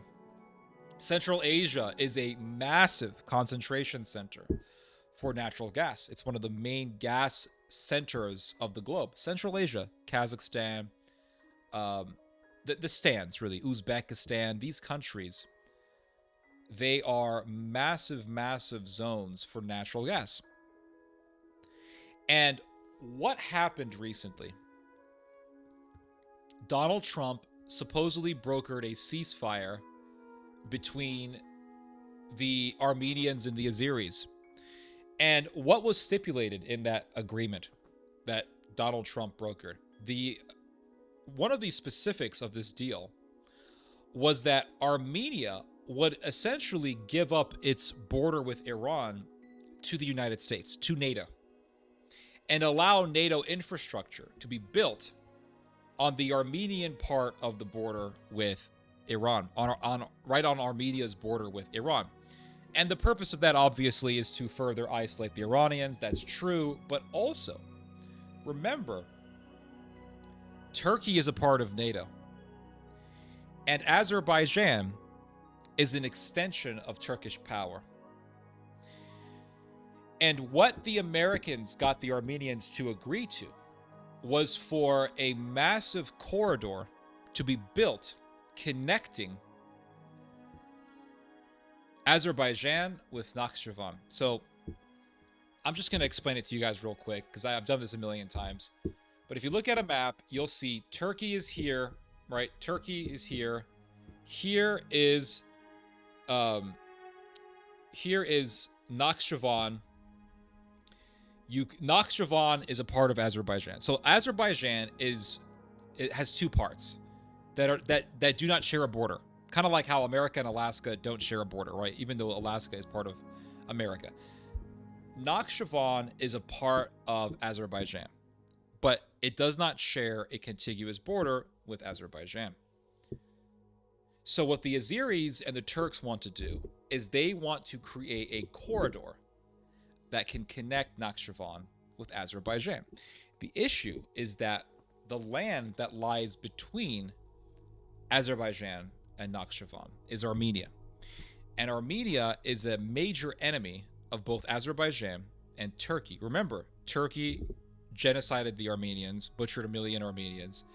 And the Azeris, with the backing of the Turks and the Israelis, ethnically cleansed the Armenian enclave of Nagorno-Karabakh and took it over and took it away from the Armenians in the 2020 war, which ended, and the ethnic cleansing of the Armenians from Nagorno-Karabakh really was completed in 2023. So now that the Turks have won, the Armenians have agreed to allow for a corridor to be built that would run from Nakhchivan through Armenia into mainland Azerbaijan. The Americans want this. The Europeans want this. The Turks want this. Now, why do the Americans want this? Because if you look at a map, you'll see that, here, I'll just show it to you guys real quick.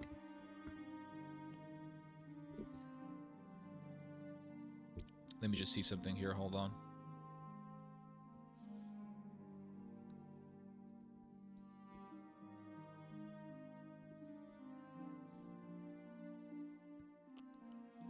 So let's see here. Central Asia.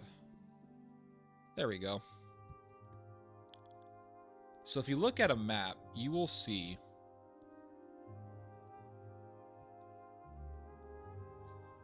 here is Azerbaijan, Armenia. Nakhchivan is this little red region right here. Here's Turkey. Turkey borders with Armenia, but it also borders with Nakhchivan. Azerbaijan and Turkey, they want a corridor that would link this little red region with Azerbaijan. They defeated the Armenians. The Armenians have no choice but to agree to allow a corridor to be built from Nakhchivan through Armenian territory into Azerbaijan.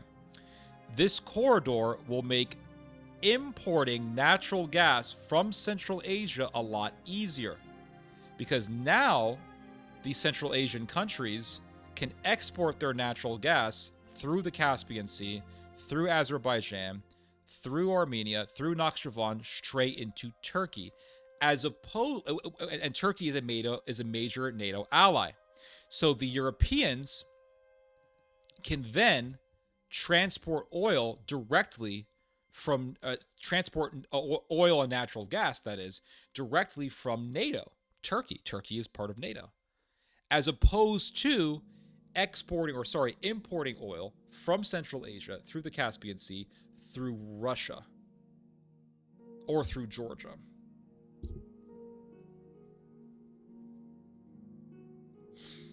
So instead of having the oil or the natural gas transported through Russia, they can get it from the Caspian Sea through the South Caucasus region into Turkey, and then from Turkey into the rest of Europe. As opposed to, now let's look at a map of, let's say here, map of Europe and Russia.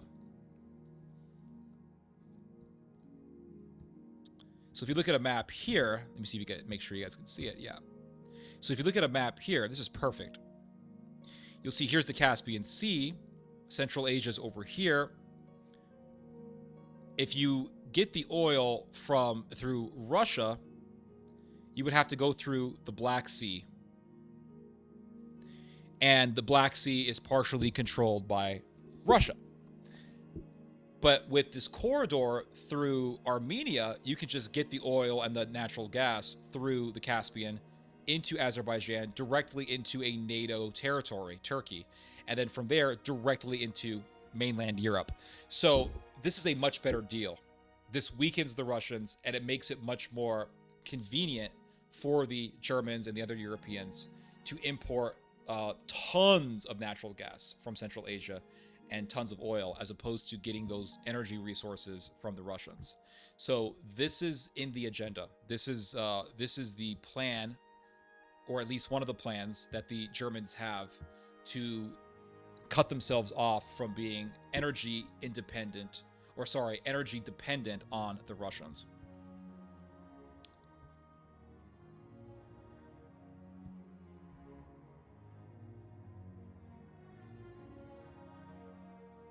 Now, let's go back to this document here.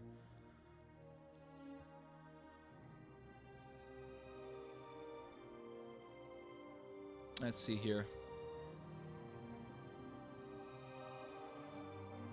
Geography lesson, yep. Became one of many German companies that moved assets and personnel to Antarctica. Interesting. Nuclear power. Don't the current pipes run under the North Sea? The North Sea is near... The North Sea is in Northern Europe, though. We're talking about getting oil directly from... natural gas and oil directly from Central Asia into Europe. That's what we're talking about. The North Sea is in between Great Britain and Scandinavia and Northern Europe. So... And if you tried to get oil, let's say, directly from Central Asia into the North Sea, you would still have to go through Russia. So the Azerbaijan-Nakhchivan corridor through Armenia really allows for a direct pipeline for energy resources straight into mainland Europe. And this is what they want.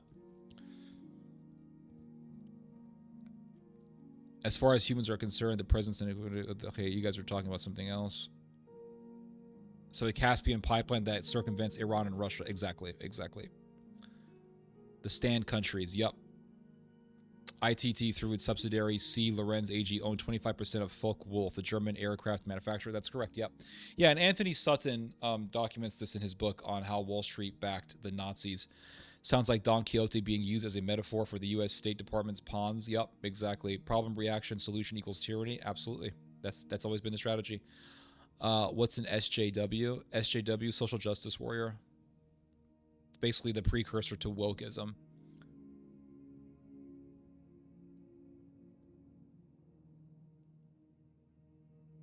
Whose design? I don't know. The CIA, I think. Pentagon, people in the security apparatus. How much have you been reading and studying history, Theodore, for having such unique points of views? Well, it's like I read history and then I look at the modern day and I'm thinking, man, I just see so many parallels, you know? So many parallels. It's insane. You people better understand what time it is. Oh, damn. What time is it? Tell us.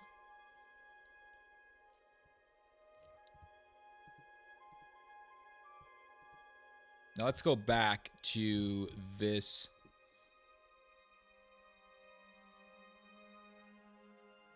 Let's go back to this article real quick. Hold on.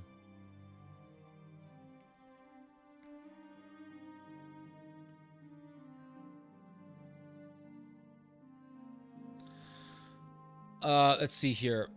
American diplomacy. Okay, hold on. Did I read this? Yeah, I read all this stuff. So it says here, American diplomacy should continue to stand up for genuine democracy, freedom of expression. They said the same thing about Egypt, by the way, when they were backing the Muslim Brotherhood. They talked about democracy and freedom when they were backing Al-Qaeda in Syria.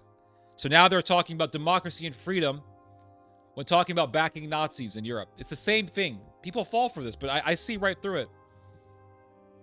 And unapologetic celebrations of European nations, individual character, and history. Now, this is scary. This one really gets me. Look at this. Look at this. American diplomacy should continue to stand up for genuine democracy, freedom of expression, and unapologetic celebrations of European nations' individual character and history. Unapologetic. You know what that means, right? You know what that means, right? That means killing the sacred cow of the Holocaust. That means shattering the Holocaust narrative. And I'm not saying that this is a good thing. I don't like what's happening, guys. I don't like Holocaust denialism. I don't. But that's what's happening, and America's pushing it. Unapologetic celebrations of European nations' individual character and history. It doesn't say except for the Holocaust or Nazism. It doesn't say that. So the Americans are saying, Europeans, Germans, Austrians, you should be unapologetically proud of your history. So I can be proud of Operation Barbarossa. I can be proud of the SS. I can be proud of Hitler.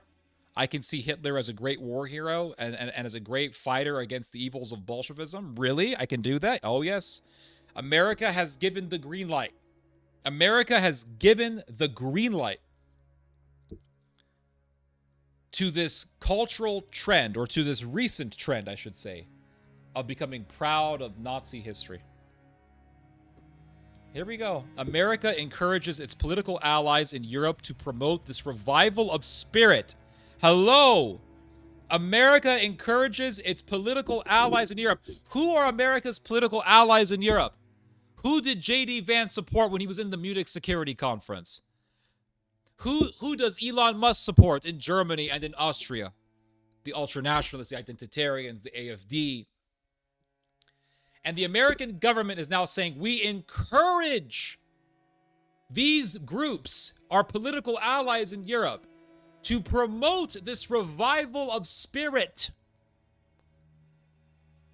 What spirit? What demonic presence are they trying to promote here?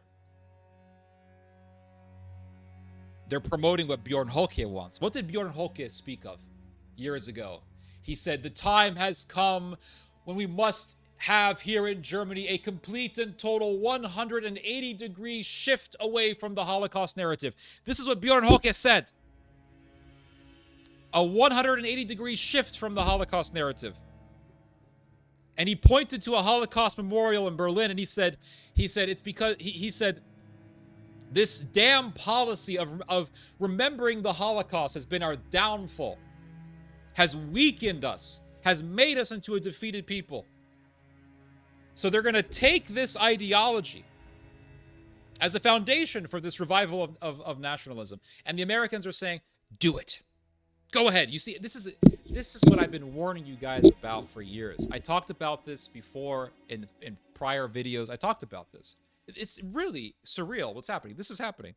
Our goal should be to help Europe correct its current trajectory. We will need a strong Europe to help us successfully compete against who? The Russians and the Chinese. And to work in concert with us to prevent any adversary from dominating Europe. Who is America worried? Who is America worried about when it comes to dominating Europe? America is worried about the Russians dominating Europe. That has always been the concern of NATO going all the way back to the Cold War. So it's saying we got to have a strong Europe, not just a strong Europe, a nationalistic Europe. A nationalistic Europe that is unapologetically proud of European history. And they're saying this to the AfD. They're saying this to Bjorn Holke. They're saying this to the identitarians in Germany. Let us be unapologetically proud of our history. And you're telling this to people who hate Holocaust memorials.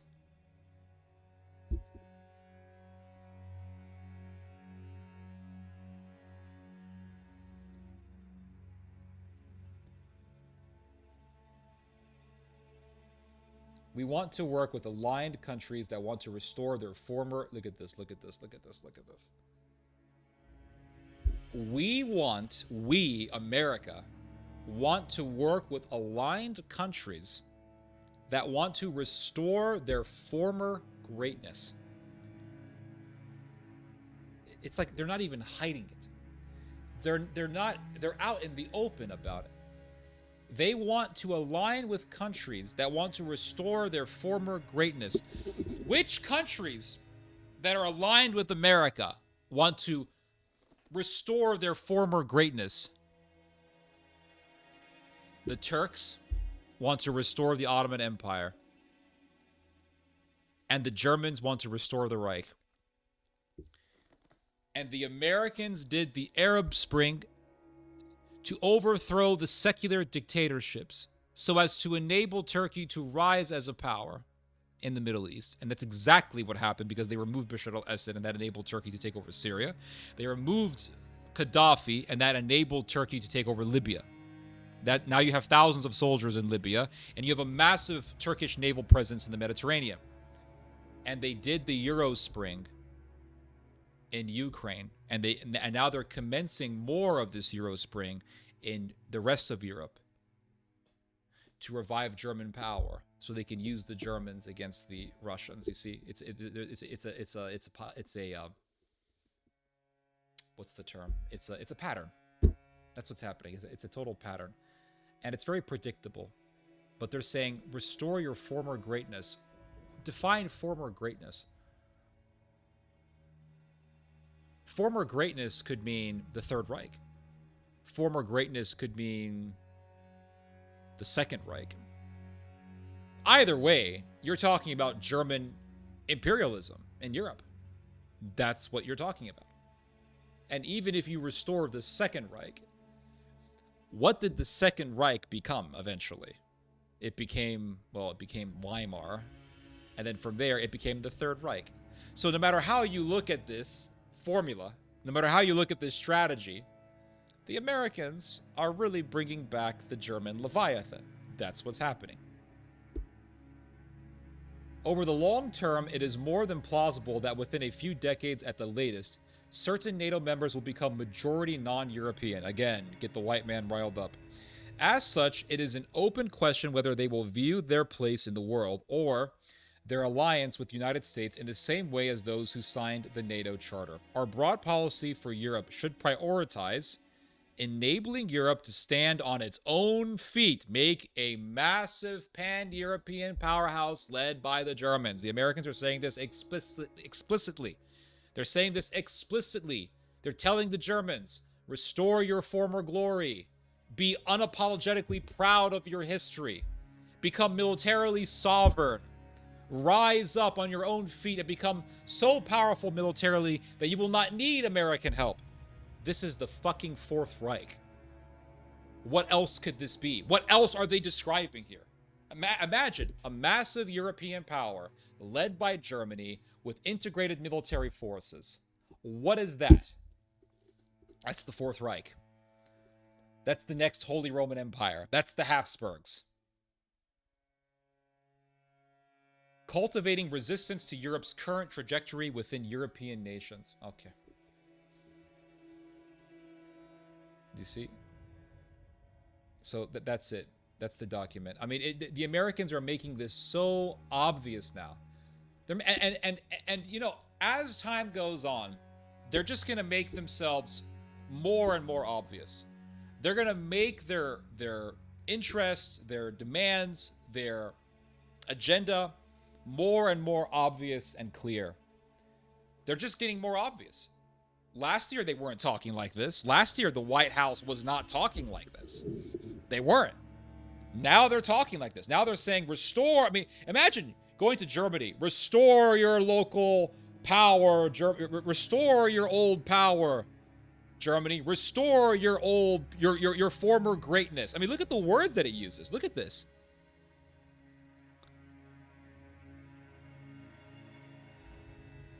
Look at the words. Hold on. We want to work with aligned countries that want to restore their former greatness. Germany, Deutschland, Restore your former greatness. Make Germany for the Germans. That's what they're saying. Make Germany for the Germans. Restore your former greatness. Become a powerful military force again. Well, how can you do that without militarist culture? How can you do that without reviving some old militarist culture that we buried long ago because of the defeat of Nazi Germany? How would you do that without reviving ultranationalism? How would you do that without reviving a fanatical militarism? It's impossible. It's impossible to do any of these things without nationalist pride and ideological militarism that is tied to some form of racism or racialism and some form of blood and soil paradigm. So the Americans are setting up the formula. They're giving us the foundation for the formula here. They don't have to say, hey, do a Sieg Heil. But that becomes very obvious. That is the logical conclusion out of this. That's the logical conclusion from this. The logical conclusion is, I am proud of my history, unapologetically proud to use the American terminology. And therefore, I'm going to do exactly what Elon Musk did during Trump's inauguration. Boom. There's no stopping it at this point.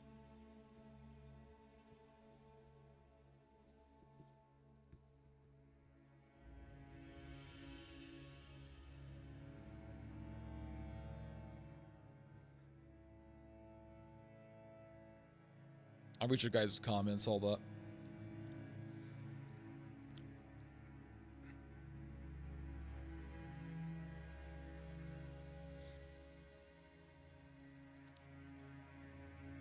Let's see here. Too cold to sit outside and smoke, so I opened my window. Awesome.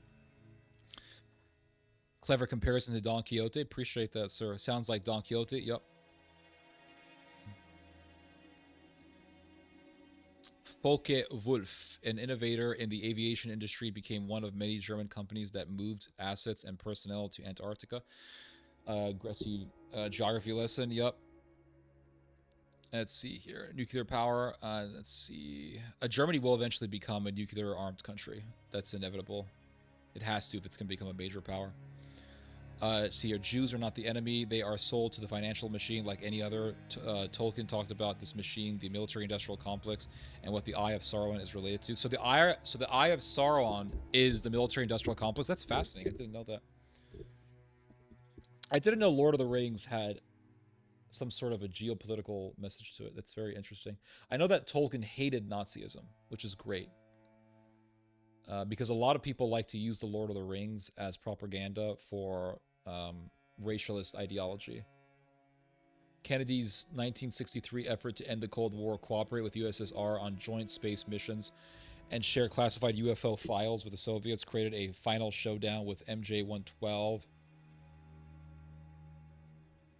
The trigger was Kennedy's fateful agreement with Khrushchev on November 12, 1963 on space cooperation that led to Kennedy's top-secret memo instructing the new director of the CIA, John McCone, to... what?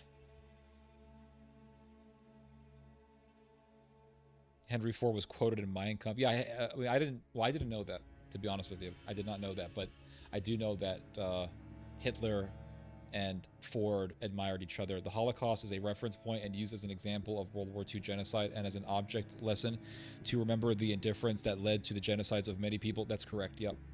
Yep. Let's see here. You can be proud of European civilization and also recognize the horrors. That's true. You are 100% right. You can definitely be proud of European civilization without loving the Nazis. The question is, who's stopping people from going down that route? The question is, who's to say that people won't go down the Hitlerian route? That's the question. And given the type of political climate that we are seeing online, on X, we're definitely going to be seeing the Nazi internet political climate transfer itself from just the online world, the online spaces, to actual real physical spaces. And we've seen that a little bit already, but we're going to see more of it, is what I'm saying. So it's just going to get worse. And the thing is that people don't have breaks. They don't. They don't have the breaks to say, we're not going to go down that route. They don't. And that's the problem. And so that's why you go on to X and you see all the Hitler reverence and all the Hitler praise, and people are loving Fuentes and they love the pro Hitler stuff, and that's the Jake Shields and all that stuff. That's why. That's why you see that Bryce Mitchell guy who talks about how he loves Hitler. He thinks Hitler was a great guy and all this stuff. I mean, what is that about? That is the canary in the coal mine type situation. And so the question is, who's to say that people aren't going to go down that route? Because once you start saying, well, I'm going to be unapologetically proud of my European history, you're one step away from just saying Heil Hitler. I mean, really, let's be realistic here. When people think about the glories of European history, okay, they think about the Roman Empire, but when they start thinking about recent European power, a lot of them really start romanticizing the Nazis.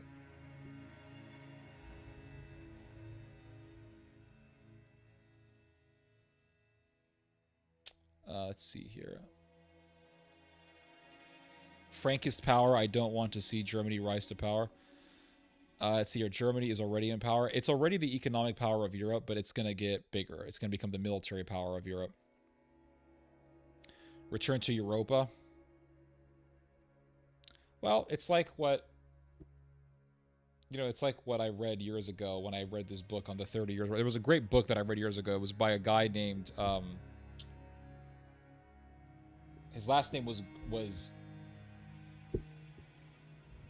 the name of the book was called Christendom.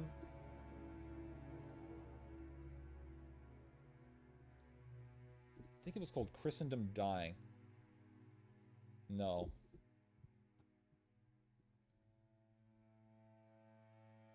Christendom something. It was a book on the history of the 30 Years' War. It was such a great book. Christendom. Christendom Destroyed. This is one of the best books I've ever read on the history of Europe. It's called Christendom Destroyed by a guy named Mark Greengrass. I read this book back in 2017. Could not stop reading it. Such a great book. And he gives you basically the history of the death of Christendom.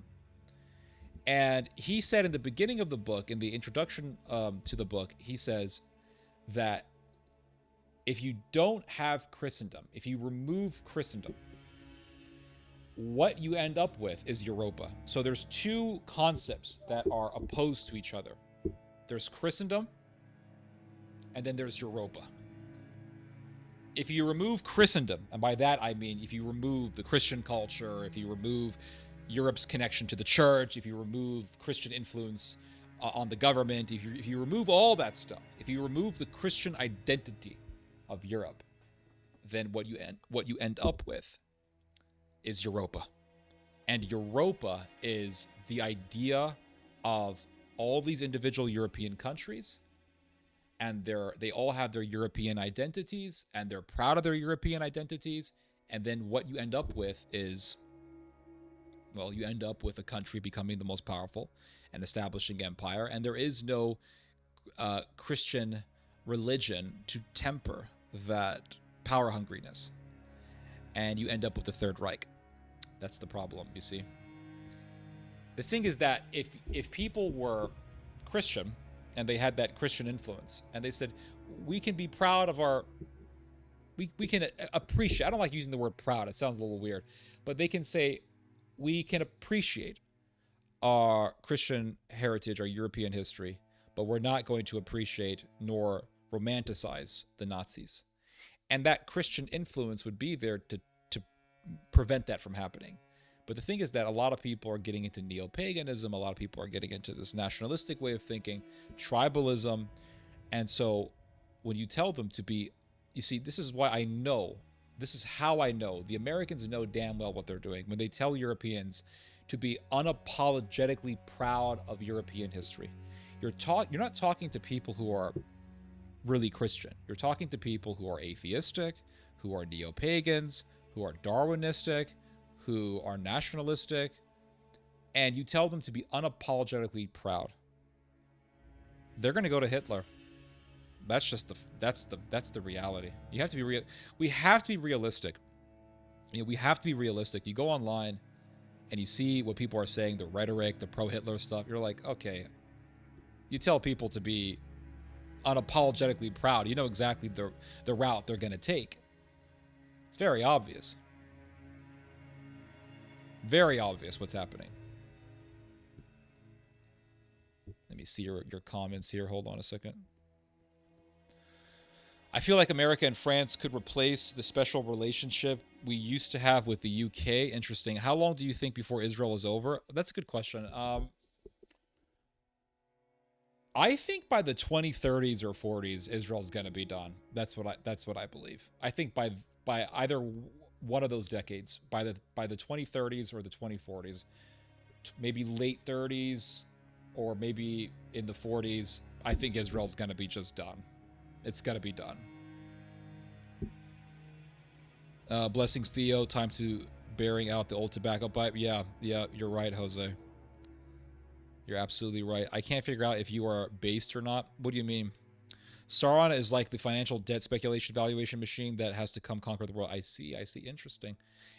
Did Tolkien ever explain the symbolism in The Lord of the Rings and what the different concepts represent, the different characters represent? I personally romanticize the Napoleonic era. I mean, listen.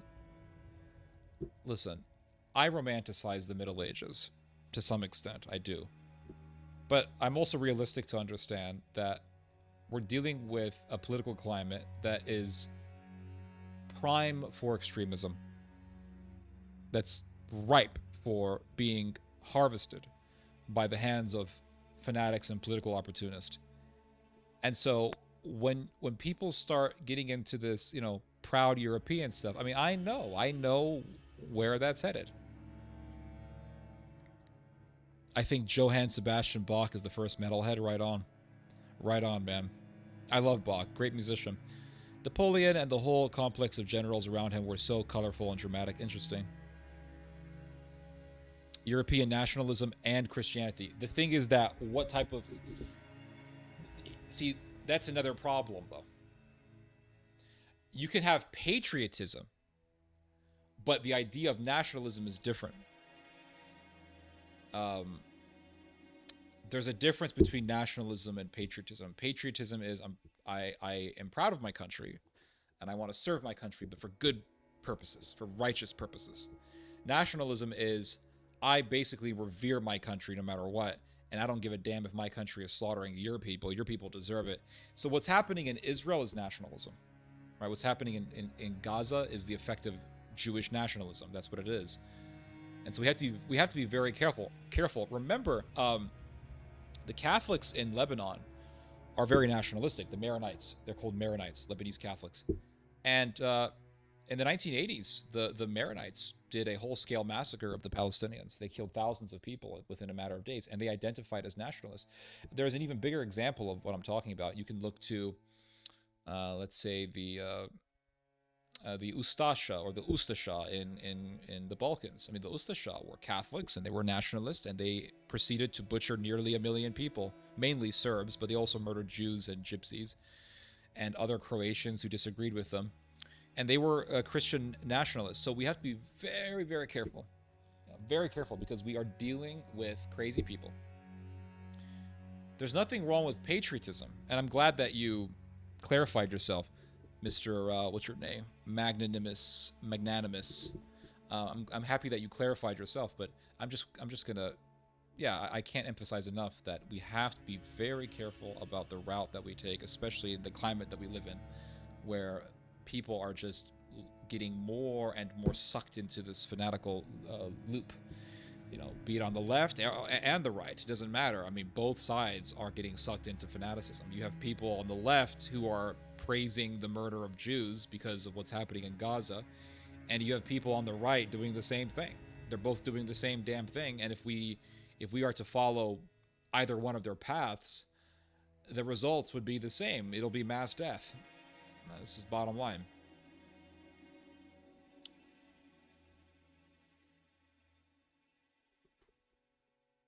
Now, maybe there was something else I wanted to show you guys. Speaking of, you know what? I'm gonna get a smoke. 1 second, guys. 1 second. Hold on. I'm gonna get my pipe. And let me see here. I get my lighter real quick. Hold on a second.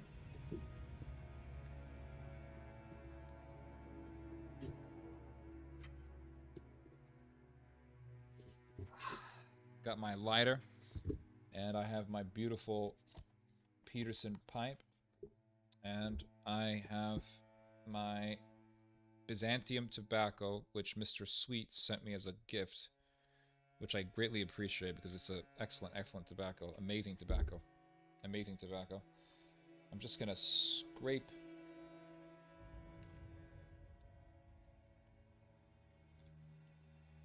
some of this old stuff out.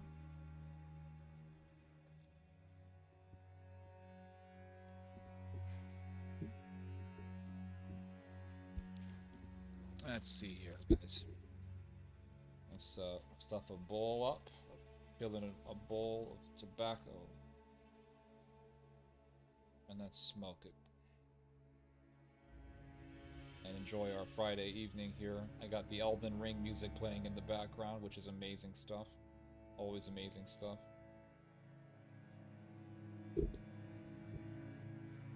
Love this music.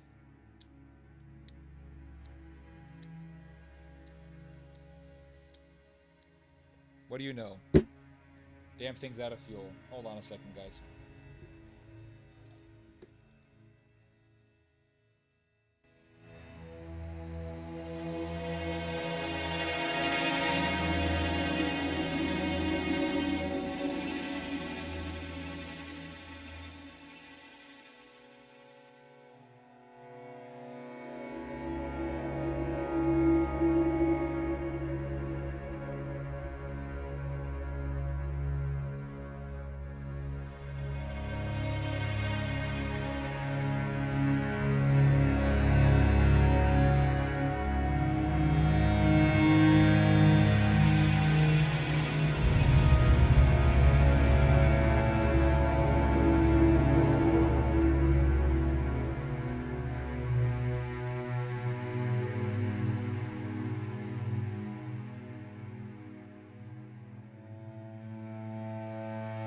Got some tobacco in my mouth. I started smoking it. I still got this tobacco in my mouth.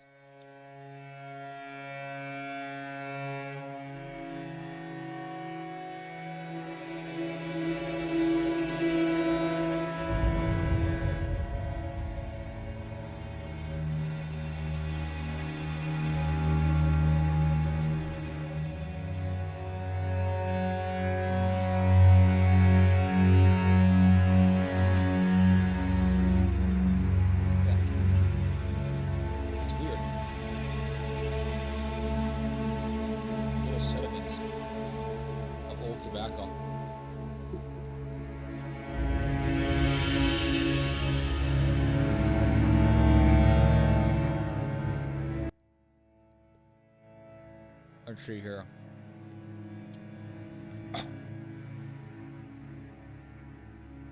Hold on a second, guys. This pipe is acting very weird.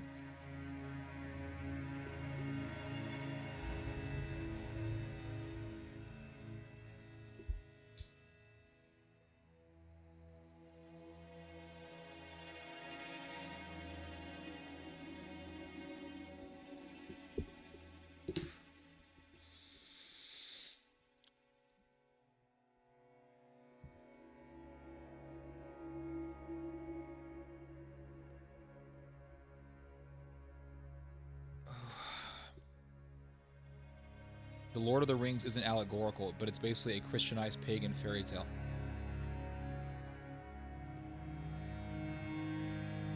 I don't think he made the connections, I see.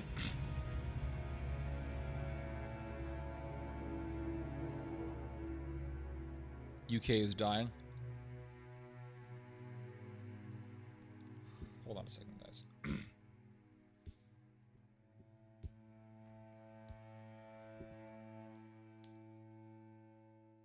My pipe is just...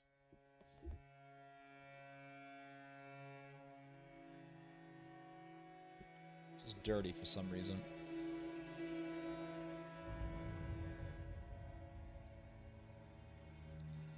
Doesn't make any sense. Doesn't make any sense. Just doesn't make any sense.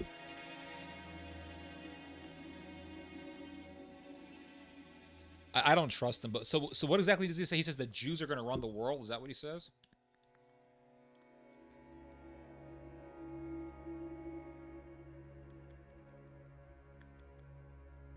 I don't know. All I know is that when videos go viral like crazy like that, there's an agenda afoot. There's an agenda.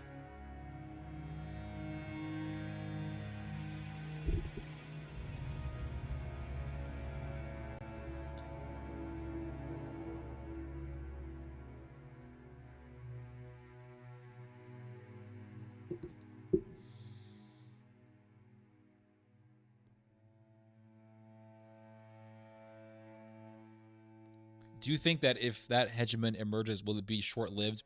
The argument made by analysts like Professor Zhang is that the U.S. and France, for instance, are putting all their bargaining chips into Pax Judaica. Well,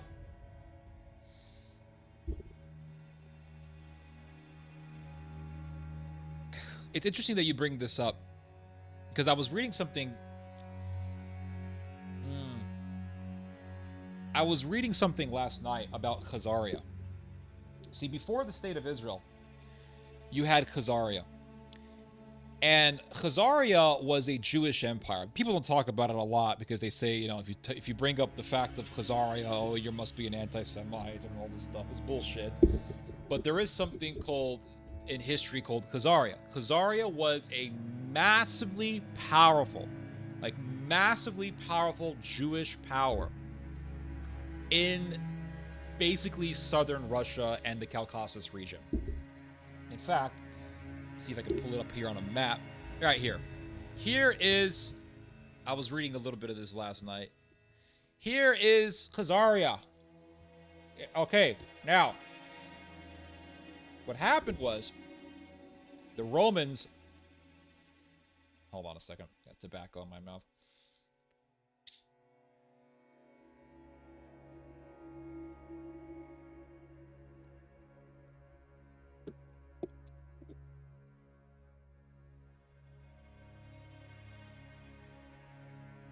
The Jews did an uprising against the Romans called the Bar Kokhba Revolt. And the Romans defeated them, crushed Bar Kokhba. Bar Kokhba and his ilk did a massive massacre of non-Jews, Goyim, in Judea, in Cyrene, which is in North Africa, and in Cyprus. I think also parts of Lebanon, but really a lot of the butchery, most of the butchery was going on in North Africa and in Cyprus. They killed over 200,000 people in Cyprus alone. Alone! They're talking about the Spanish Inquisition. Oh, the Spanish Inquisition. The Spanish Inquisition killed like 3,000 people in 500 years or something like that. The Spanish Inquisition is child's play in comparison to what the fanatical Jews did in the Quitos War. Over 200,000 people butchered in Cyprus alone. Over 200,000 people butchered by fanatical Jews in North Africa alone. So the Romans defeated them. And the Romans said, we want all of them out. So they did the infamous diaspora. And they didn't want any Jews in the Roman Empire. So a lot of Jewish people went to this part of the world right here. Let me show you. You see, here's a map. You see this part of the map right here? Let me see if I can point it. You see this part of the map? Right here. So you have the Black Sea, and then you got the Sea of Azov. A lot of them settled around here. So a lot of them settled in what is known as the Taman Peninsula, but they also settled in Crimea eventually. And they eventually established this power called Khazaria. And it consisted of Ukraine, Caucasus, southern Russia, basically.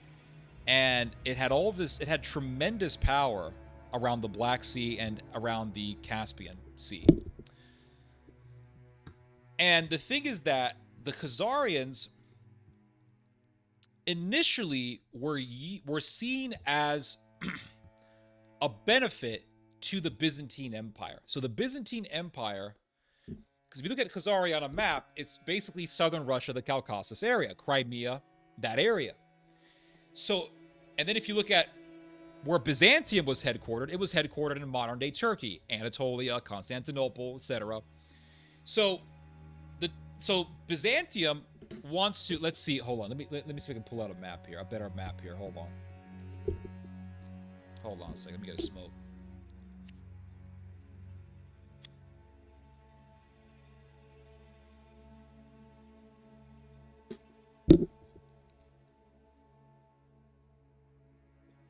One second, guys, hold on.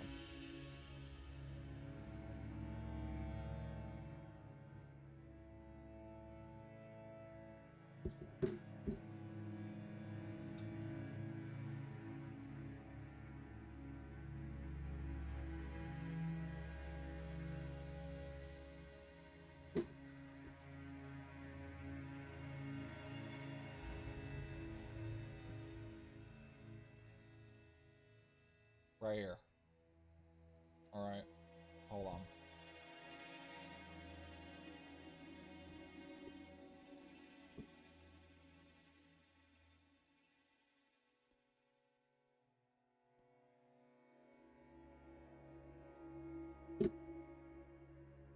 Right here.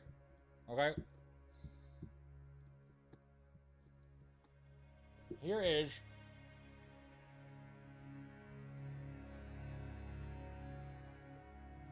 here is the what is known as the Khazarian Khaganate. This is where the Khazarian Empire was. So you look at a map, it consists of Georgia, Armenia, Azerbaijan over here. Here's Azerbaijan. You go up north, you're looking at the southern Russian regions. You got Chechnya, Ingushetia, Dagestan. You go up north over here, you got Ukraine over here, so, more of Russia over here. So this was a very powerful empire, and it was Jewish. Like this was a Jewish empire that formed way after the expulsion of the Jews from the Roman Empire. A lot of the native population in this region, or in these regions, converted to Judaism. A lot of these people converted to Judaism. And the people who converted to Judaism were Turkic people. The Khazarians were not Semitic people. They were Turks. And they converted to Judaism. Well, here is the Byzantine Empire. Byzantine Empire consists of what? Anatolia. Over here, Anatolia. Byzantine Empire consists of the Middle East. Now, this is all the Byzantine Empire. Greece, parts of North Africa, Cyprus, the Holy Land. This is all the massive Byzantine Empire. Now, so here's the Byzantine Empire, roughly speaking. Across the Byzantine Empire is the Rus, the Kievan Rus. Here's Russia over here, but also right here is Ukraine. Kiev. Here's, let's see here. Here's Crimea. Ukraine is around here. You got Kursk over here. You got Russia. But you got the Kievan Rus. Now, initially, Byzantium wanted to use the Khazarian Jews as a proxy against who? The Muslims. Yep.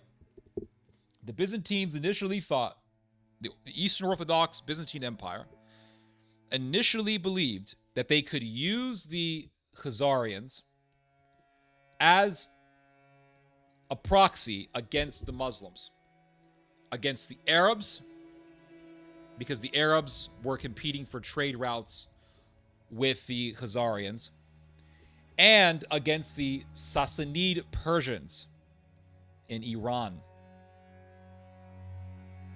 And Iran is over here. So Byzantium was this major power. It was the continuation of the Roman Empire. It was the Roman Empire. And this Eastern Roman Empire said, we have to stop the Arabs and we have to stop the Iranians, the Sassanids. Use the Jews to fight against the Arabs and the Iranians. What has America been doing for decades?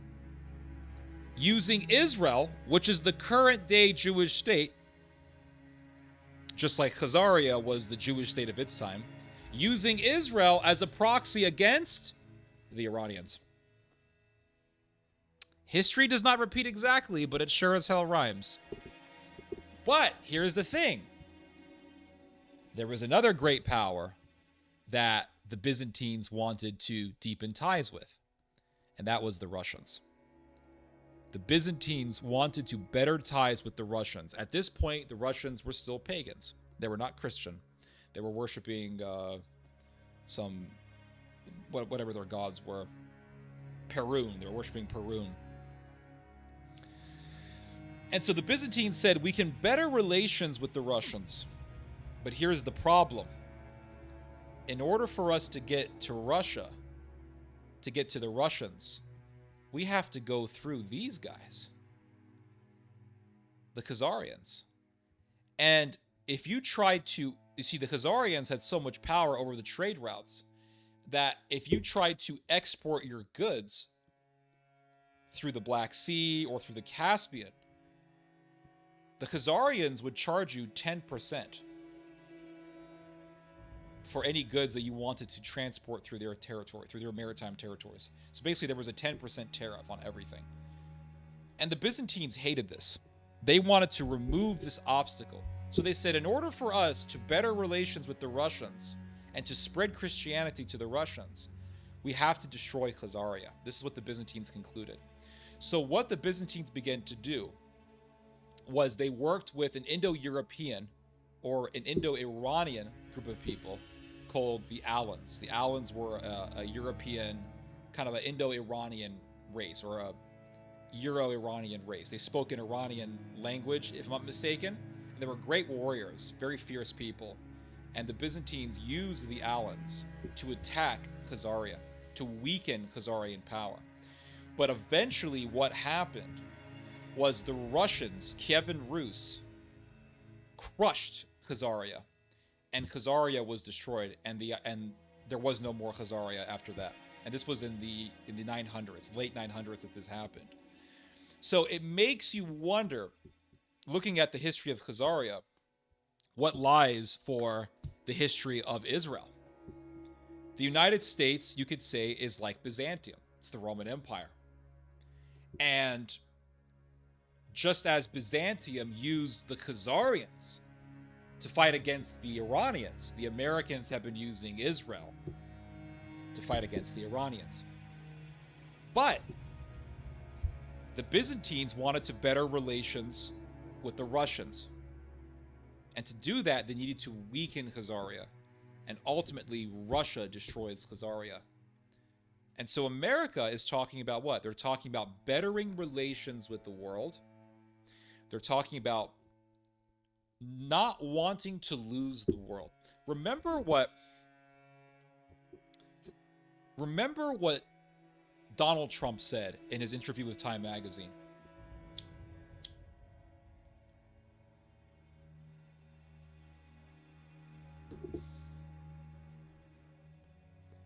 Donald Trump told Netanyahu, Natan, you're losing the world.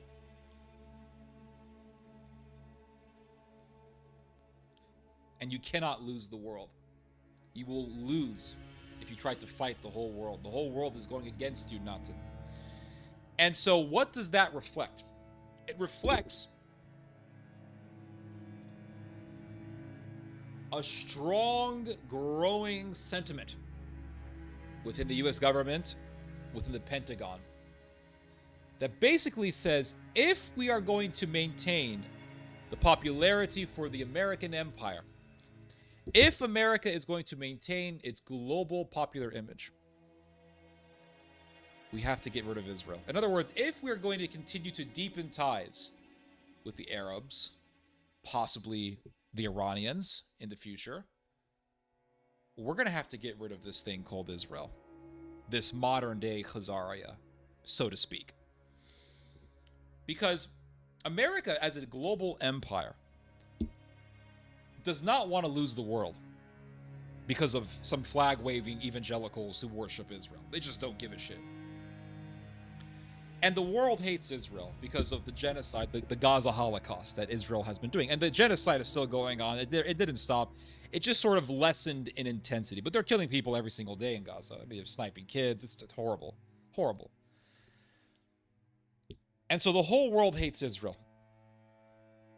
And America doesn't want to lose the whole world, which means that America is going to have to cut ties with the Israelis if it's going to maintain its popularity as a global empire.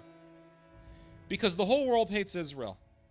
And the world sees that America is Israel's biggest supporter, which means that people hate America for its support for Israel. And the world sees China criticizing Israel. The world sees Russia criticizing Israel. The world sees Iran, the Sassanians, bombing Israel. And the world says, you know what? Maybe the Chinese are the good guys. Maybe they aren't the villains, as we were told for all these decades. Maybe the Iranians are the good guys. They bombed this evil country called Israel. Maybe the Iranians are the good guys. And so America is thinking, are we going to lose the whole world for Israel? Are we going to lose other countries to Iran, to Russia, to China over Israel? No, they're not. So to better ties with the world, America is going to cut its ties with Israel and weaken Israel as a state. Just as the Byzantines said, we want to deepen our ties with the Russians, the Kievan Rus. Can't do that because we got this thing called Khazaria in the middle. And they're charging us 10% tariffs, and they're a major competitor to Byzantium. We got to weaken them. And eventually the Russians do that. So it is an interesting parallel what's happening here. It's a very interesting parallel, I will say. So is Israel going to establish this, as this guy says, Pax Judaica? You know, is Israel going to establish this global world power? No, it's not. It's just not. And anyone who thinks so is either lying or they're oblivious to what's happening. This is like how before the Holocaust happened, people used to say that the Jews ran the world. They did. They said the Jews ran everything. The Jews run everything. They run the world. Hitler said this. The Nazis said this. The Jews run everything. They run the world. And you can see old Nazi propaganda. They show that the Star of David on an octopus, and the octopus has its tentacles all over the world. And this is this idea that the Jews dominate everything. And the problem with this way of thinking is that when you get deep enough into this rabbit hole where you think the Jews are so powerful, that they're going to just run everything, and Israel will never have a downfall, is that you start to believe in this idea of Jewish supremacism. That's what happens, by the way. That's what happens. Give me 1 second, guys. This pipe needs to be cleaned, but I don't have I'm not going to clean it in the middle. But let me just go get my Meerschaum pipe, or my other pipe. I would like to smoke with you guys, but give me 1 second. Hold on.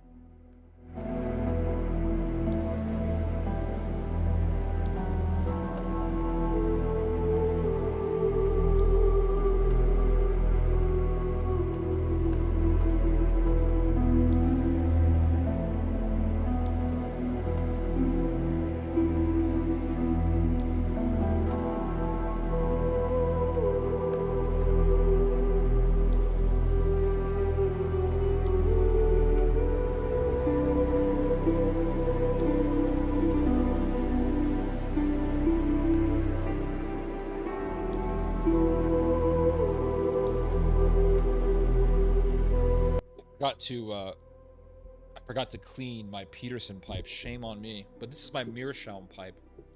This is a nice looking pipe. Look at that. I'm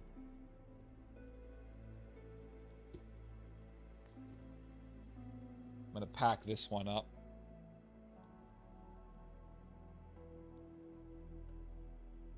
Let's see my Meerschaum pipe.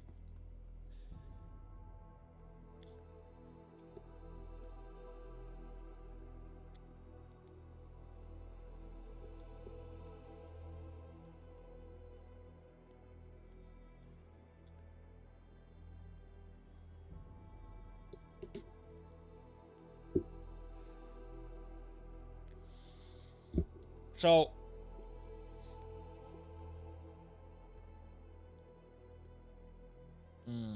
hold on a second. It's good smoke. Good pipe.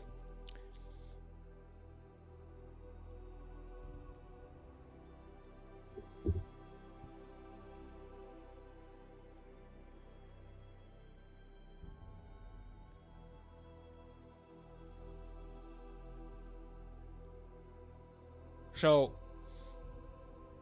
when people start believing this idea that, you know, the Jews run everything, and there's this, like, the Jewish lobby, the pro-Israel lobby, you know, is so powerful, and it'll never go down, and Israel's never going to go down because they're so smart, they're so powerful, they're so rich, and AIPAC's never going to go down. That's another thing I've heard.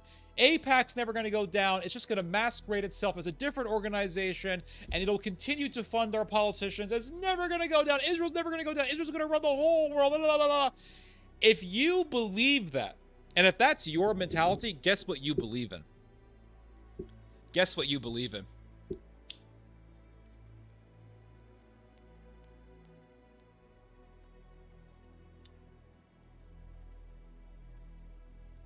You believe in Jewish supremacism. That's what you believe in. You will say, oh, the Jews, or you'll say that the Zionists in Israel, the far right, they believe in this idea of Jewish supremacism, this ideology of Jewish supremacism. Sure, yeah, the hardliners in Israel have this idea that the Jewish race is supreme, and they have this supremacist way of thinking. That's true. But if you have this mentality that says Israel's never going to go down because Israel's so smart, the lobby is so smart, everyone's so smart, and they're invincible, then you also believe in Jewish supremacism. Because you have made Israel so powerful, like Superman, that it can never be defeated. And the non-Jews and the non-Israelis are just so stupid, we're so inferior-minded that that the world can never bring about Israel's downfall. That's also supremacist, because you've made Jewish people into Übermenschen. You've made them into superheroes. And you've made Israel into this giant superhero state that can never be taken down. That is bullshit. That's horseshit. You know how I know that's horseshit? What happened to Khazaria? Do you know how long Khazaria lasted? Do you know how long the Khazarian Empire lasted?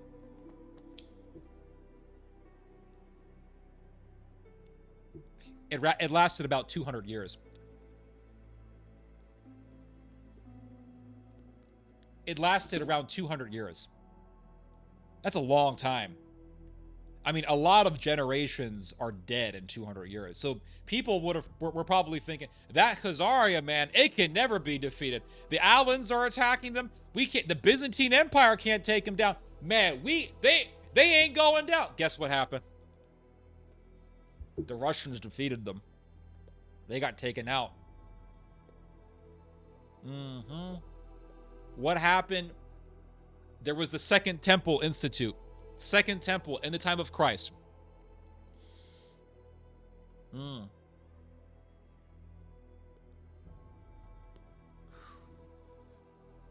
The Israel lobby, the Judean lobby, goes to Pontius Pilate and says, Pilate, you better crucify this Jesus guy. If you don't crucify Jesus,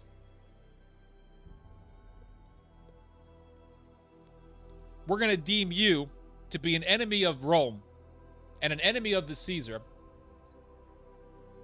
And we're going to go to the Caesar himself And we're going to tell him that you are a friend of an enemy of Caesar. And it's going to be your head in a basket. The lobby was very powerful, was it not? To the point where they got Pontius Pilate to commit to doing murder. That's how powerful. They were very powerful, were they not? The Sanhedrin was the lobby. They were very powerful. And someone could have said, you know, this second temple, you know who said that, by the way? Jesus. Jesus said, you see this second temple? It's all going down. You see this priestly power that you guys have, that these Judeans have? It's all going down. The power of the priesthood will be given over to another people. It's all going to go down. The Sanhedrin's going to go down. The temple's going to go down. And you guys who think this way would be saying, no, Jesus, you're wrong.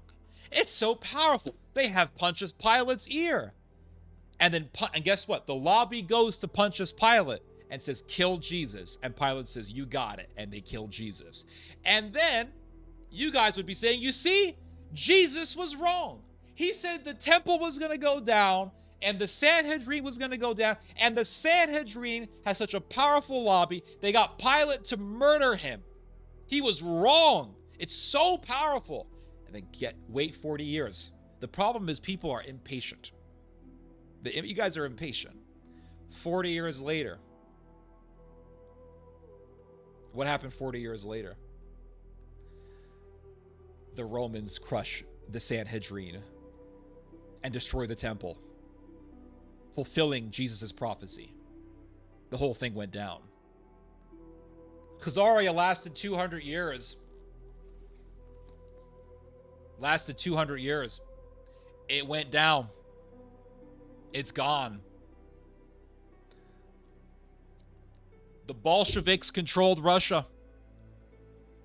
Where's the Bolsheviks? They ruled Russia for a long ass time.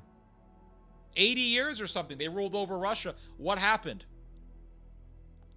They thought they would destroy religion. They thought, we'll destroy all the churches in Russia. We'll destroy everything. Bring it all down. Everyone's going to be an atheist. Where's the Bolsheviks? They ain't there no more. And what do you see all over Russia? Churches. Big old fat cathedrals everywhere. Who won in the end? Who won? You guys give the Judeans, you guys give the Zionists, okay, I'll just put it that way, way too much credit. Way too much credit, guys. Israel's going down. That's just the bottom line. The whole thing's going to go down. All this, oh, they're going to have a Pax Judaica. I don't believe it. I could be wrong. Maybe the Chinese dude is right. I don't believe it.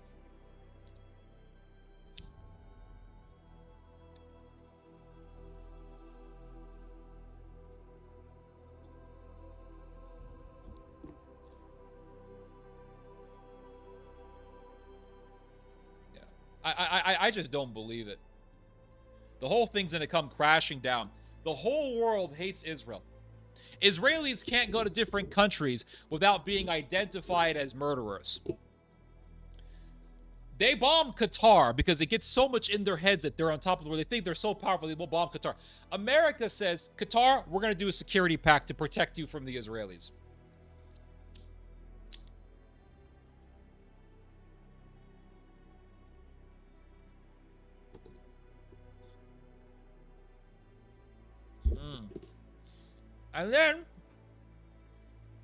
And then Donald Trump says Israel was going to lose to the whole world. We had to do something. We had to end the Gaza war because Israel was losing to the whole world. What does that mean? That means we, America, the global empire, cannot afford to lose the world to Iran, to Russia, to China.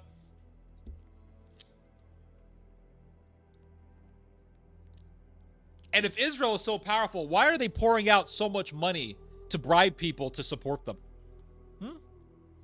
Why?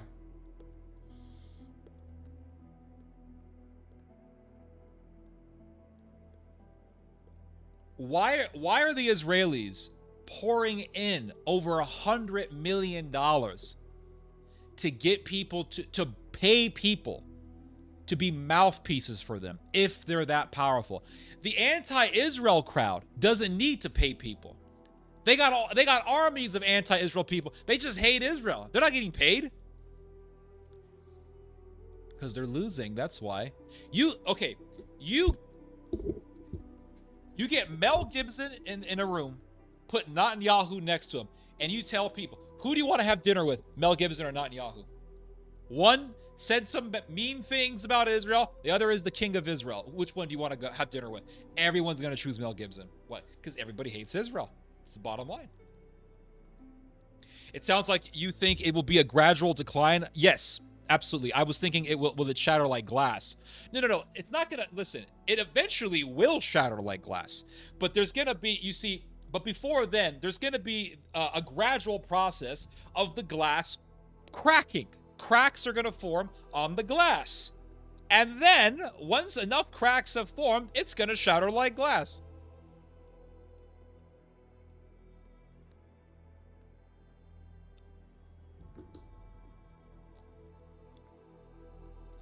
None of their other empires had AI, spiritually. It doesn't matter. Everyone's getting it. Okay, everyone's getting AI. That's the thing, though. They own Disney, BlackRock, ChatGPT, Facebook. It doesn't matter. I think you're overestimating them because I go all over Instagram and I find nothing but anti-Israel stuff everywhere.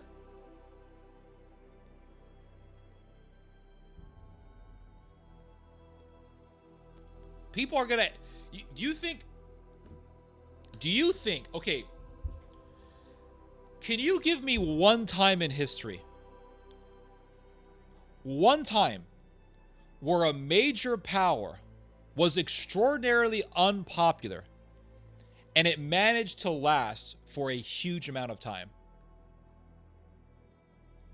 I'm talking people hated it. It was decayed. People were just sick of looking at it. And it lasted for a super long time.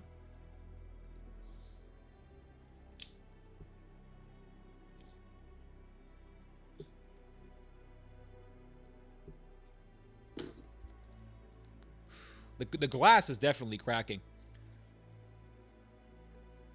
Yeah, they're not convincing.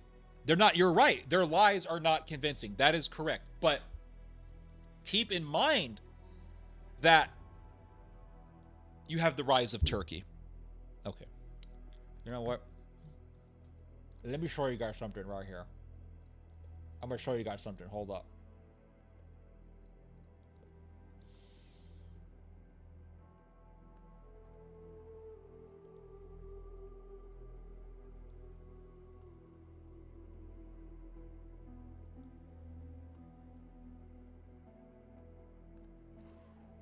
I want to show you something.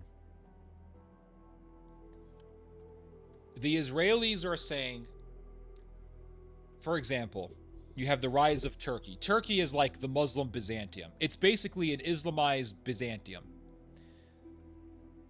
It is the most powerful country in the Muslim world because of its geopolitical position. It's right between the Black Sea and the Mediterranean. It's also right near the Caspian Sea. It controls the route from the Black Sea into the Mediterranean. Thus, it can be used by the Americans to control Russia's access way into the Mediterranean from the Black Sea. Turkey is vital for America. Vital. And America wants to make sure that Turkey is on the side of the United States, because if it's not, that would mean Turkey going on the side of the Russians. Again, America does not want to lose key allies to the Russians. Turkey hates Israel. Turkey is competing with Israel over Syria. Now, Turkey is superior to Israel in every military dimension, with the exception of nuclear weapons and air force. When it comes to naval power, Turkey beats Israel. When it comes to army power, Turkey beats Israel. But when it comes to the air force, Israel beats Turkey.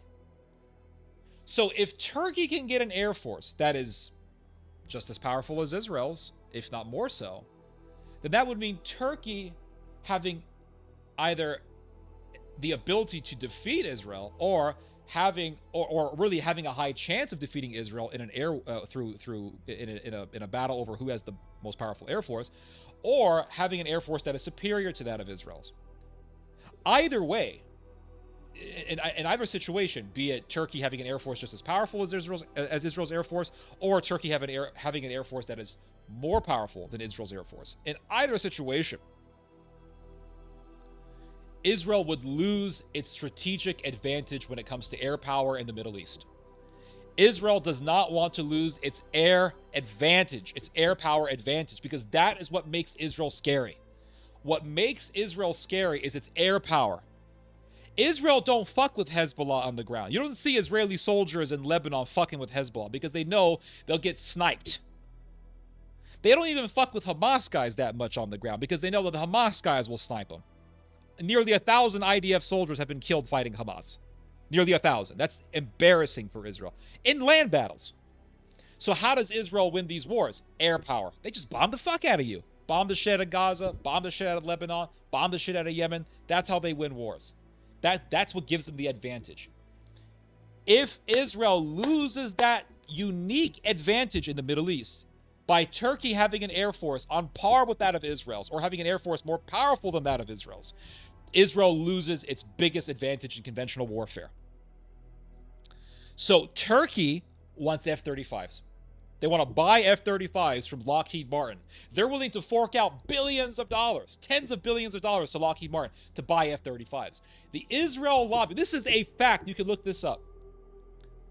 The Israel lobby is pushing the United States not to allow Turkey to buy F-35s from Lockheed Martin. The thing is that money talks, bullshit walks. Lockheed Martin wants to make billions of dollars. The Israel lobby says no, because if you do, Turkey will have a powerful air force, and thus Israel will lose its strategic edge when it comes to air power. We can't allow that. Germany and Great Britain, they have their own fighter jet called the Eurofighter. Now, the Eurofighter, not exactly as effective as the F-35, but pretty damn close. Now, if you ever look at the differences between the Eurofighter and the F-35, there are things about the Eurofighter that give it a strategic advantage over the F-35. And there's some things about the F-35 that give it an advantage over the Eurofighter. The F-35 has the advantage of surprise. The F-35 has the ability to strategically fly close enough to you, bomb you before you even know it. That's what makes the F-35 so scary. But the Eurofighter, while it doesn't have this immense advantage of surprise, is very fast. And it is extremely deadly in a dogfight. If you put a German pilot flying a Eurofighter against an American pilot flying the F-35, my money's on the German pilot in a dogfight. In fact, they did a game. You can look this up. They had an American pilot flying an F-35 and a German pilot flying the Eurofighter. And they did a little laser tag dogfight in the air. Who won? The German fighter, because the Eurofighter is better in dogfighting than the F-35. The Israelis love the F-35 because they love the element of surprise. They love to just hit you really hard and fly out of there. That's what they did to the Iranians. So Turkey comes in and says, we want to buy Eurofighters from the European Union. Great Britain and Germany say, you want Eurofighters, Turkey? Here you go. They gave them over 20 Eurofighters. Multi-billion-dollar contract, the whole thing. The Israelis were pissed off. They didn't like that. Now, the Israelis tried to laugh it off, and they said, well, it's sort of a headache for us, but we really don't like what Germany and Britain did. Now, who are you talking to, Israel? You're talking about Germany, the country that almost exterminated your people. So you shouldn't be surprised that the Germans did this. They don't care. They don't give a shit. So, if the Israel lobby was so powerful, they would have stopped the Germans and the British from selling those Eurofighters to the Turks, but they didn't. They couldn't do it. Now,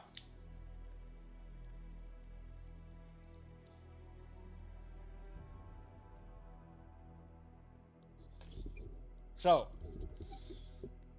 let me show you guys something here. Look at this. Look at this, guys. U.S. envoy noting Trump-Erdogan bromance. Erdogan is the leader of Turkey, by the way. Says U.S. wants role for Turkey in Gaza. This came out just recently. This is new. U.S. Ambassador to Turkey, Tom Barak, tells a conference in Abu Dhabi that Washington wants Ankara to be involved in the international stabilization force envisioned for the Gaza Strip. So for all these months, the Israelis have been telling the Americans, please don't allow Turkey to have a military presence in Gaza. Please don't do this. And the Americans are still insisting we want a Turkish military presence in Gaza. They're still adamant about this.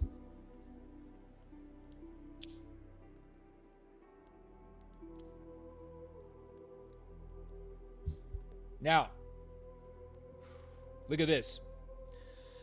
He posits that, if included, Turkey could succeed at non-violently disarming Hamas due to its ties with the terror group. Still, he says he doesn't think Israel will agree to let Turkey participate.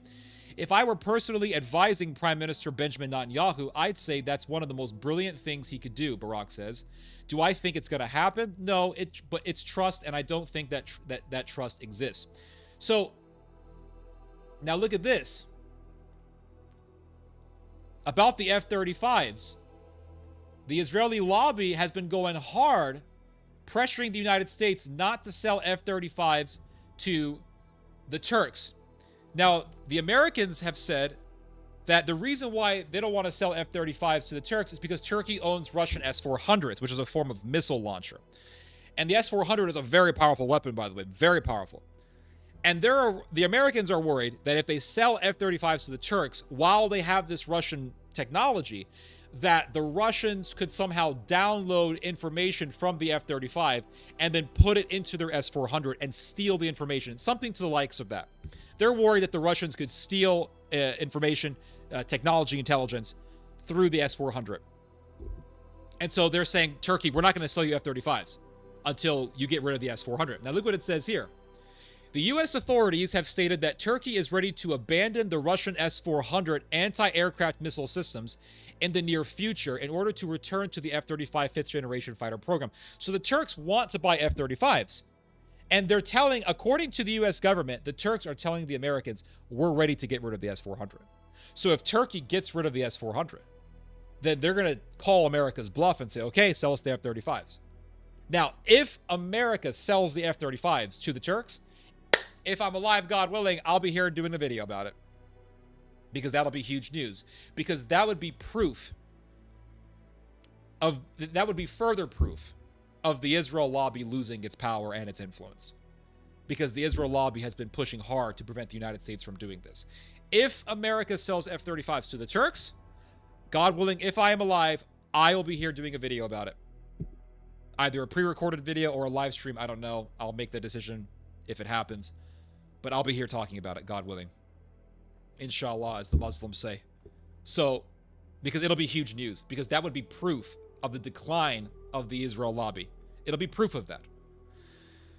Then it says here, this was announced by U.S. Ambassador to Turkey Thomas Barak in a commentary to Bloomberg. According to him, Ankara can resolve the issue of Russian air defense systems, which have been creating tensions with Washington for 6 years, within 4 to 6 months. So Tom Barak says that Turkey can get rid of the S-400 within the next 4 to 6 months.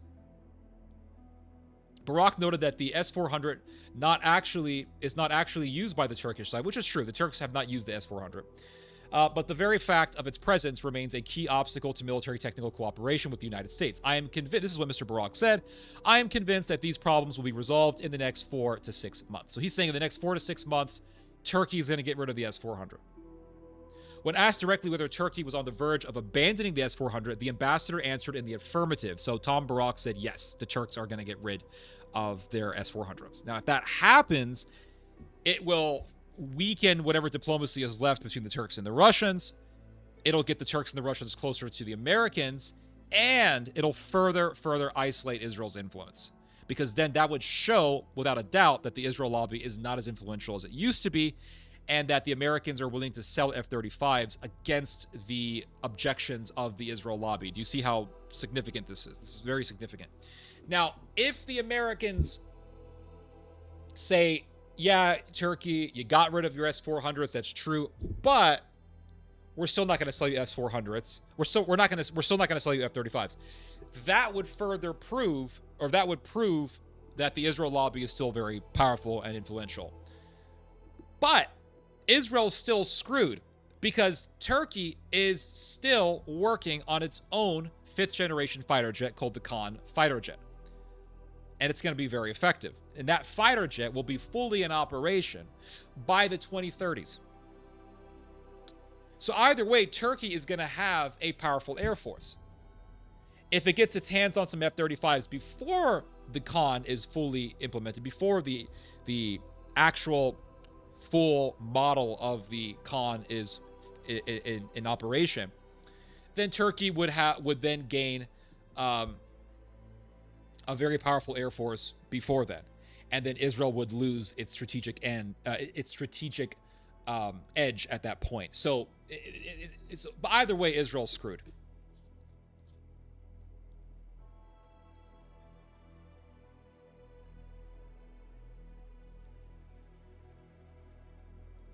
Bro, you were absolutely tripping. What are you talking about?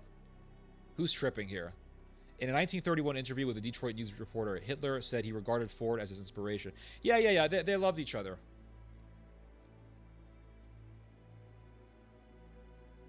Tuxedo, are you saying that I'm a Zionist shill? Are you being serious right now? Are you being serious right now? You see, this is the problem with the pro-Palestine people. This is the problem with the pro-Palestine people. You want to know what's going to be the downfall of the pro-Palestine movement? This bullshit right here. This bullshit. Everything is like the Israel lobby runs everything. They're never weak. They can never have a downfall. And the Palestinians are always right. And deadly. So you're being serious right now. So do you have any evidence that I'm a shill for Israel? What's your evidence? What's your evidence? Give it to me. I'm waiting.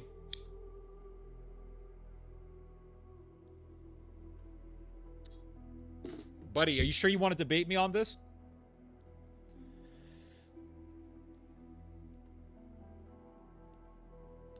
Israel's credit rating has been downgraded. Tens of thousands of businesses have closed permanently. Yeah, Israel, the tourism industry is totally dead in Israel. Totally dead in Israel. And a lot of Israelis are leaving. There's been a massive brain drain, as I did a video about last week. Massive brain drain going on in Israel right now, which is one of the big nightmares.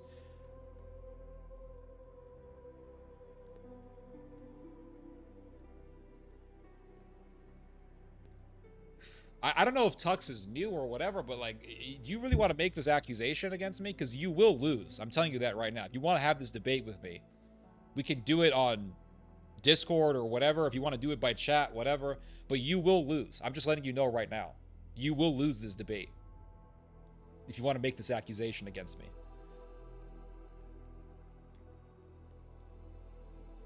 Okay. It's one thing to say that I'm downplaying it. That's another matter. But for you, let's go back to your former post here. You said here, you, meaning me, are definitely getting 7K for this post. So you say, I am definitely getting paid by Israel. I want to see evidence for this. It's one thing to say I'm downplaying. And if you just said that, then I would have just countered that argument with another argument. But you're saying that I'm being paid, that I'm a shill for the Israelis. I want to see evidence. Either say, hey, or show either take it back or show some evidence.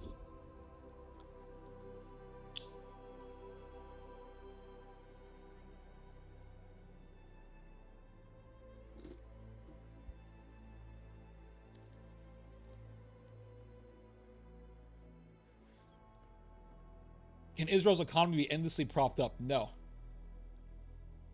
It's not going to be endlessly propped up. Even Netanyahu is talking about weaning away from American, being dependent on the American empire. Obviously, I can't prove it. I just suspect. Oh, you suspect now? I'm running cover for them? That's another accusation. I'm running cover for them. That means that I'm intentionally lying. So do you have any evidence for that?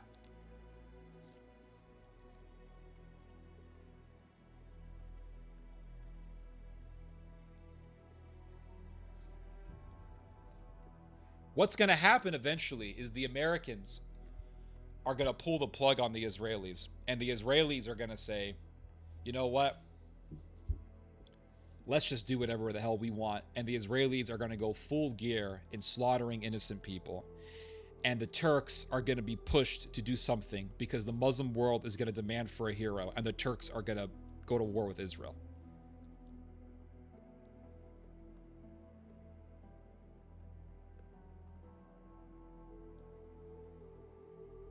That's why my pal Abu Al-Qassam, whatever, was telling me, oh, really? Your friend is smart.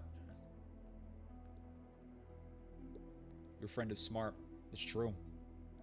Very true.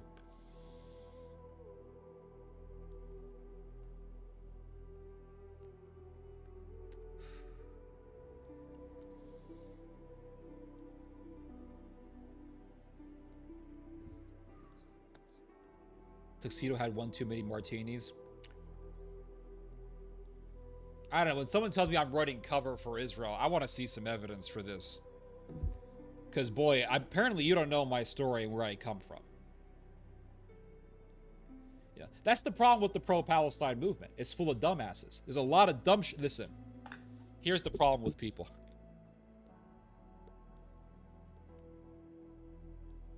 You want to know the main problem with people is when it comes to political discourse? The main problem with people is that everyone has what I like to call a broken record. Everyone has this, including myself. Every human being has a broken record. Every human being. And by broken record, I mean we all have this little narrative that we are fixated on. And we have fixated on this narrative so much that when we hear just anything that just reminds us of this narrative, we repeat this narrative verbatim. And you could be explaining something to me, right? Let's say you're explaining to me, let's say you're talking to me about the Second Temple. And I read somewhere in some crackpot website that the Second Temple was actually built by Africans, not by Hebrews. And you start telling me about the Second Temple era, and you say, you know, Jesus lived during the Second Temple era, and Jesus said that the temple will be destroyed, and the priesthood will be destroyed. And then I hear Second Temple, right?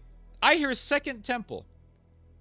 And guess what's going to happen? The little record that I've been playing in my brain for years is going to start playing. Now, you're not talking about whether or not the Africans built the Second Temple. You're not talking about some black Israelite bullshit. You're just talking about the history of the Second Temple. You're giving me some explanation, some historical explanation. Fine. But I got this little record in my brain that the blacks built the temple. And so I can't help myself. I go, you know, the blacks built the temple. That's black people. Black folks did that, man. Don't you understand what really happened with the Second Temple? Black folks did that. And you're like, hey, listen, if you want to discuss this later, fine. But right now, I just want to talk to you about, I'm just talking to you about the Second Temple. Relax. I'm talking to you about the history of the Second Temple and in the context of the life of Jesus Christ. But I want to talk about how the blacks built the temple. You see, that's the broken record. I got a broken record too. You know what my broken record is? Gladio. And everyone who has been watching this channel long enough knows that my broken record is Gladio. I talk about Gladio I talked about it this stream. Every stream, Gladio. You tell me about Nazis rising up, and I'm at Gladio. You tell me about NATO versus Russia, Gladio. You tell me about the Euro, Gladio. It's Gladio, man. Everything is Gladio, right? It's human programming. That's correct. It's human programming. It's very real. Absolutely. This thing is a computer. You know what this thing is in your brain? It's the most advanced computer system in the world. There's nothing like the human brain. Nothing like the human brain. And it's been here for thousands of years. And atheists are telling you that it wasn't designed by an eternal engineer. They tell you that it came by chance, by happenstance, after some explosion happened, and through billions of years of random mutation, the brain came. Okay, people believe in that bullshit. Now, it's like this. I remember many years ago, I was in Canada. I was talking to this dude. He was a Calvinist. The dude couldn't stop talking about Calvinism. It didn't matter what you brought up with him. Calvinism, everything. Calvinism, the predestination, utter reprobateness, whatever it's called, right? Utter depravity, complete depravity. Oh my God, the elect, everything with this dude. So I'm talking to him, and I'm trying to have a normal conversation with this guy. I'm trying my damnedest to have a normal conversation with this guy. And I said to him, Abraham, isn't it fascinating that Paul says that Abraham was chosen by God because Abraham in his own soul sought after a city that was built by heaven. This is what Paul says, by the way. He says Abraham was chosen by God because Abraham sought after a city that was built by heaven. That's what Paul says. You know what this guy tells me? He says, he's rejecting Paul. He goes, Abraham was a member of the elect. I said, but Paul says that God chose him because he sought after a city built by heaven, built by God. It doesn't say that he just chose him randomly. It says that he chose Abraham because Abraham sought after the kingdom of heaven. And he goes, he was elected, man. Member of the elect. Like, you couldn't get this guy to go beyond the record. Everything's the record. And that's why I say it's the internal broken record that we all have as human beings. I'll give you another example, okay? I did a video not too long ago about the rise of Hitler. I did a video saying that Hitler is going to make a comeback. I'm not saying I like it, YouTube. Don't strike me. But I'm making an observation based on my knowledge of history. That Hitlerism is going to have a revival, and it's going to be very bad. Very disturbing. And I said, you're going to see the romanticization of Hitler in society. Openly, explicitly, and it's going to be popular. This is what I said. But in the beginning of the video, I said that Hitlerism is gonna rise up and all this stuff, and I said the Germans are rising up, and they want Ukraine to become a member of the EU. Now, why does Germany want Ukraine to become a member of the EU? Because they know that if Ukraine is a member of the European Union, then Germany and other EU countries can put their soldiers in Ukraine, in Western Ukraine. And I said Poland used to control parts of Western Ukraine. They used to control Lvov, East Galicia, Volyn, those areas. I said, we could see one day Poland deploying soldiers to Ukraine, to Western Ukraine, to take back historical territory that used to belong to Poland. But then after I didn't say it was going to happen. I didn't say it's going to happen. You're going to see Poland retake old territory. No. I said you could one day see Polish troops in Western Ukraine. You could see that. Guess what happens? Some Polish dude in the comment section. I'm Polish, and I just want to... Now, again, I didn't say it was going to happen, and it wasn't even the subject matter of the video. The subject matter was the revival of Nazism. But because I mentioned Poland, unbeknownst to me, I hit the play button on this guy's little radio device. Polish guy here, and there is no way that Poland will ever want to retake chunks of Western Ukraine. That is not how we Polish people are. Polish people are not that way. We are not an expansionistic people. We would never do that. And so it's like he was watching my video, which is great, right? I want people to watch my videos, but I'm not against the guy. I'm not saying the guy's an asshole. I'm just using this as an example. So don't take this the wrong way if you're watching this, Mr. Polish guy.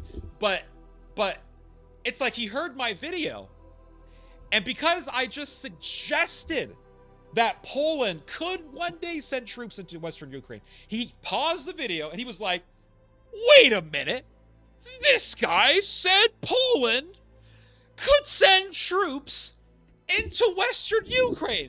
I gotta put a comment. We would never do that. No, we would never. Like Poland would never, ever expand. No, never. And do you know what that reminds me of? The Israelis who were telling us there's no such thing as Greater Israel. That's just an anti-Semitic conspiracy theory. No! We would never, ever try to create anything called Greater Israel. That's a giant conspiracy theory. Anti-Semitic on top of that conspiracy theory. The fucking night Bashar al-Assad gets overthrown, the fucking Israelis couldn't wait a fucking week. The night Assad gets toppled, the fucking IDF is in Syria. And what are they doing? The very damn thing everyone said they wanted to do. Establish Greater Israel, expand into Syria. We would never expand into Syria. No, we just care about Israel. We just want to be left alone. The fucking night Assad is overthrown, those guys are in Syria. They couldn't even wait. They couldn't even wait. They were there. You see, but if I did a video saying, you know, Israel's going to take over Syria, yeah, there would be a Zionist in the comment section. Wait a second. He just said that Israel could expand soldiers into Syria. I got to put a comment. That's impossible. We would never do that. Really? Really? And if we ever see Polish troops in Western Ukraine, I don't want to hear shit from any of you Polish people anymore.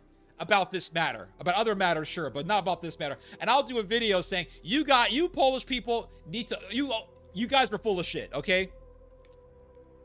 You guys are full of shit. So everyone has this little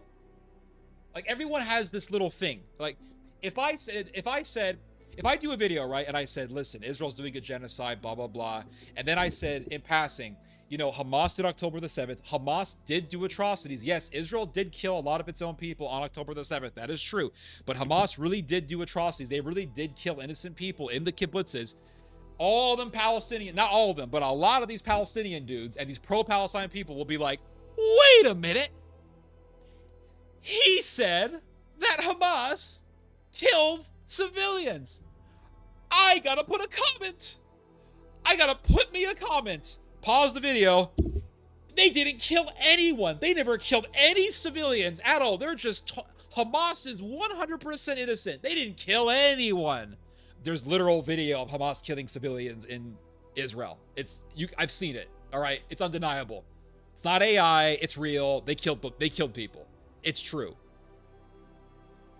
And you see, this is the problem with the pro-Palestine movement. This is what frustrates me about the pro-Palestine movement. Palestinians cannot argue worth of shit for their cause, for the most part. They can't. That's why Palestinians lose debates. That's why. Because they can't, for the most part, they cannot give and take. They can't say, yes, we acknowledge that Hamas did bad things. Now let's talk about Israel. And what happens is, and I've seen this before, well, where the Palestinian people will be in the debate and the moderator will say, well, didn't Hamas kill innocent people? Didn't Hamas kill civilians on October the 7th? No, they didn't. They're resistance fighters. They're resistance fighters. All Israeli civilians are soldiers. There are no civilians. They're all IDF. So actually, no, there were no civilians killed. We did nothing wrong. And you know what you sound like? You sound like the Israeli propagandist. You sound like the Hasbarist. That's what you sound like. Where Israel can do no wrong, Palestine can do no wrong. You see? And that is why, and this is the truth, that is why the best debaters for the Palestine cause are not Palestinians. Do you know who the best debaters for the Palestinian cause are? Jews. Jewish people who are pro-Palestine are the best debaters for the Palestinian cause. You know why? Because a Jewish debater, except freaking, except for Finkelstein, a Jewish debater like Dave Smith will come along and say, yeah, Hamas did fucked up things. Yeah, they did. It was terrible. Now, can we acknowledge that Israel did fucked up things? And then what do you do at that point? Now you put the pressure on the pro-Israel guy. Now the pro-Israel guy is put into a corner where he has to either deny that Israel has done war crimes, or he has to acknowledge that Israel has done war crimes. If he denies that Israel has done war crimes, then he looks like the pro-Palestine people who deny atrocities. If he says, yeah, they did, now we can talk about Israel. Now let's talk about Israel. You see how it works? A lot of these people, you guys can't argue for the Palestinian. You can't. You know why? Because you don't have logic. you don't have logic, and you don't have truth on your side, and you're against justice. If you want, listen, you will never win a debate if you're against justice. Never. If you are against justice and you're pro-murder, you will always lose a debate. In the end, you may win some arguments here and there with sophistry, but you will always lose in the end, because people will eventually see right through it. Exhibit A, the pro-Israel lobby, the pro-Israel people, the Hasbarists. For how many years were they saying Israel does no wrong? And then we realized that they were full of shit. They're losing. This is why they're losing. When you speak for justice, it doesn't matter if it's for justice for Palestinians or if it's justice for Israelis. It doesn't matter. When you are for justice, you will always win.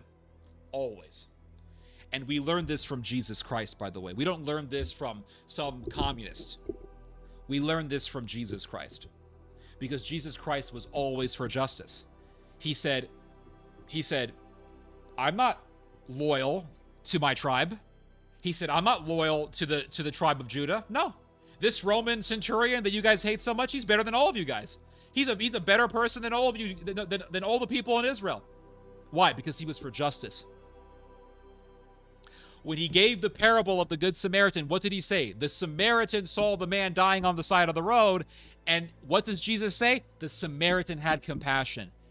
Compassion, justice.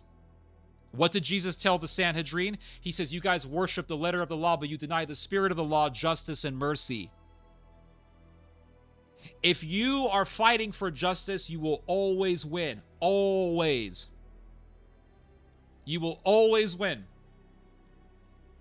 Because it doesn't matter if it's injustice to Israelis, it doesn't matter if it's injustice to Palestinians, you will always be against it, and no one can pigeonhole you into a narrative. No one can pigeonhole you into a broken record narrative. It's like when I did my video against the Bolsheviks, and I knew this was going to happen. I knew this was going to happen. I knew someone's going to tell me that I should confront the evils of capitalism, or that someone's going to tell me about the evils of capitalism. Watch. Watch. It's going to happen, right? So I do a video about the atrocities that were done by the Bolsheviks. And I say the Bolsheviks were evil, they were this, they were that, etc. I get the comment.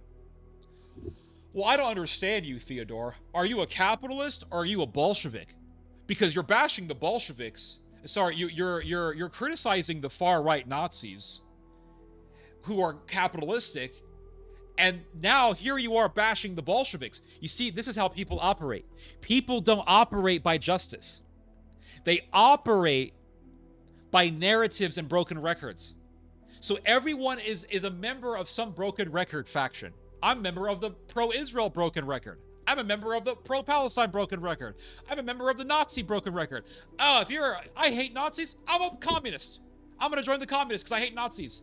I'm a member of the Bolshevik broken record. Communism is controlling the means of production, and we got the proletariat, and the capital and the business class, and they gotta own all the property, and private property is bad.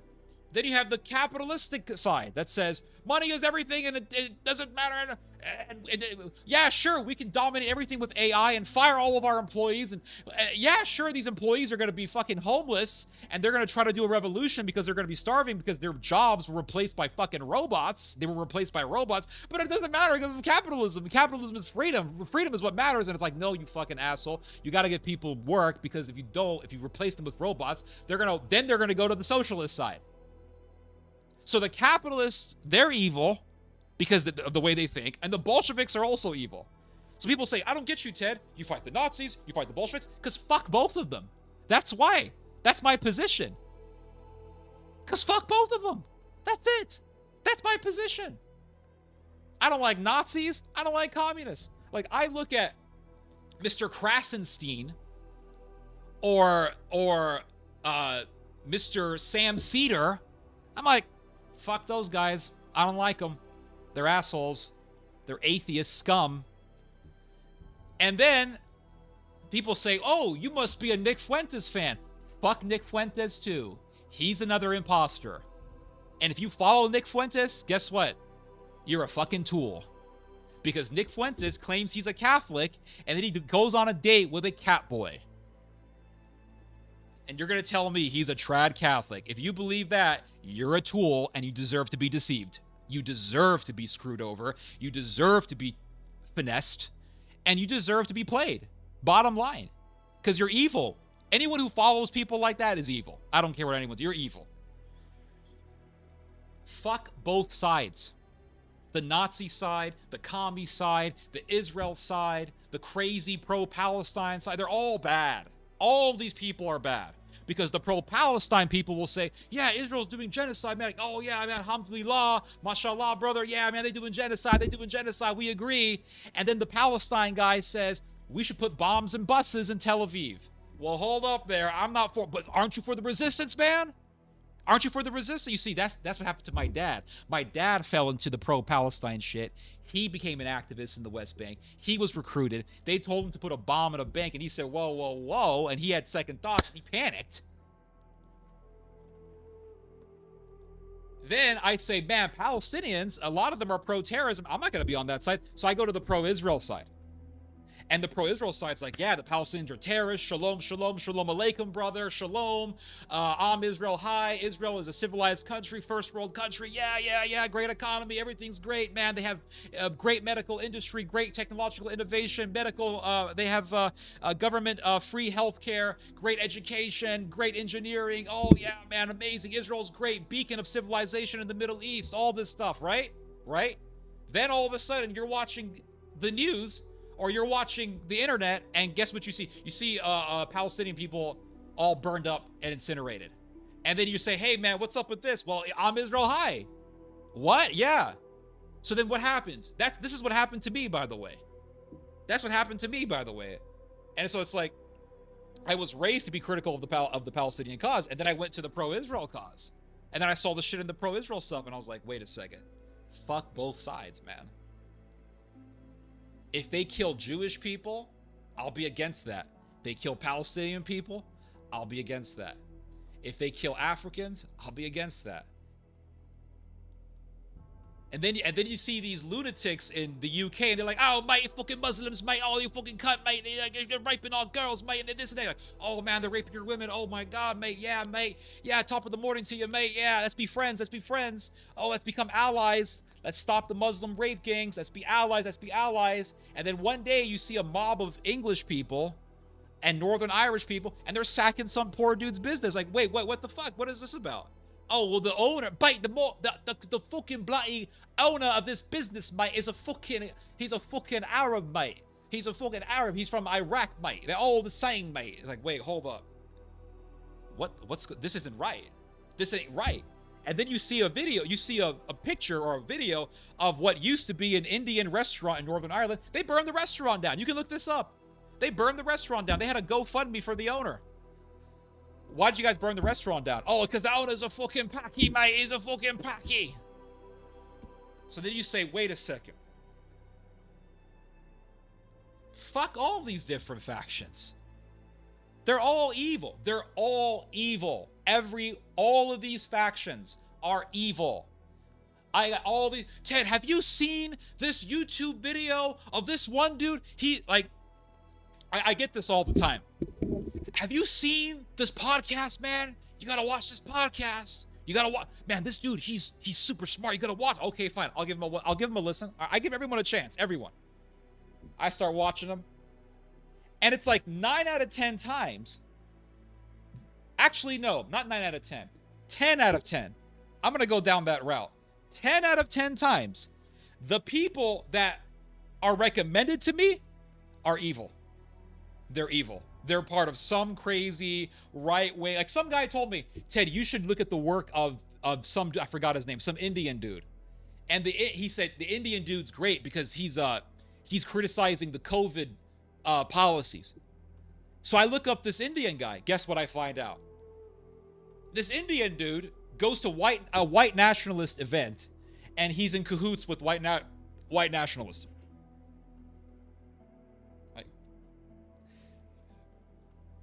And then some guy told me, hey, you should look at this guy's work. I forgot the name of the guy, but some American Italian guy. I forgot his last name. So you should look at this guy. He's great. I'm looking at him. Guess what I find? He supports the nationalists in Germany. I don't like this dude. I'm not following him. He's crazy. So they're all evil. Let me tell you. Let me tell you guys something.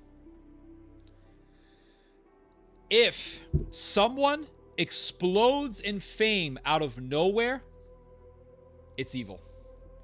That's my belief. If someone becomes so famous to the point where there's a cult of personality around them, there's something evil about them. I'm telling you right now, this is the case every single time.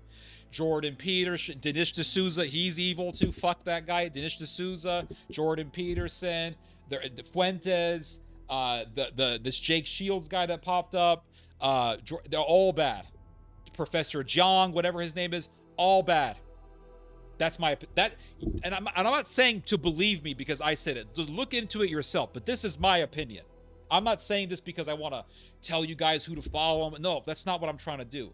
You guys follow whoever you want to follow. I don't care. I'm just telling you my position. They're all bad. I don't have a podcast. The only podcast that I listen to is my own fucking podcast when I'm editing my videos. That's it. I don't listen to people's podcasts. I don't listen to Jay Dyer's podcast. I will watch some of his debates, granted, but I don't sit there going, oh, Jay Dyer, I'm going to watch Jay Dyer every single day. I'm going to play Jay Dyer podcast. You don't see me going, listening to a whole Candace Owens podcast. I don't do that. Candace Owens puts out podcasts every day. Or not every day, but she puts out a lot of podcasts. I don't sit here listening to I listened to 3 hours of Candace Owens. I don't do that shit. Oh, I listened to a whole Jocko Willing podcast. That's great, but that's not, you'll never catch me doing that, ever. Oh, I listen to, there is no political figure or political talking head that I am a fan of. Even like Horton. In all honesty, I don't sit there listening to like Horton podcast videos. Now, if he debates someone on Russia, sure, I'll watch that. But I don't sit there listening to people's podcasts. I'll read books, but I read books because that's the best way to gain knowledge. That's it. I don't sit there and say, oh, I listened to a whole 3-hour podcast by InfoWars. I don't do that shit. I don't. Why? Because that means less time for me to read books, and that's how you gain knowledge, by reading books. Believe me, you don't gain a lot of knowledge watching podcasts. You just don't. Watching a podcast is not the same as reading a book. It's just not. Believe me, I've tried. I'll watch a video, I'll watch them. I gotta read the information. That's how my brain works.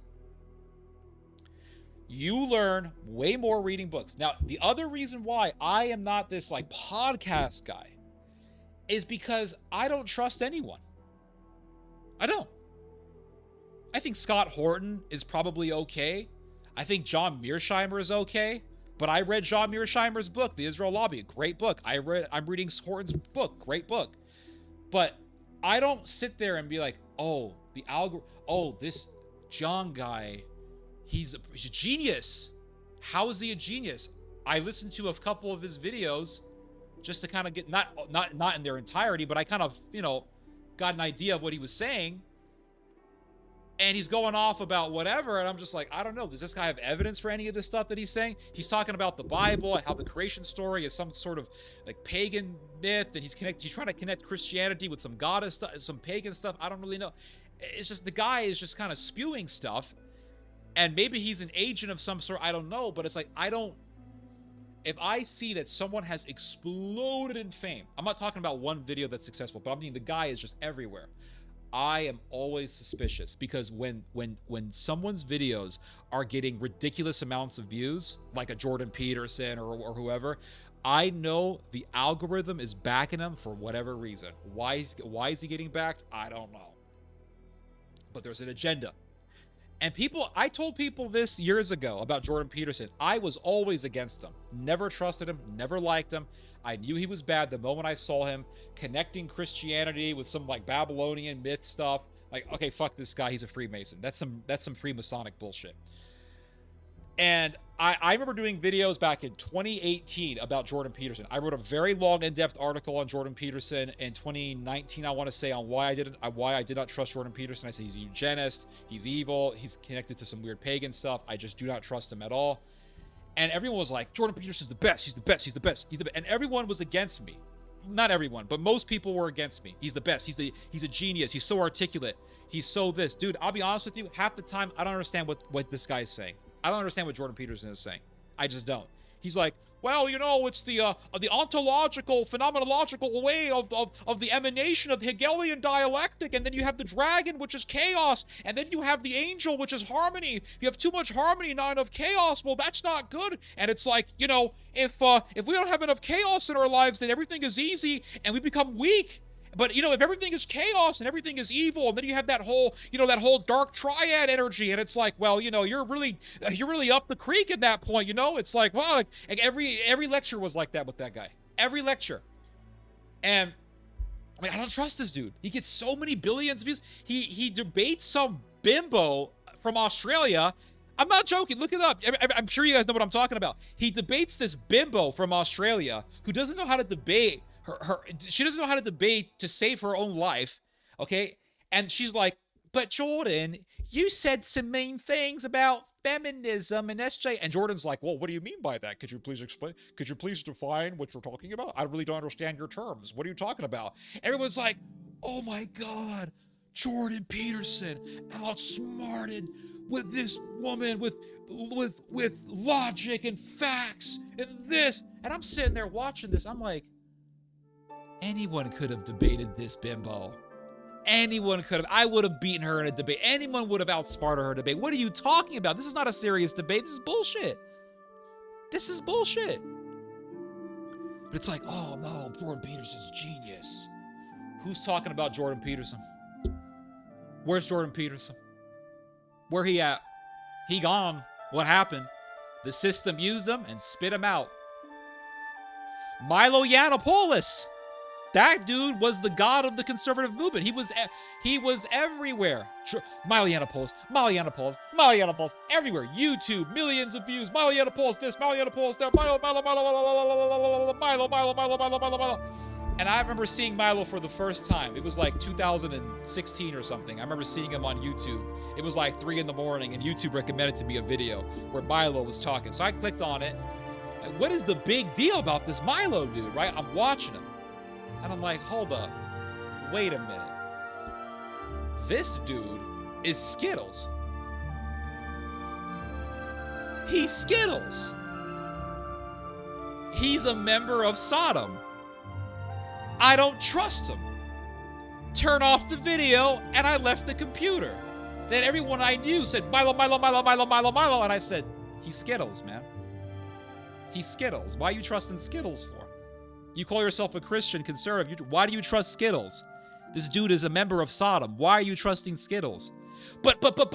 Oh my God, dude. Oh my God. I got into 2 debates with people that I personally knew over this bullshit. I should have recorded them.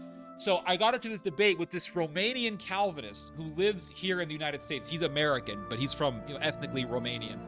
And he's like, I love Milo. Milo's great. I was like, dude, he's Skittles. And he goes, yeah, I understand that, but he's good, he's helpful for us because the left, this is what this guy told me. He says the left calls us homophobic. And then we say, no, we got a gay dude in our group and he hates you guys. And so it totally reverses the narrative. And I was like, but he's Skittles. He's Skittles, dude. That's it. It's like, but I laugh at his jokes. He's funny. And this Romanian guy didn't talk like this. This Romanian dude was very, very, you know how some of these Slavic dudes are? Very, proper, didn't raise his voice at me. Well, he goes, well, he's a funny guy, and do I ever cackle and giggle at his jokes? Sure, I understand he's a sinner. We're all sinners, but we can use him to reverse the narrative. Like, all right, this dude's lost. Then I remember talking to another dude. This dude worked for a conservative broadcasting network. And he goes, dude, we need Milo. I said, why?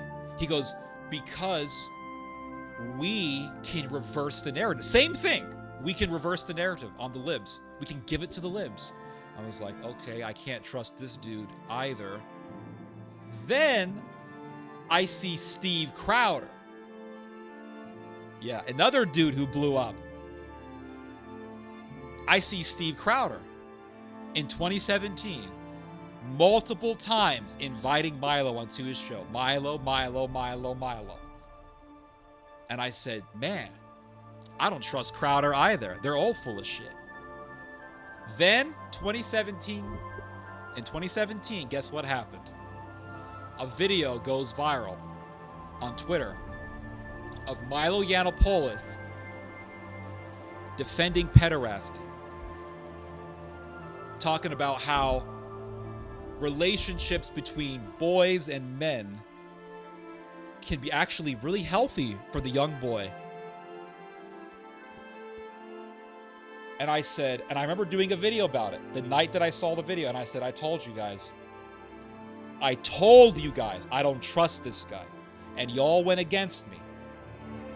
And the reason why I was right and they were wrong was because I went by one red flag. I based my suspicion, or I based my belief on this person on one red flag. And that one red flag was what? Skittles. Skittles. And then I see Dennis Prager, another guy who was super famous back in the day. Dennis Prager saying, the Bible says, men, you can be as attracted to boys as you can with young girls. And he says, 15-year-old boys. Yeah, he says this, that the Bible says, men, you can be just as attracted to 15-year-old boys as you would with a 15-year-old girl. He said this. And 2017, this happened. Everything happened in 2017. It was a weird year for me. It was a year of great innovation and imagination in the sense that I was very creative and I did a lot of writing in 2017. But I remember doing a video about it. And I said, Prager is hanging out with Dave Rubin, who's a Jewish member of Sodom, and he's talking about 15-year-old boys. And by the way, the video is still up on the channel, on the Dave Rubin show. I've reported it to YouTube a number of times. It never gets taken down, but for some reason I get canceled because I say one thing about Israel. So I exposed Prager and I said, look at what Prager just said.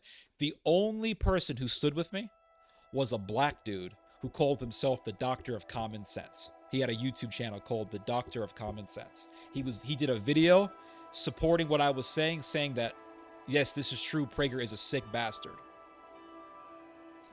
But everyone went against me. And I got a phone call from someone that I know personally who works in the blogging world. He calls me up the next morning. He goes, Ted, what are you doing, man? You're posting stuff about Prager, blah, blah, blah. And I said, did you not see the video? Did you not see what Prager said?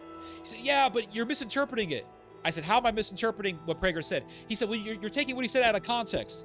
And I said, okay, answer me this question. In what context is saying what Prager said ever appropriate? Give me the context. He couldn't give it to me. You see what I'm saying here? I don't trust anyone. I don't trust radio hosts, podcasters, any of these. They're all bad. I see someone who's famous, I say, they're all bad. I'm not famous, thank God. I never want to be famous. Never. I never want to be famous. Listen, I'm content getting 1,000 views a video. Honest to God.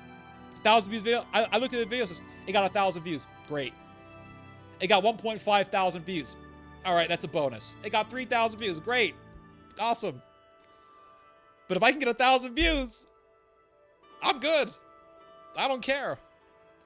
Because the moment you become one of these viral people, Dr. Jang, the Peterson, whatever, the moment you become viral, that's how you know you're being used for some reason. You're being used. You see, I did my video on Charlie Kirk, which went viral. And then I did another video on that, talking about the Israel lobby and all this stuff. That went viral. Talked about Kirk. It went viral. Not viral, but it got like 15,000 views, which is pretty good. Then I started doing videos on the Nazis again. I've been doing videos warning people about the rise of Nazism since 2016. So I started doing videos on that subject, as I have done for the past 9 years. And I got hatred. Hatred. Hatred.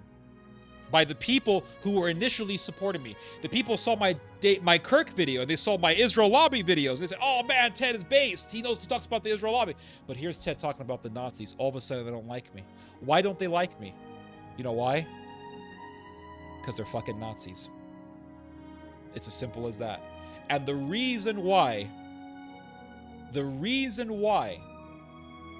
want to talk about the Israel lobby is because they're Nazis. And all these Palestinian people who think that they have allies with these people, I'd be very careful if I were you. Because let me tell you something about these Nazis, these white nationalist types. Sure, they're against Israel. And you're like, yeah, you're against Israel. I'm against Israel. Mashallah, brother. Yeah. And let's say these white nationalists get what they want and they kick all the Jews out and they throw them all back to Israel. And they destroy AIPAC and they destroy the Israel lobby and they get everything they want, right? Guess who's the next target? You think they're going to stop with the Jews? You think they're going to stop with the Jews? You think they're going to stop with just the Israel lobby thing? You got another thing coming to you. They won't stop. They'll keep coming at you. They're going to say, well, we got rid of the Israel lobby. Who's next? Who's next? They got Palestinians.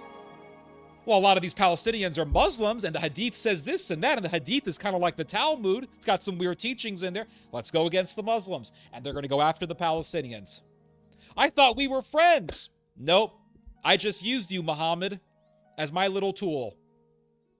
I thought we were allies against Israel. We were, but alliances change. You see how it works? You see why you got to be so careful? When you see someone supporting Hitler or saying nice things about Hitler, I don't give a fuck how much you agree with them. If you work with them and they win and they get the power, they're going to fuck you. Those people. This is me being real. This is me being fucking real with you guys. They will screw you over. And they will use you, they will throw you out, and when they get what they want and they get power, you're going to find yourself in a camp. Listen, I would prefer to be around Jews who are for justice than around trad Catholics or Eastern Orthodox converts who love Adolf Hitler. Because I'm not for that. I'm for justice. That's it. I am for justice. That's it. Why am I criticizing Israel? Justice.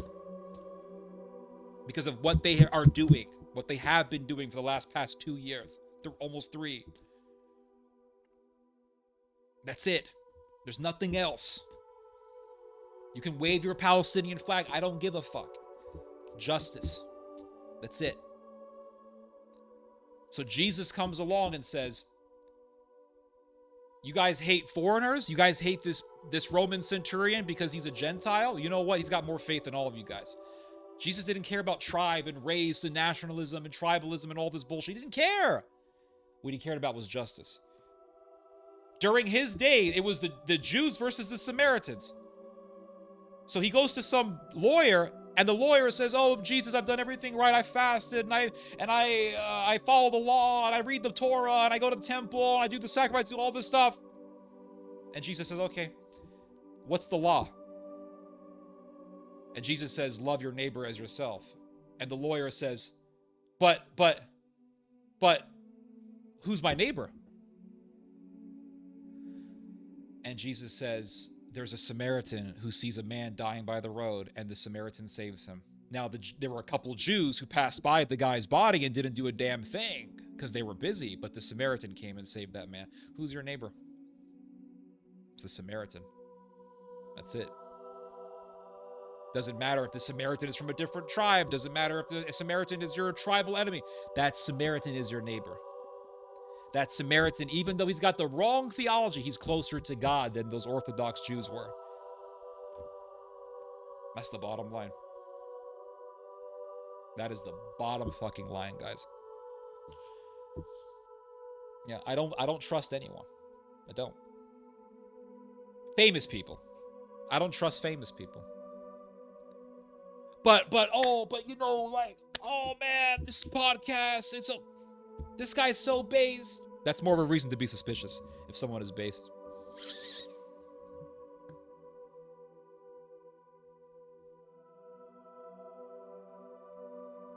Okay, we got an agent of Sodom in the house, y'all.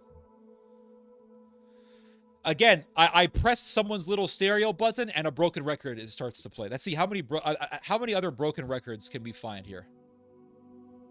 I gave you guys a whole speech about something, and let's see how many people actually said something or asked a question related to what I actually was trying to say, as opposed to some bullshit, some broken record stuff. Oblivion remaster. This is this music. I'll put the link of the soundtrack. Hold up. This is Oblivion remastered, Taverns of Cyrodiil. Now I have an Xbox Series X, and I would like to play. I haven't finished Dead Space yet, and I would like to play. I would like to finish Dead Space, and then when I'm done with Dead Space, I am,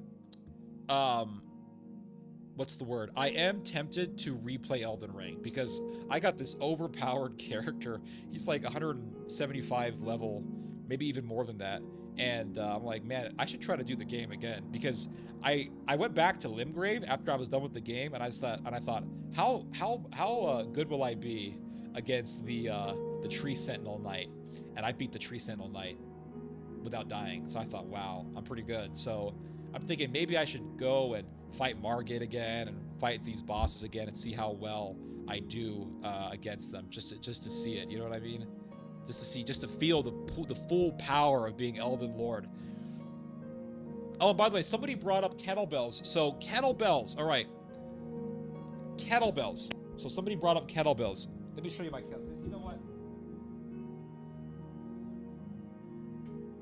Guys, if you don't want to buy a bunch of barbells, that's going to take up a whole bunch of space, just get kettlebells. They work great. They work great. I was 235 to 240 pounds earlier this year. A couple days ago, I was down at 177. Now, most of that has to do with going on calorie deficits. There have been many a night that I have went to sleep hungry because I wanted to be on a calorie deficit, and it works. So I'll eat like 1,000 something calories, and then I go to sleep. So I'm like, okay, I probably ate like 1,800 calories. Go to sleep, boom, wake up thinner. Do it again, boom, wake up thinner. Just for days, weeks, doing calorie deficits. And then on top of that, doing kettlebell sessions, shadow boxing sessions, kicking, punching the air in front of the mirror, punching the heavy bag, doing kettlebells, lifting a 30-pound medicine ball over and over again. Like, I just did so much of this shit. And let me tell you, I can confirm 100% that all this stuff about like obesity being a disease is a bunch of nonsense. People just got to go on calorie deficits. It's not complicated. It's challenging, but it's simple. Calorie deficits, be active. You lose weight. It really is that simple, guys. How do I lose weight? It seems impossible. Just go on a calorie deficit. And believe me, you know when you've overeaten. You don't have to count. I've never counted calories. I'll calculate it. I'll kind of like give an estimation in my mind. This is probably 1,800, but I've never sat there counting each calorie. You know when you've overeaten. Like, that's the thing. You can feel like, okay, I'm overeating. I gotta stop. Jesus did fire and brimstone against Sodom, not against Samaritans who were good people. He did it against the evil people. Ted's on fire. I mean, damn, dude. I just had enough. There are no Jews for justice. I mean, again, dude, this is the broken record. This is literally the broken record. We found another broken record. I said, if I find a Jewish person who's for justice, he's my ally. And guess what I get? Another broken record. Another broken record.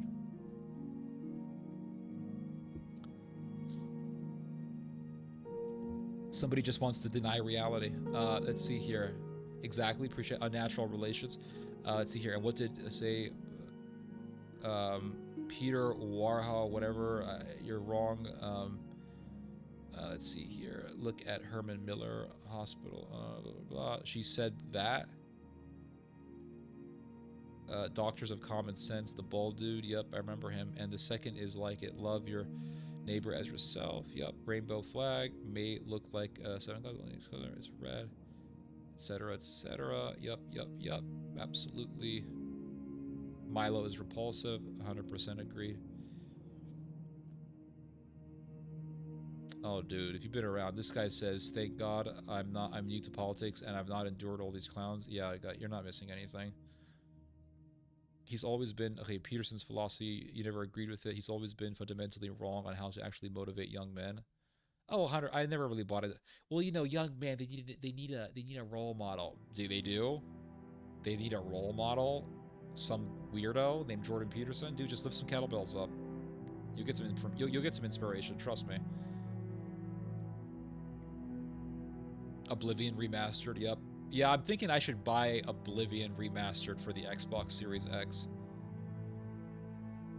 The movie is never as good as the book. Well, I don't know. I've seen some pretty good movies that were based on books. But I get what you're trying to say. Do you ever listen to EMJ? Ooh. You got me. E. Michael Jones. I've watched a couple of his videos. But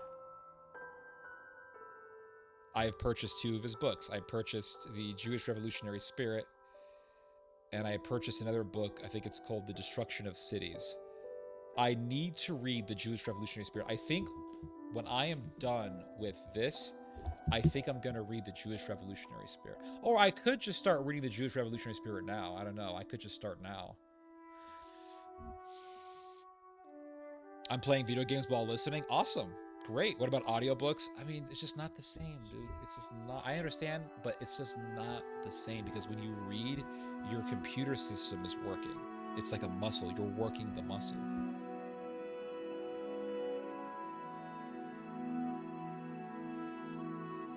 I genuinely think Fuentes' rise is artificial. Of course, absolutely. I completely agree.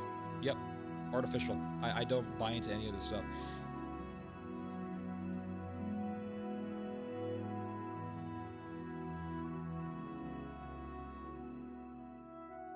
Like I stated before, where are the baby faces in conflict? What do you mean by baby faces, and what do you mean by heels, Mr. Corral? A plus. Appreciate it. It's in today's political environment, you're expected to align with one. That's right. Yeah, that's absolutely right, and that's why the algorithm always favors extremes. Always, it favors extremes over people who are moderate, because once you favor extreme, because the thing about it is, this is my speculation, but I believe that the powers that be want everyone to be in an extreme side, on either side of the coin, in either part of the political spectrum. They want everyone to be extreme, because when everyone is extreme, then anyone and everyone can be pigeonholed into a certain narrative, and then those people are sort of pressured into following a particular narrative. If I say both sides are wrong, guess what? It's very difficult to manipulate people who say both sides are wrong and who can find fault in both sides. Very difficult to manipulate those people, because you can come along and say, the government can come along and say, we have to help these German nationalists. They're our weapon against the left. And then you say, wait a second, those German nationalists are Nazis. And then guess what? They can't influence you. So it's more difficult to influence people who can see the nuances of what's happening, and they can see the wrong on both sides. So if they come along, the government can come along and say, we have to support Israel because they're the good guys. And you say, well, actually, no, they're not. Then what are you going to do? So it's much easier to influence people when they join the extremes. So if you have people who are like extreme left, Bolshevik, and all that stuff, then one thing that happens because of that is the right-wing government can come along and say, you see, this is the left. This is why we have to get the National Guard in the streets and arrest these people because they're a threat to the state. But if most people say, hey, I can find the good in the left, and I can also find the good in the right, and I can find the bad in the right, and I can find the bad in the left. So you're not going to stoke me up and get me to follow your narrative. Then guess what? They're not going to have the backing of the people if people see the world in such a manner. Do you understand what I'm trying to say? So if the right wing comes along and they're like, they killed Charlie Kirk and it's those liberals, they did it, damn it, we gotta suppress speech. And you say, whoa, whoa, whoa, whoa, hold up, no, no, no, no, no, no, no, no. What happened to Charlie was evil, but you're not going to use Charlie's murder to like stifle certain speech and then start advancing your power and stuff like that. I understand what you guys are doing. You guys are doing some Horst Wessel bullshit where that the Nazis did when some Hitler Youth guy got killed by a communist, and then you guys used his death to advance your own agenda. Like, we're not doing this. We're not going to do this. So it's always easier to control a population that is on the extremes. Always easier. And so if, let's say, the right is extreme and the left is extreme, and then you have a right-wing government, the right can say, you see, this is the left. They're extreme. They're all this. And the right can go, yeah, you're right. And then it's easier to mobilize people. It's much easier. So like the government would prefer that all Muslims were a bunch of fanatics. They would prefer that all the Muslims were like fanatics, Al-Qaeda, ISIS guys, because then the government can come and say, you see, these are all Muslims. You got to line them up and put them in camps and all this stuff. And you can, and then, but so it makes it easier for them to push that type of agenda. It's the same thing. Why did Israel back Hamas and not the PLO? Because the Hamas is more extreme than the PLO. That's the bottom line. So if they got the PLO in power, the PLO is more savvy. They're more intellectual. They're more secular. The PLO could appeal to more people. That's dangerous for Israel. But if all the Palestinians are Hamas and Al Qaeda, like we need Sharia law, then Israel can say, you see, these are the Palestinians, that's why we have to destroy them. And then it's easier to gain support for genocide when more and more people or enough people are on the extreme ends of things. Does that make sense? I hope I'm making sense here.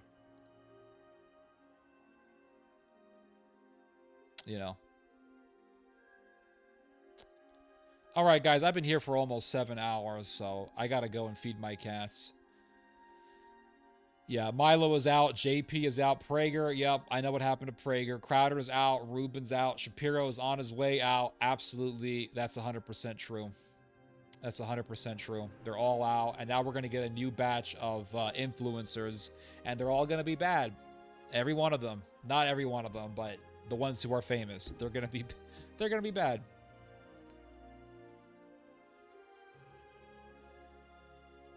Adios. All right, guys. I'll see you all later. We had a good stream. It was fun. I'll see you guys soon.